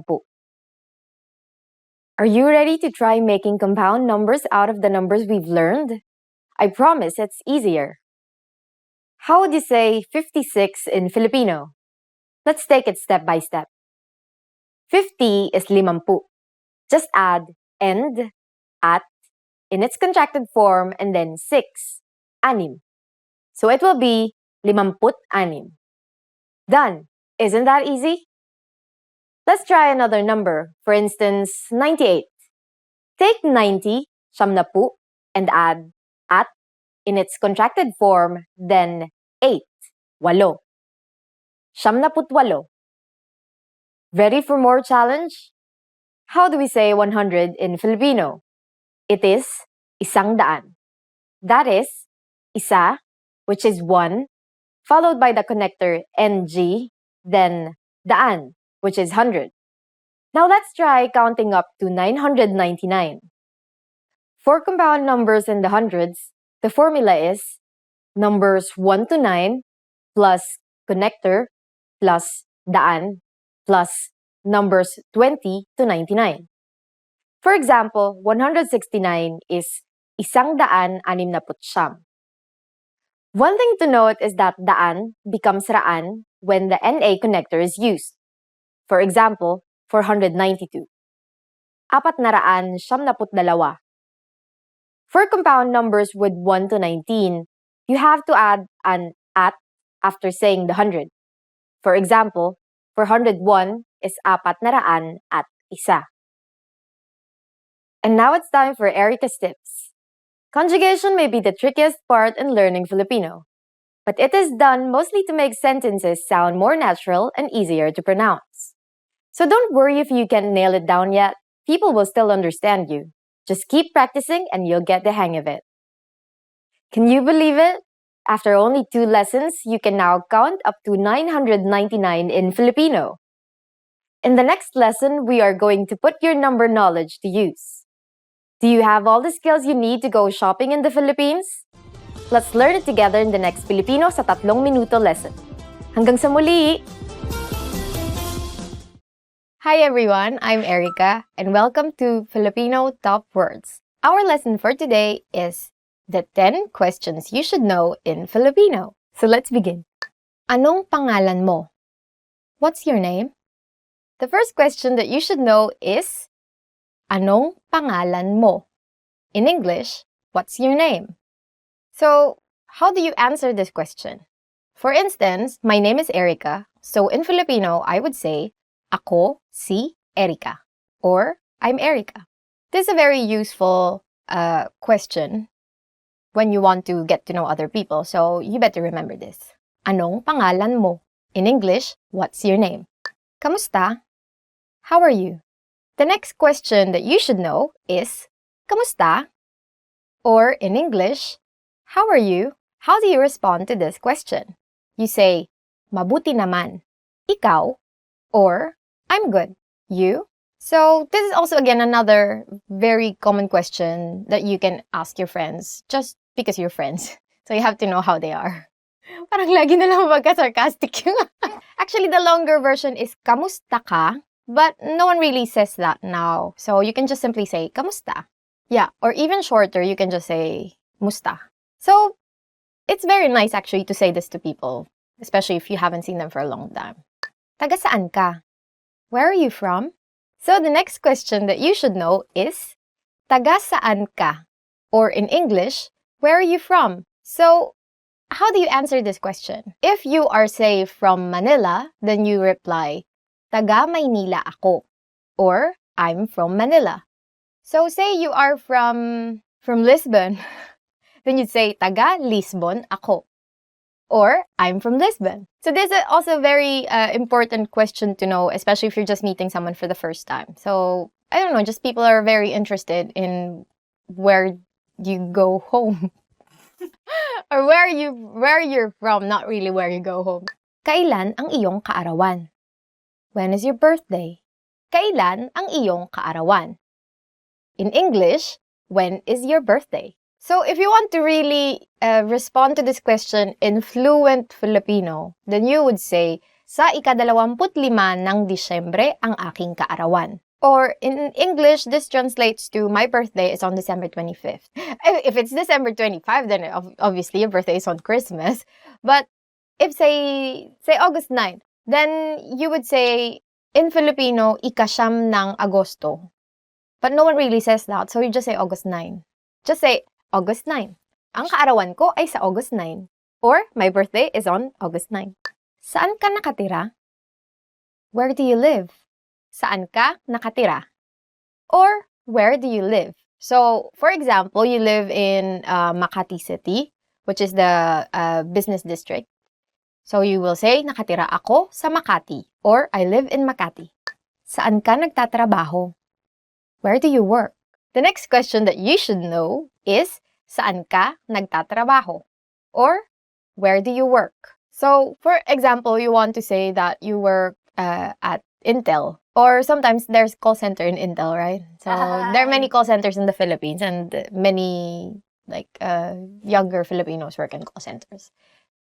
And so you can say, nagtatrabaho ako sa Intel.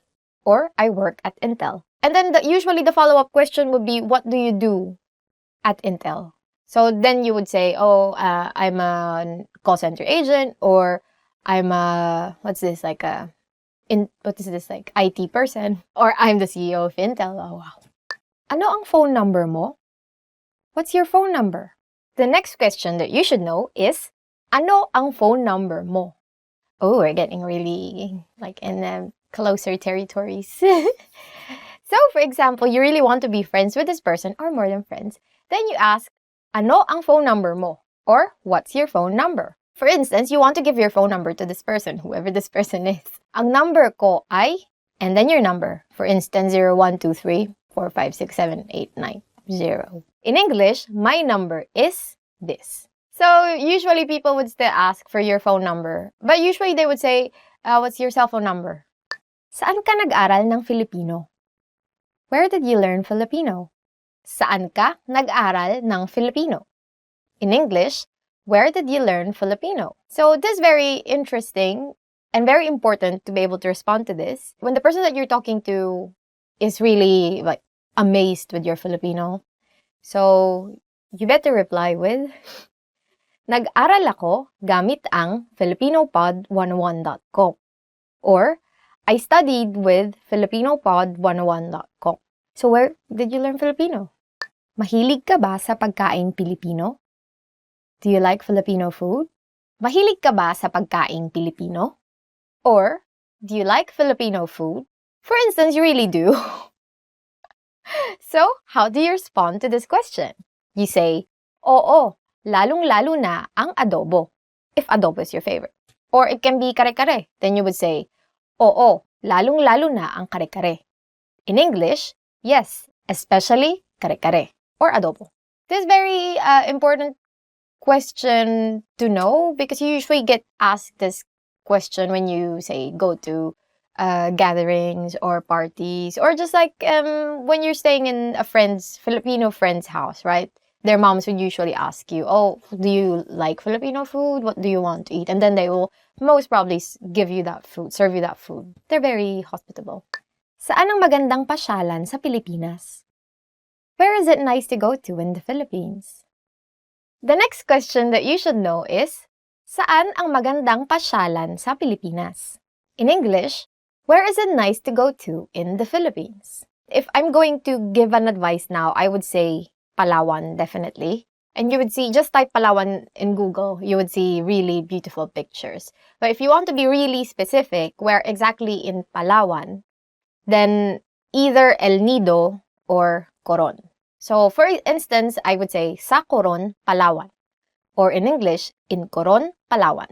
It's very nice actually, very cheap. And very beautiful place. So I haven't been to Coron, I've been to El Nido. I've been to El Nido, not Coron, not yet. So those are the top 10 questions that you should know.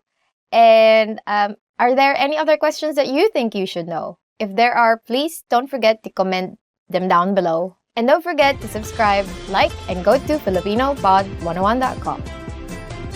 Bye. Just joking. If you want real mangoes, go to the Philippines. We have the best mangoes. And if you really want the best mangoes, I think you should go to this island called Guimaras.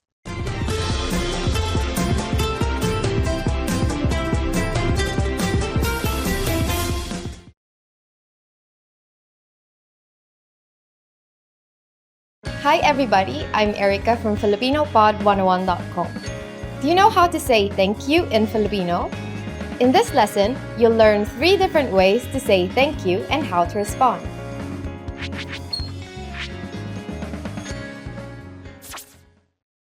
Let's start with the easiest one. Salamat. Sa-la-mat. It means thank you. If you want to show your sincere appreciation for something, you can say this expression. Maraming salamat. Ma-ra-ming sa-la-mat. Marami means a lot, so maraming salamat literally means many thanks. So simply add maraming if you want to show you appreciate someone a lot. What if you want to show appreciation in a more formal way? Here's how you can say it. Salamat po. Sa-la-mat po. We add the word po at the end to show respect to older people. Now you know 3 different ways to say thank you in Filipino. But how do you respond if someone thanks you? If someone thanks you in Filipino, simply say, walang anuman. It means, you're welcome. If it's a formal situation, say, walang anuman po.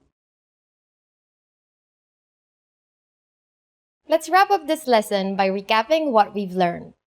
Listen to the expression and repeat after me. Thank you. Salamat.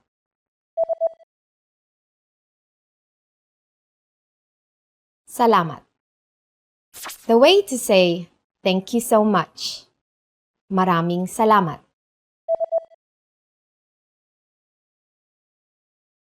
Maraming salamat.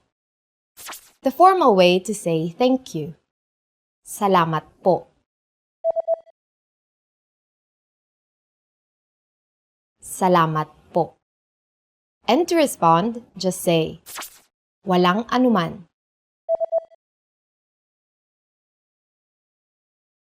Walang anuman. Well done!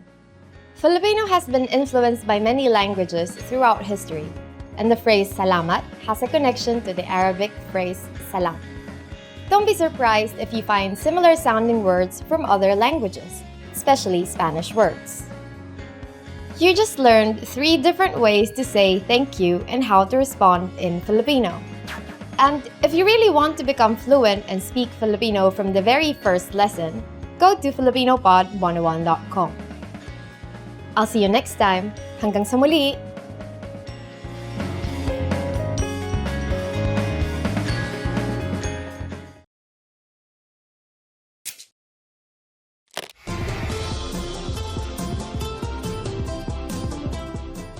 Welcome to FilipinoPod101.com's Filipino sa 3 minuto.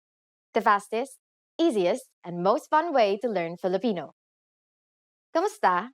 Ako si Erica. Kinagagalak kong makilala ka. Hi, I'm Erica. Nice to meet you. In this series, we're going to learn basic Filipino expressions. It's super easy and it only takes 3 minutes. In this lesson, you're going to learn how to introduce yourself in Filipino. Are you ready? Here we go. Kamusta? Ako si Erica. Kinagagalak kong makilala ka. Hi, I'm Erica. It's nice to meet you. Kamusta? Ako si Erica. Kinagagalak kong makilala ka. Did you get it? Let's take it step by step. Start by saying, Kamusta? This means, how are you? But is commonly used to say, hi in Filipino. Next, say, ako si, I am, and then your name. My name is Erica, so I'll say, ako si Erica. Finally, say, kinagagalak kong makilala ka. This means, it's nice to meet you. Kinagagalak kong makilala ka. Kamusta? Ako si Erica. Kinagagalak kong makilala ka. Next, we're going to learn how to introduce ourselves in formal Filipino. But first, I'll teach you 2 words that turns any Filipino sentence formal. They are po and opo. Po, opo. All Filipinos learn these 2 words when they are young because they are a must when speaking politely to those who are older. Now here's how to introduce yourself in formal Filipino. Kamusta po? Ako si Erica Reyes. Kinagagalak ko po kayong makilala. How are you? I'm Erica Reyes. It's nice to meet you. Kamusta po? Ako si Erica Reyes. Kinagagalak ko po kayong makilala. Did you notice the word po in this introduction? Let's compare it with the informal introduction we learned earlier. First, we have kamusta po instead of just kamusta. As we've said before, kamusta means how are you and has essentially the same use as hi in English. It comes from the Spanish phrase como esta. We add the word po to this to make it polite. For the next sentence, there is no need to change ako si or I am. However, saying your full name is considered more formal. In the Philippines, we say our first names first and last names last. Finally, pay attention to the ending. We went from kinagagalak kong makilala ka to kinagagalak ko po kayong makilala. Ka or you is changed to the plural pronoun kayo to make the sentence more formal. The pronoun is moved to the front of the verb, and NG is added to connect the words. Finally, we also add po to the sentence to show respect. One more time. The informal way to introduce yourself in Filipino is, Kamusta? Ako si Erica. Kinagagalak kong makilala ka. The formal way to introduce yourself is, Kamusta po? Ako si Erica Reyes. Kinagagalak ko po kayong makilala. Now it's time for Erica's tips. Have you gotten hold of saying, kinagagalak kong makilala ka? Well, you might be surprised, but Filipinos say, nice to meet you, more often than its Filipino counterpart. This is because many English words and phrases are used in daily conversation since English is the second official language of the Philippines. Filipinos also shake hands during first meetings, just like in many Western cultures. But of course, If you use the proper Filipino introduction, your new Filipino friends will definitely be impressed. Do you know how to say thank you in Filipino? How about you're welcome? Watch the next Filipino sa 3 minuto lesson to find out. See you next time. Hanggang sa muli!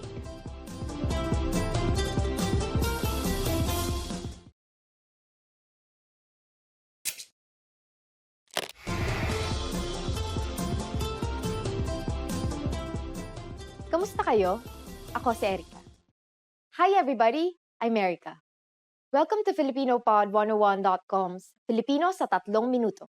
The fastest, easiest, and most fun way to learn Filipino. In the last lesson, we learned how to be grateful to people by saying salamat. In this lesson, we'll learn some of the most common greetings used in the Philippines. Handa na ba kayo? Are you ready? Then let's start. First, we'll learn the greetings we use when meeting people. Kamusta? Kamusta. Do you remember this from the first lesson? Kamusta literally means, how are you? But it is used as hi or hello. Musta is a shortened version of kamusta, which you can use when greeting friends. Musta. For formal situations, we use kamusta po. Kamusta po. Now, here are sometimes specific greetings used when meeting people. Magandang araw. Magandang araw. Literally, magandang araw means good day. To be more specific about which time in the day we greet someone, we use magandang umaga, magandang tanghali, and magandang hapon, meaning good morning, good noon, and good afternoon respectively. Magandang umaga. Magandang tanghali. Magandang hapon. During the evening, there is only one greeting, and that is magandang gabi. Magandang gabi. Maganda means beautiful or good. The connector NG is added to connect maganda and gabi. In formal situations, you just need to add po to the Filipino greetings I've already mentioned. Magandang araw po, magandang umaga po, magandang tanghali po, magandang hapon po, magandang gabi po. Are you ready for more? Next are some greetings we use when leaving. To say goodbye in Filipino, we say paalam. Paalam. We also have sige, mauna na ako. Literally, all right, I'll go ahead. And is a more casual way of saying goodbye. Sige, mauna na ako. Finally, we have hanggang sa muli, meaning see you again. Hanggang sa muli. Again, to make these formal, we just need to add po. Paalam po. Sige, mauna na po ako. Hanggang sa muli po. Now you can greet people in many different ways in Filipino. Let's review them all again. Here are the greetings we use when meeting people. Kamusta? Magandang araw. Magandang umaga. Magandang tanghali. Magandang hapon. Magandang gabi.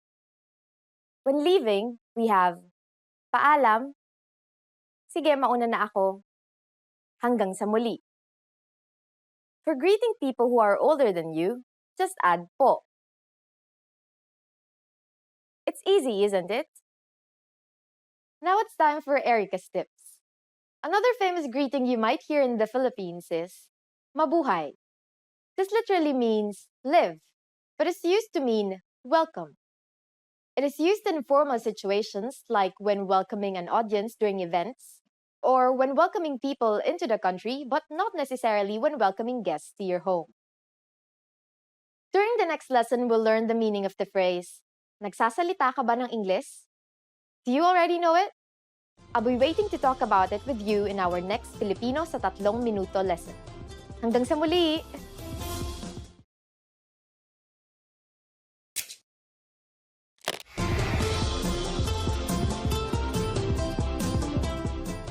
Kamusta kayo? Ako si Erica. Hi everybody, I'm Erica. Welcome to FilipinoPod101.com's Filipino sa 3 minuto, the fastest, easiest, and most fun way to learn Filipino. In the last lesson, we learned the most common greetings in Filipino. Do you remember them? In this lesson, we're going to learn a very useful phrase. Do you speak English? This phrase can be a lifesaver. The majority of Filipino people understand English. But if you ask in Filipino, you can be sure that everyone will understand what you're saying, even if their answer is no. Here's the informal way to ask it. Nagsasalita ka ba ng Ingles? Nagsasalita ka ba ng Ingles? Let's break down the sentence. In Filipino, the verb can come before the subject. Nagsasalita means speaking, followed by ka, which means you.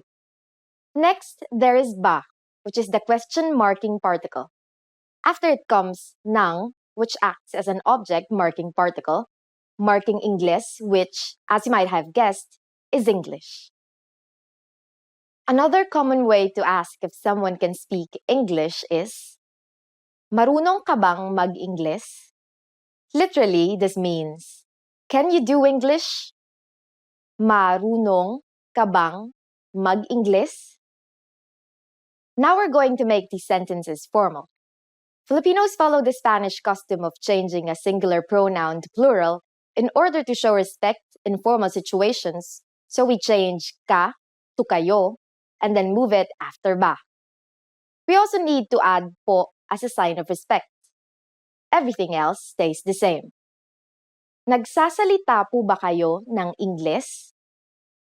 Marunong po ba kayong mag-Ingles?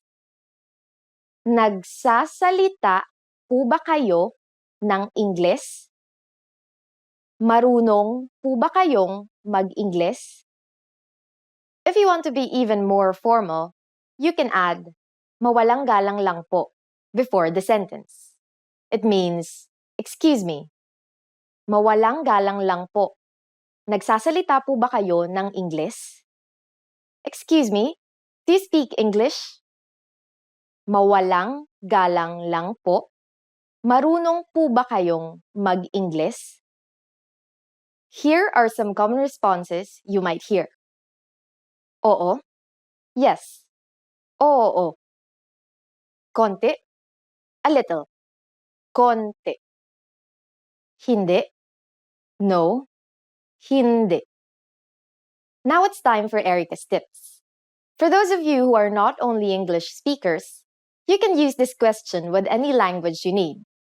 Just substitute Ingles with Espanol for Spanish, Hapon for Japanese, Italiano for Italian, Aleman for German, and so on.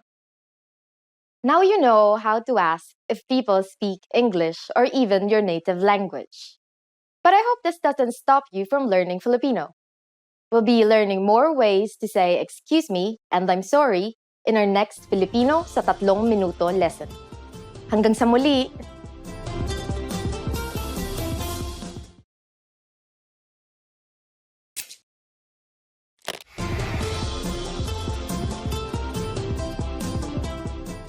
Kamusta kayo? Ako si Erica. Hi everybody, I'm Erica. Welcome to FilipinoPod101.com's Filipino sa 3 minuto, the fastest, easiest, and most fun way to learn Filipino. In the last lesson, we learned quite a few phrases used when apologizing in Filipino. In this lesson, we are going to learn numbers in Filipino. That's right, numbers, mga numero.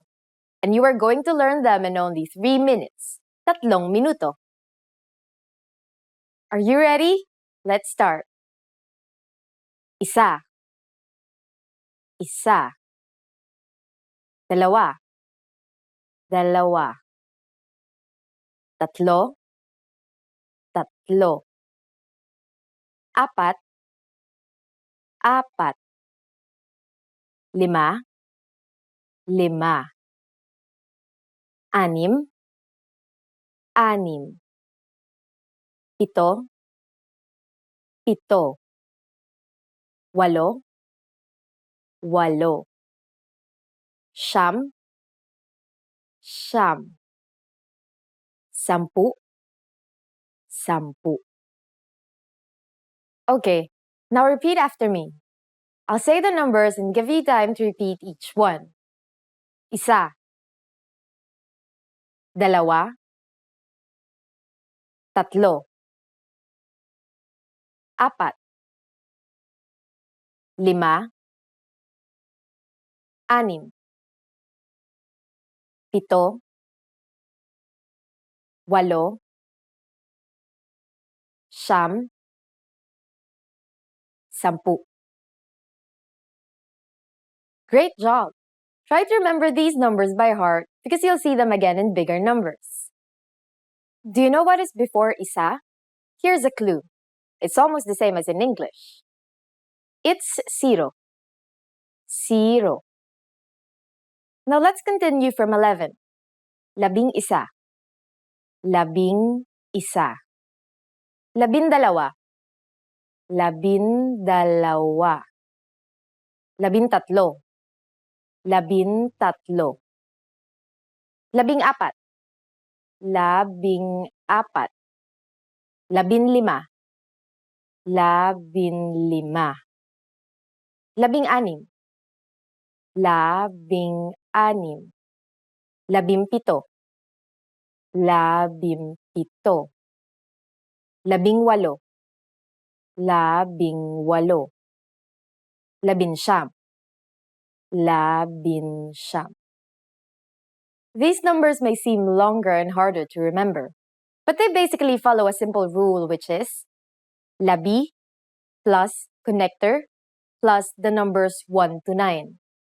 In Filipino, the connector is usually NA if the letter before it is a consonant, and NG if the letter before it is a vowel.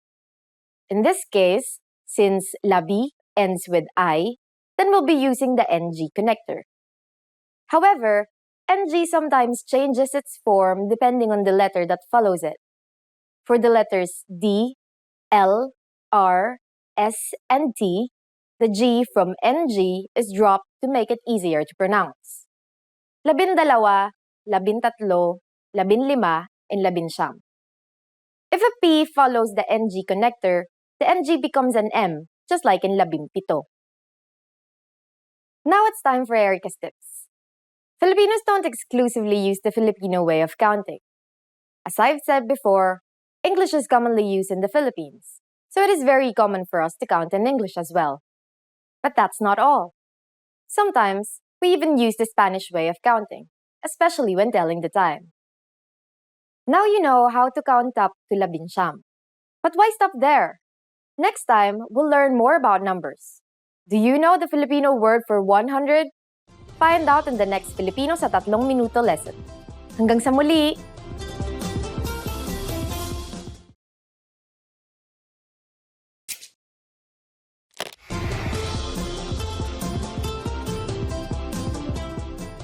Kamusta kayo? Ako si Erica. Hi everybody, I'm Erica. Welcome to FilipinoPod101.com's Filipino sa 3 Minuto. The fastest, easiest, and most fun way to learn Filipino. In the last lesson, we learned how to introduce ourselves in Filipino. In this lesson, we're going to learn how to use good manners as we thank people. Handa na ba kayo? Are you ready? Then let's go. Here's how we say thank you in Filipino. It's very easy. Salamat. Salamat. Salamat means thank you. When saying thank you very much, you just need to add maraming. Maraming salamat. Maraming salamat.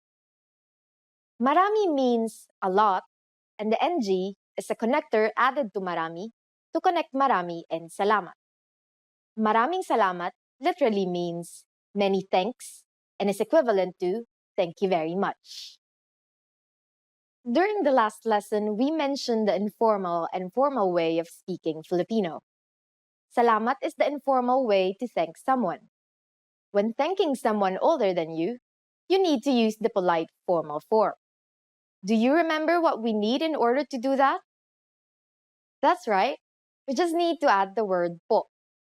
Salamat po. Salamat po.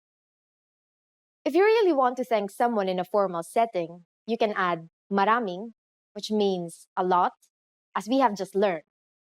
Maraming salamat po. Maraming salamat po. Now, how do you answer? It's easy. Just say, walang anuman. Walang anuman. Walang anuman literally means it's nothing, but it is the equivalent of you are welcome. Wala means nothing, while anuman stands for whatsoever.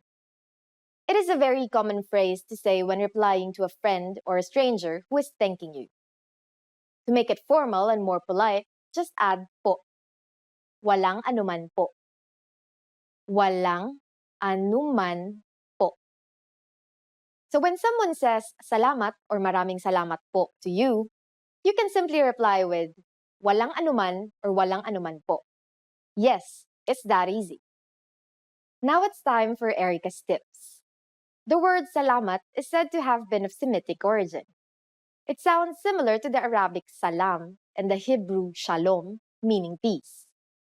Filipino has been influenced by many languages throughout history, so don't be surprised if you find similar sounding words from other languages, most especially Spanish words.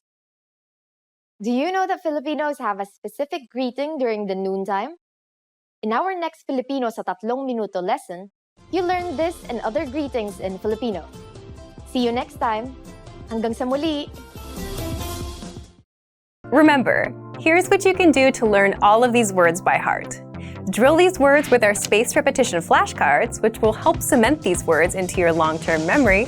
Save them to the word bank, your personal vocabulary collection, where you can print out your own study sheets, or review the words with our looped vocabulary slideshow, and play it until you know all of the words.